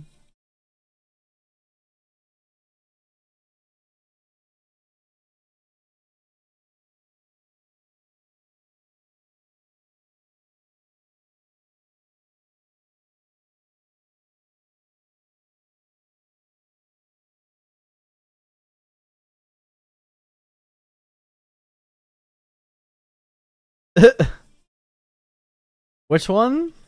The tibia? Wait, I think I know what tibia is. Isn't that the? Oh, it's not that good, right?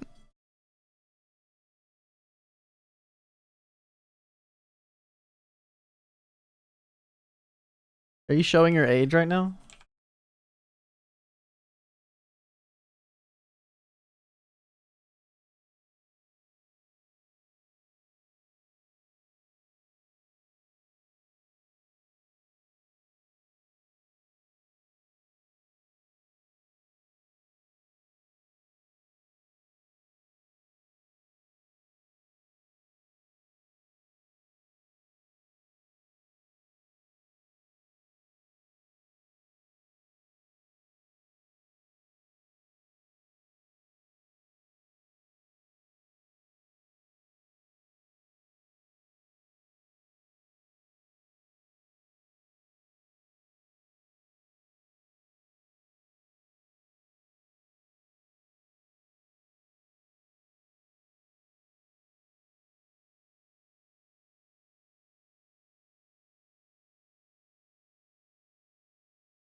Oh, never mind. I was thinking of a different game. Although they look similar.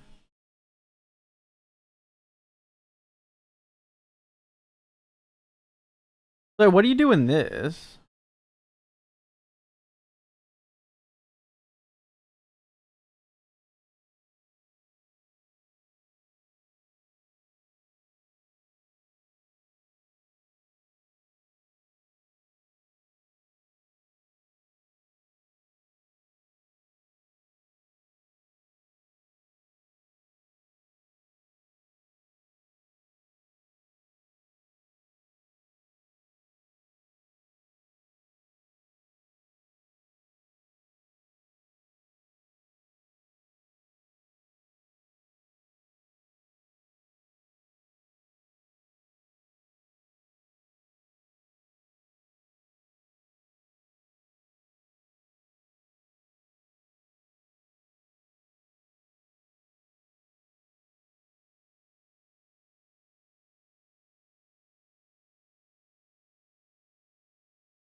It has free for all PvP. That's sus.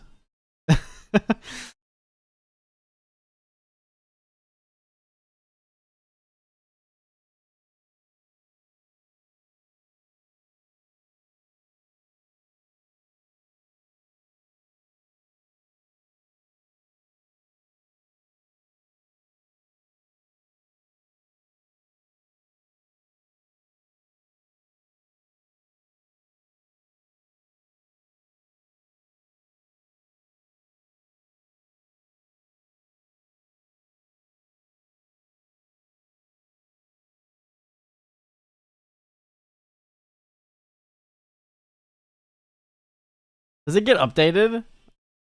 Do they like add content to that game?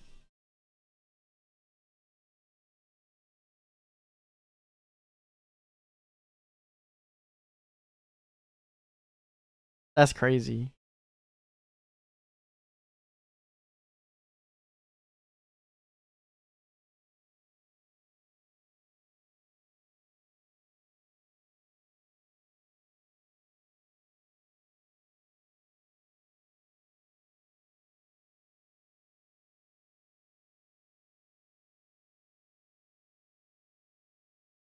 Added damage per stack.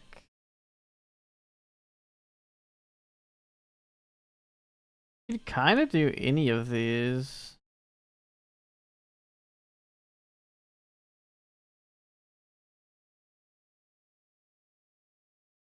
Oh, this just makes damage penetrate Ellie res.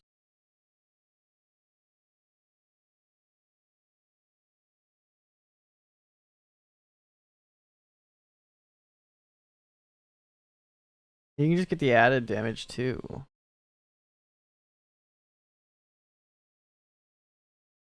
Because I know for Chrome, you're kind of just.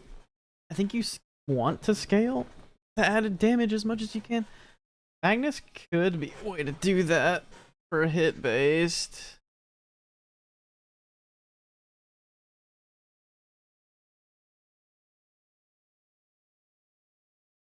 Hmm. It's a weird pick, but I think it's a pick.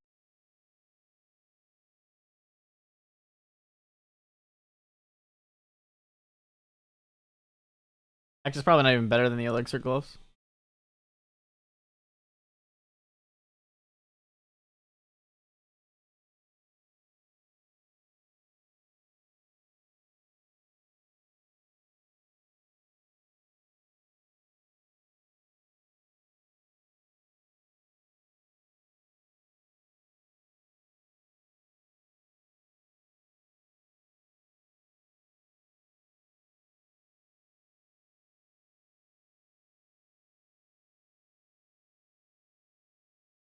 Greybirds is an interesting one.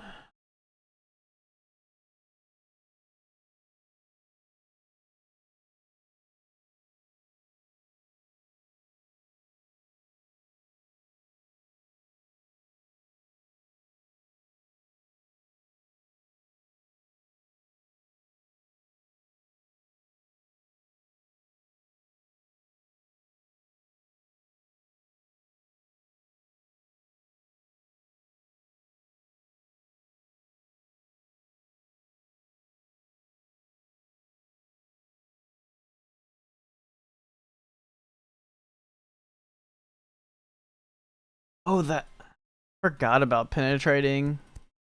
Which you could put that on a slate, but because you would have all of these anyway. A decent one.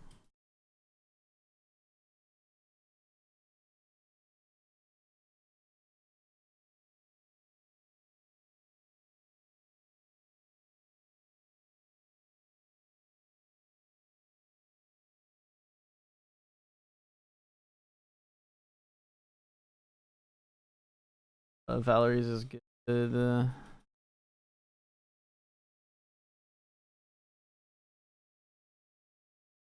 A lot of decent sneaks.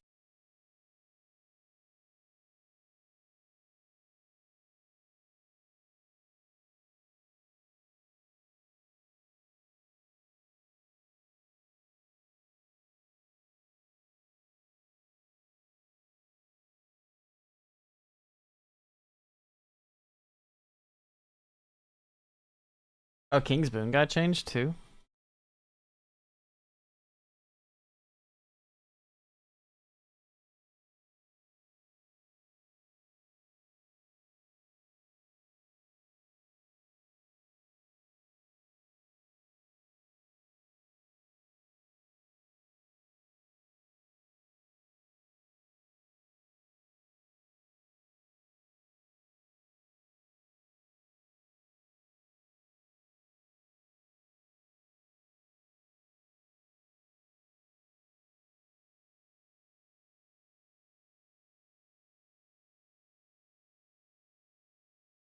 Assuming you get Frostbite, Ignite, Numbed, and Wilt. That's 12%. Paralysis would make 15. Oh, and these multiply.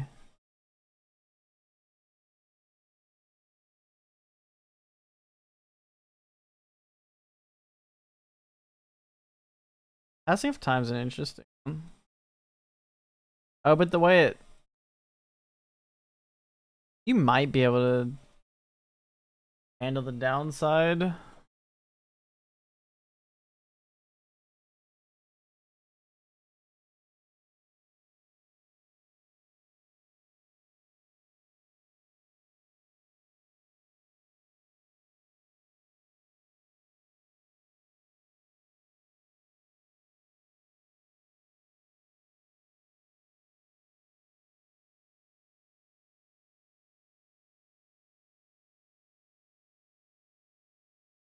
I think focus stacking could be something you could do.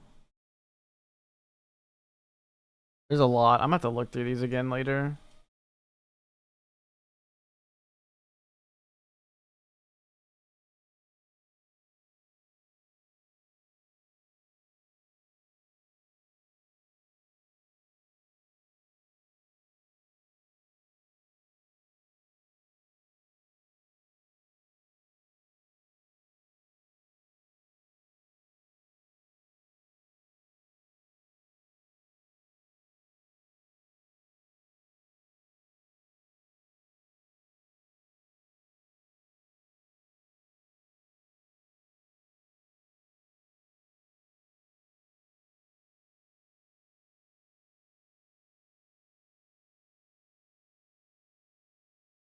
Isn't bad.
Okay, that's a lot of legendaries. Some of them better than others.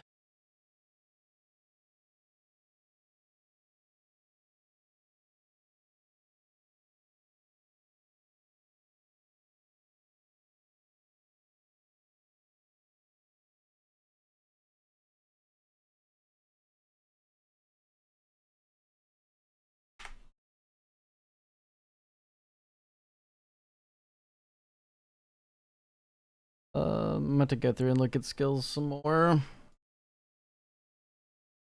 I know I'm going to want an elixir in slot.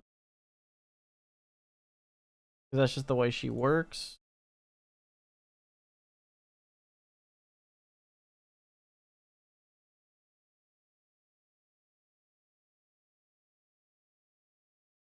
We could do swiftness do for the movement speed. Or just do like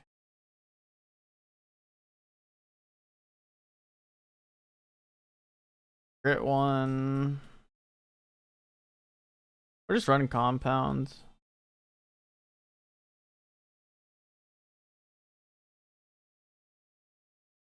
I think either is fine. The difference between compound and life aren't even that different. Probably just run compound.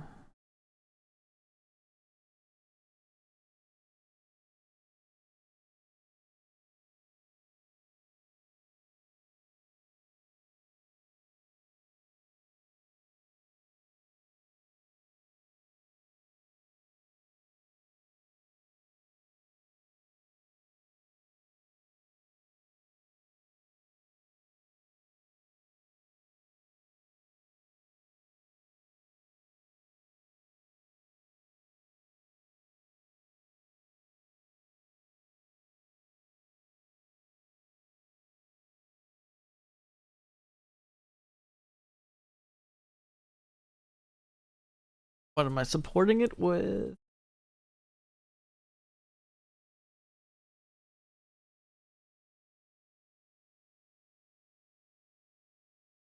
The elixir. Charge progress.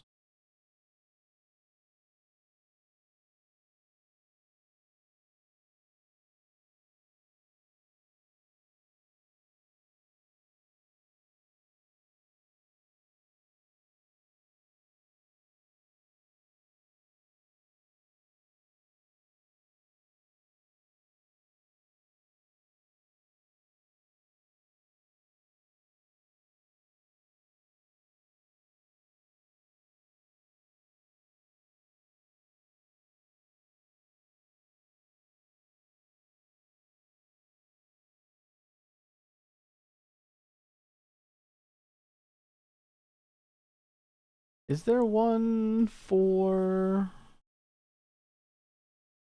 I guess not. I gotta find them. Yeah, there's residues. Restoration duration.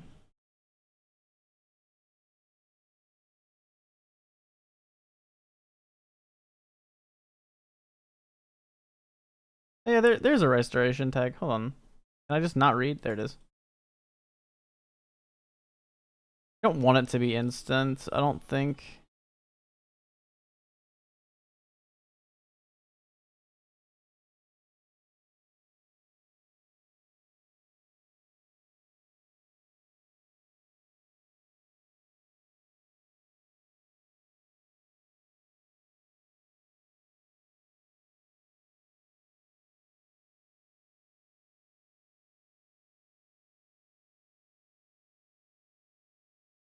Oh wait, she can get inbuilt immunity because of...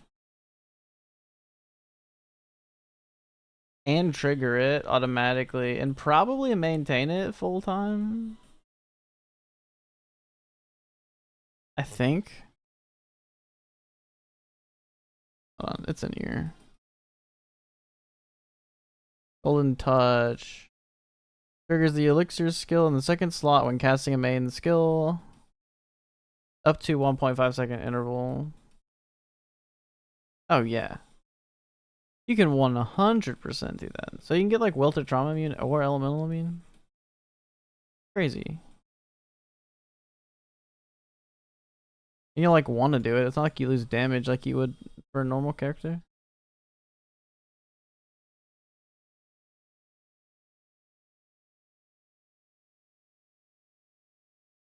It does put a lot of pressure on like energy though. But you're not currently I don't really have room for auras, so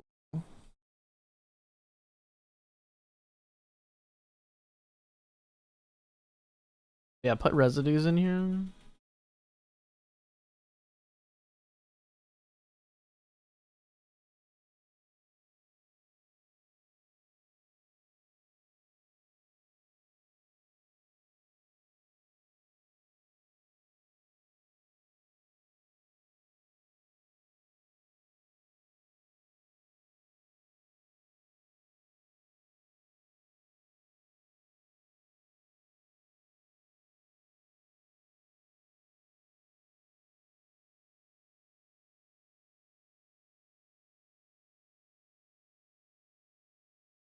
Might as well just run hypermetabolism and run all of these. I guess I don't need emergency aid. But this will build up and hypermetabolism, I think I would go for.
I got like one, two.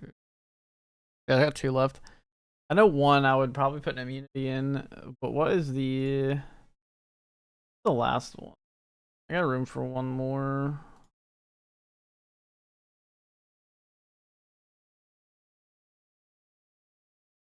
I can actually get complete immunity if I run run two elixirs. Kind of what I'm thinking of doing. I don't know if I have enough energy to run two elixirs to do that. It's an option though.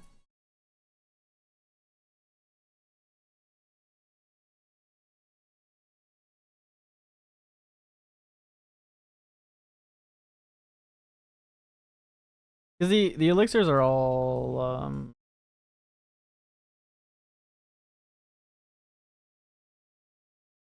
oh, okay.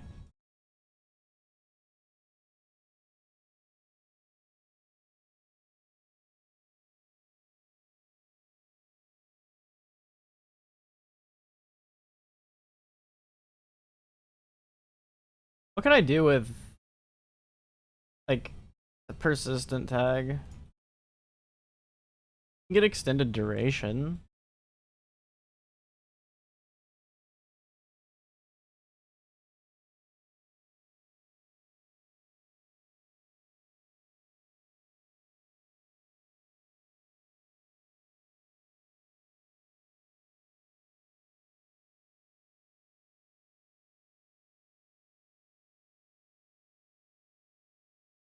Is there any way to get extra damage out of an elixir? Probably no.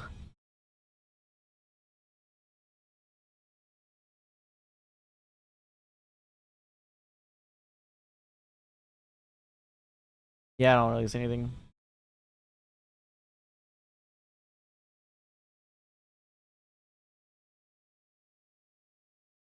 Probably just.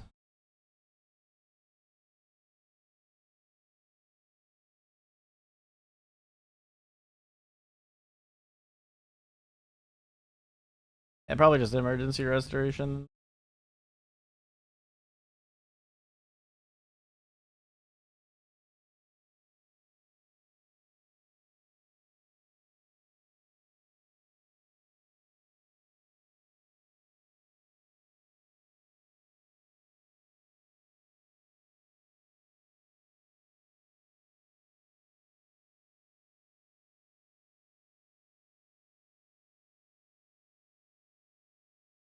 Yeah.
Okay, well, that's good enough for now. I'm just like messing around. I'm trying to figure out what problems I'm gonna run into before I run into them. Right now, there's already a couple I'm coming up against.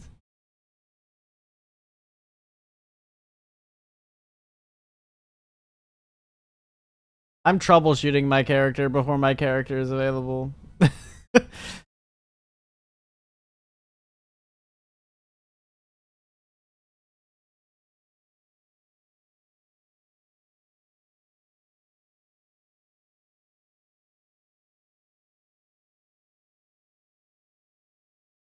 I don't have a conclusion. Just a couple problems.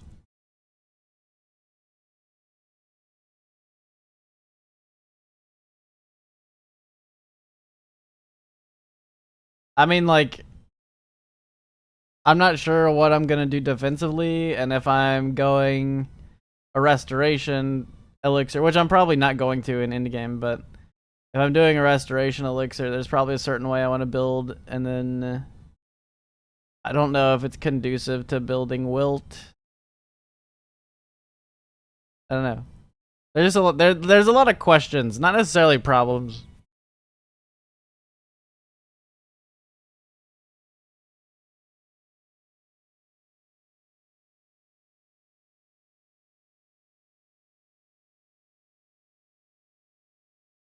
Well,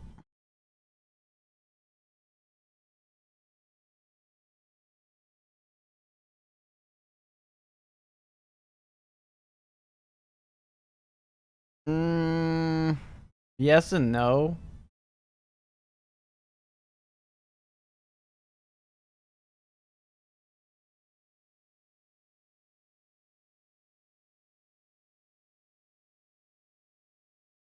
Because that depends on what you pick for your level 60. Which I don't even know how the second trait works. I think it's translated poorly. Well, you're not reserving anything.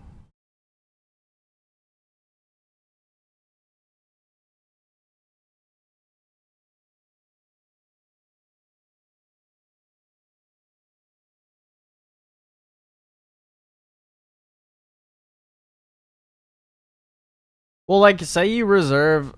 If you, say, reserved all your life and you use the flask, you can technically get the excess life recovery the temporary life, like, and get like the 20%, like that's not that good. But like you could technically reserve and then like make use of the overcapped life and mana if you want to do that. Like, it's an option. But like for the life, you probably don't want to reserve if you're gonna do that.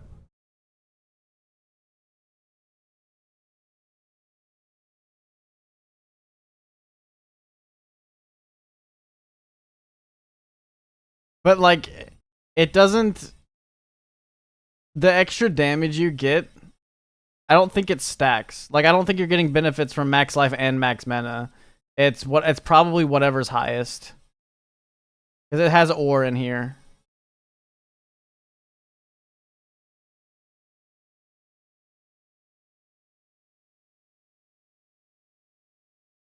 But with the way the elixirs work, yeah, with the way the elixirs work, because they're percent based, having a higher max life pool does mean you do get. Well, never mind. It's only up to 10% at base. It scales up to 30. No one's gonna get to 30 unless you're like spending big bucks.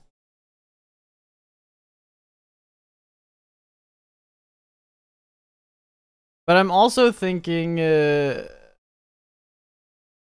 scaling elixir effect is going to be quite strong. Because the new elixirs they're adding are pretty good. The drop only ones. At least like the projectile one in particular. Because if you can elixir effect scale that to like extra +3 projectiles, that would be fun. Yeah, they're drop only. I don't know if they're div. I don't know if it's div card or drop only, but I do know they're not like you can't just grab them. But I mean, you're gonna want them. Like no, like if you're building it, you're not gonna not get them. I don't remember. I don't think they're gonna be that difficult to get, but we'll see.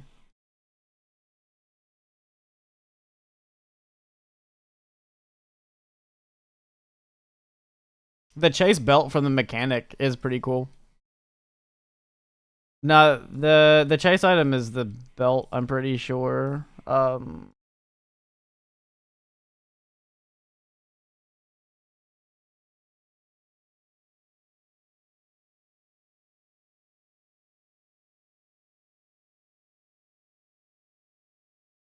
The Omni Elixir notes.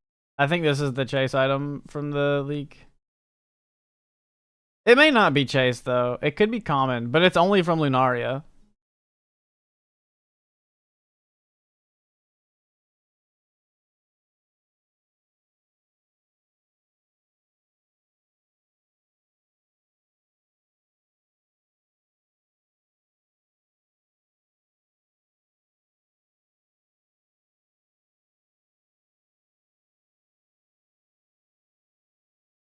I don't think it works with both. I think it takes whatever your highest is. It doesn't even matter if it works for both though, because the additional damage is capped.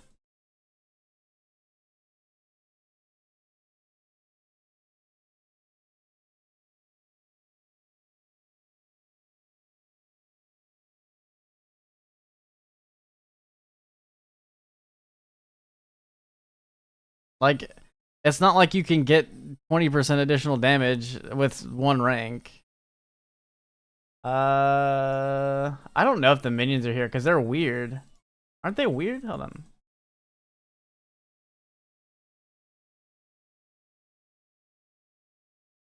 Are they support?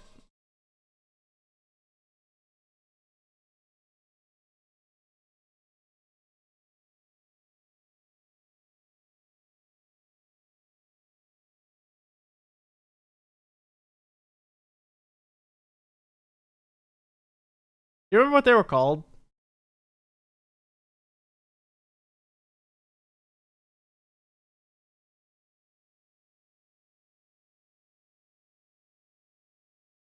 Like, I'm sure they're in here.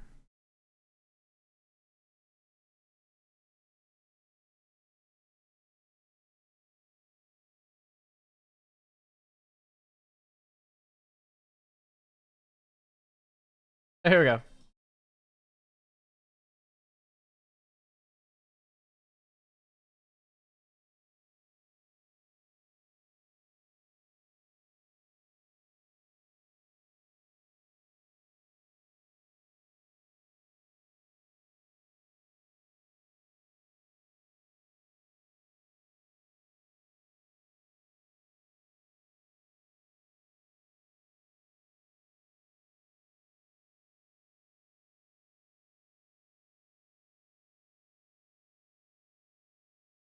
The winged beast?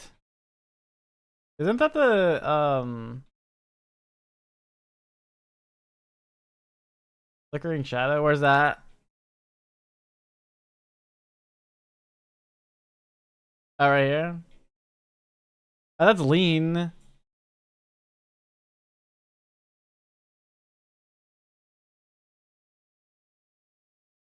Consumes their wilt stacks and deals damage.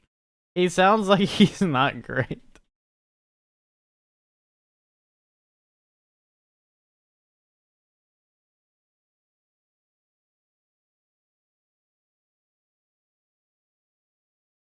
I think some of these are going to be really busted, though.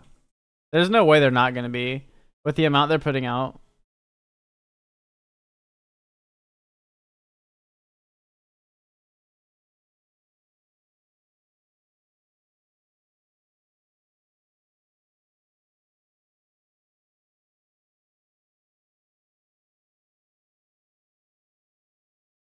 They also get scaling. Like, they get extra scaling options. So like the Dwarven Automaton gets an extra horizontal pin for every 10 command. But the Trog Mage... Like, hold on, because... Where's the other dude?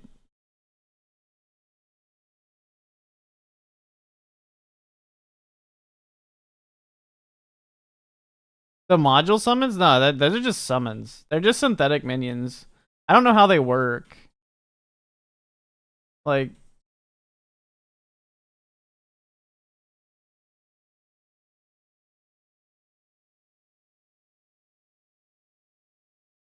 Because Yeah, I'm not sure how they work. I think they're just like they're like supports. But it's weird because they don't show up in the support page.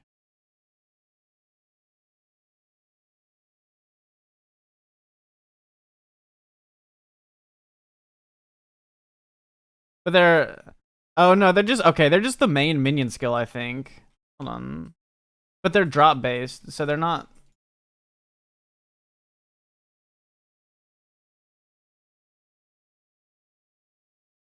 It's just weird they don't show up when you do this.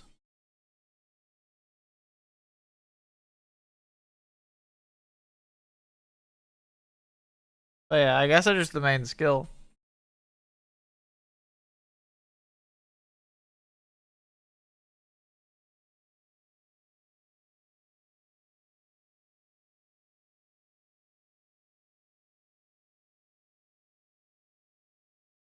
Yeah, because the mods have the alt supports too. Rigid Transmission's getting one.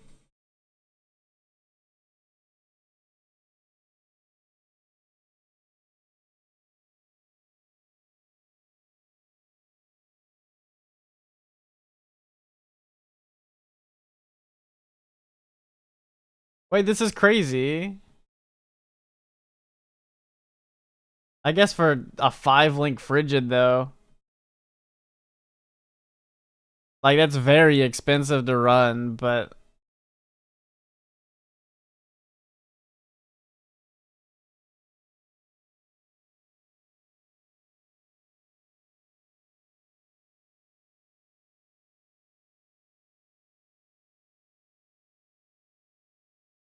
Duration for the supported skill reduces the supported skills. A wait.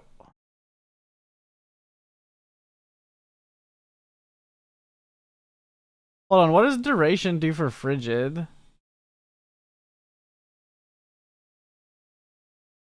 Did they talk about this in the?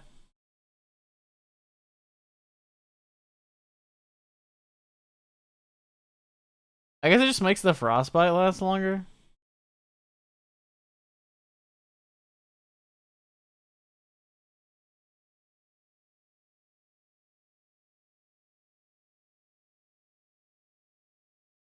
Wait, does it not refresh anymore? Is that what it is?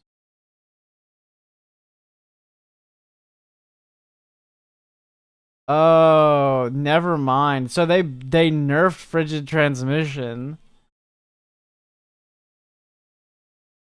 No, they didn't. Wait, yeah, they did. Did they?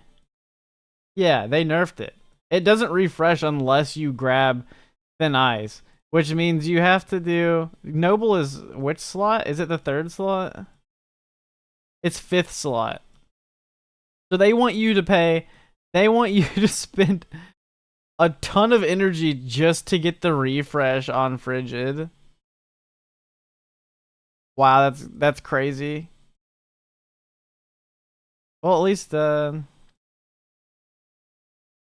a thing. And like to get the refresh to happen quicker, you need a tier 0. Not a fan of that.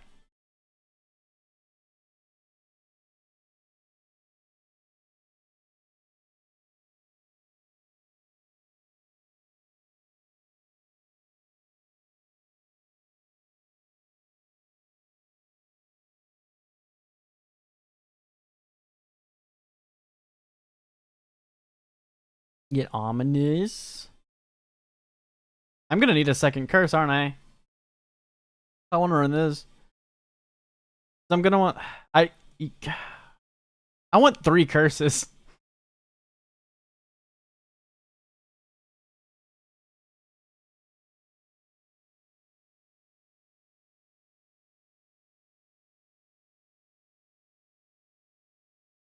that crazy?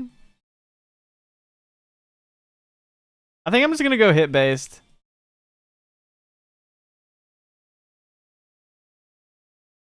If I go wilt based, and I want to run ominous. No, never mind. Never mind. I only need 2 for either, because you just run the other. You run timid on hit base. You want timid, and then you want.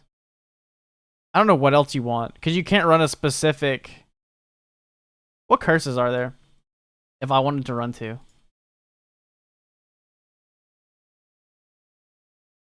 Of course, that depends on if I run chromatic. Before chromatic specifically. If I went hit based. Because you can't run on chromatic, you can't run these. They don't work. It doesn't. I mean, you can. It just doesn't work well. What do you run? Dazzled? You use blind stuff? I guess. Go single curse, honestly. Okay. I don't even know if I want to run chromatic shot. It seems kind of scuffed.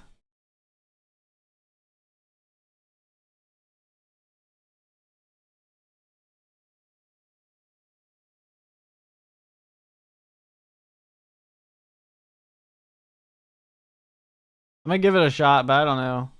I don't know what my backup is.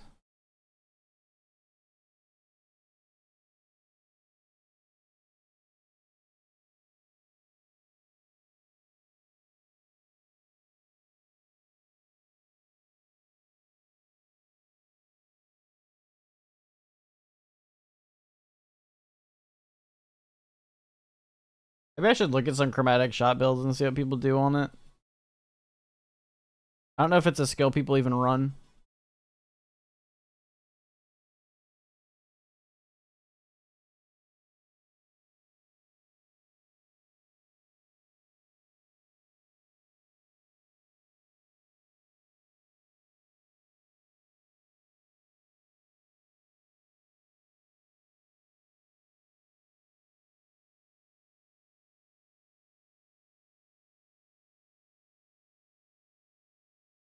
They added a new Kismet.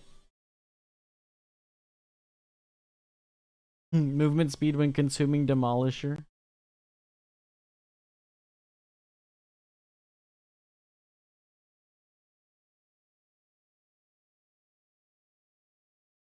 Two additional stacks of Ill Omen. Inflicts weaken on enemies with Ill Omen. That's okay.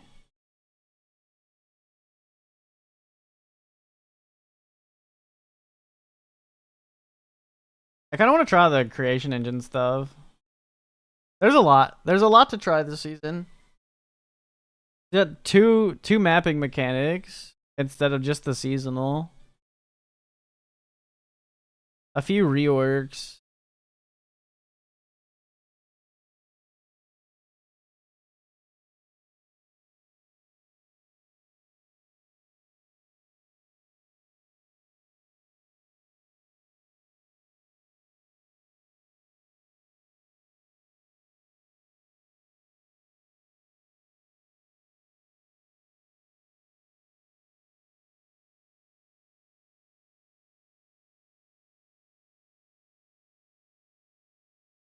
They not have these yet. I want to see what these do.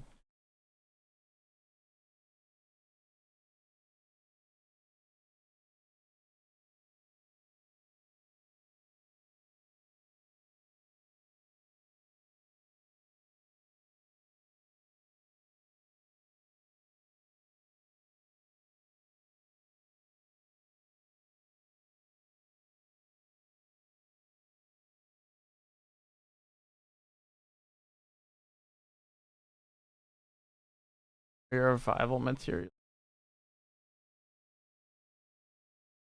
Oh, they added Meowth from Pokemon. Yeah,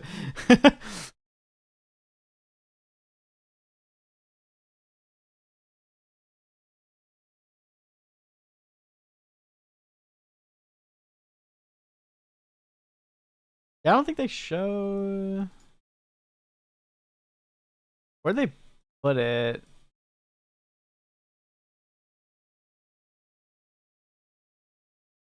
Renewed memory? Is that it?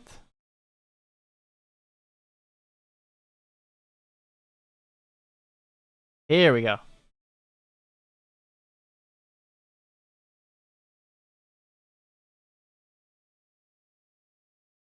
Scent bottles add unselected potion ingredient effects and the selected ingredients, and their base effects will no longer take effect. Oh, so this just lets you decide what you don't want and you get the other two.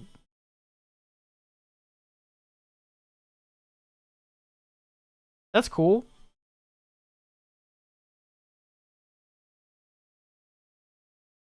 What does this one do?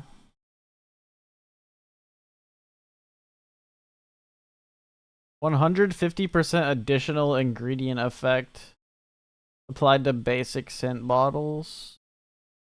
So, like, what are the effects over here? At 150%.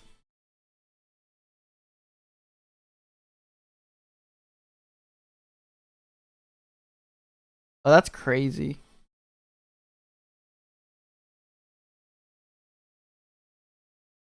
It gives you like 30, and like instead of 12%, you'd get like 30% additional damage. Like, it depends on what you take, but it's a pretty nice increase. And that also affects defenses too, so you can get a lot of injury buffer. You could do mana stacking would be an option. I don't want a mana stack. I think people are gonna mana stack on her. Because she has the yeah, at least with this you can get 150% additional ingredient effect here. And then she has, for one of her defense reagents on the base trait for her scent bottle, she can get the damage taken from mana before life over here. And like at base, it's 8%. And then 8%, like 150 times, is what, like 20%? So you can get 20% from that by itself. I don't know. How much did Rosa 2 get like on her tree?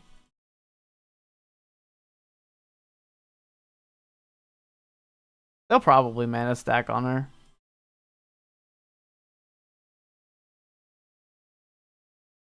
Nothing really. I was just seeing how much mana before life she got off this.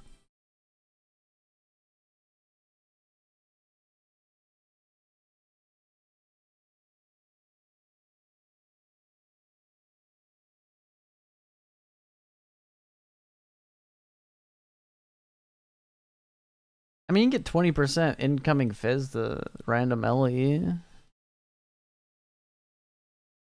Oh, nice. I'm probably gonna play the new character and maybe mess around with chromatic shot, but I don't know.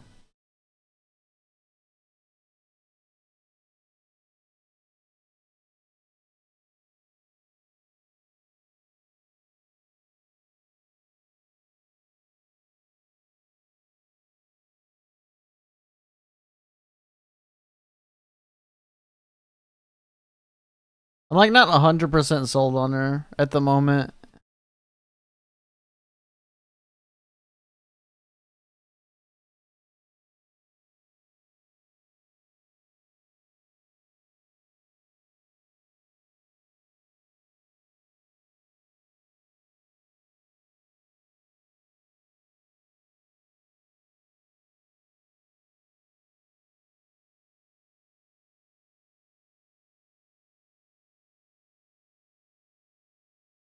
But like chromatic shot does have the X-Blood and shotgun.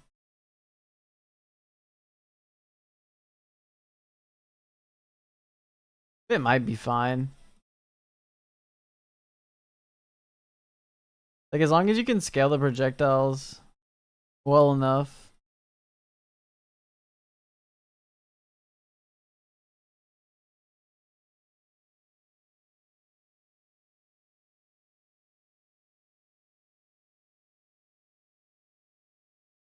What'd they do to Yoga 1?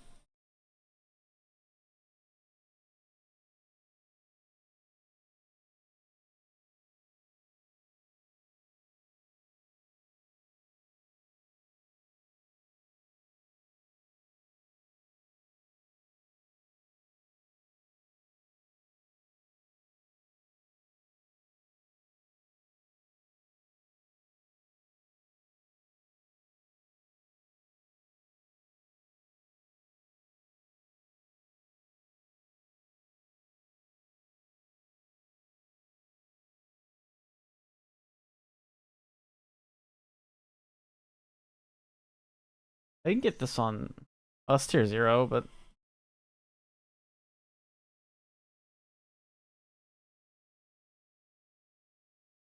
more elixir skill effect. I don't know, I think if you stack enough elixir effect, and you kind of need the good elixirs though. I don't know how hard these are going to be to get.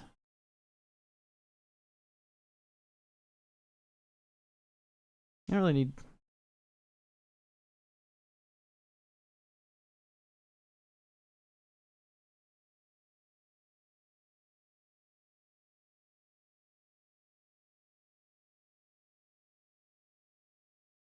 Skill area, its movement speed, proj quant.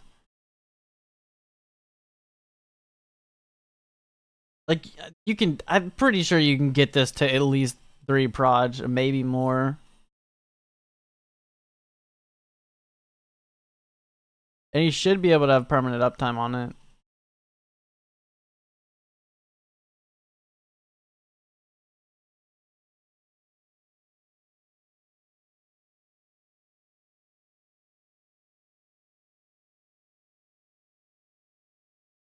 And move fast. The other one she has. Get max life to energy shield.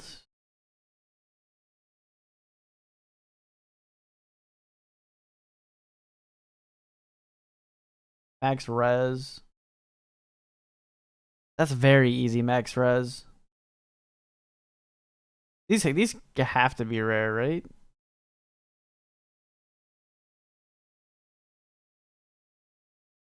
Get regular res here.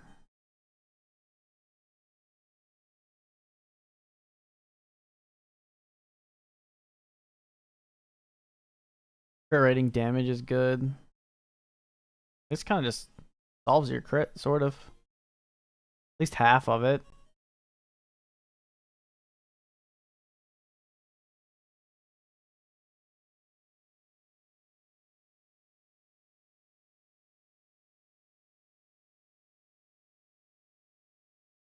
I don't know. I'll have to give a look around. I'm probably gonna look at other people's VODs later too. To see if people are thinking about doing anything.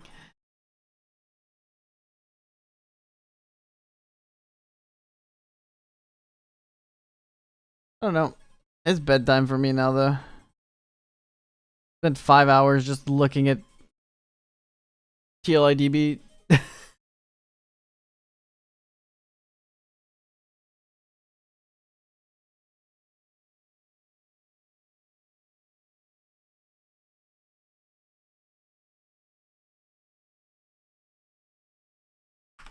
We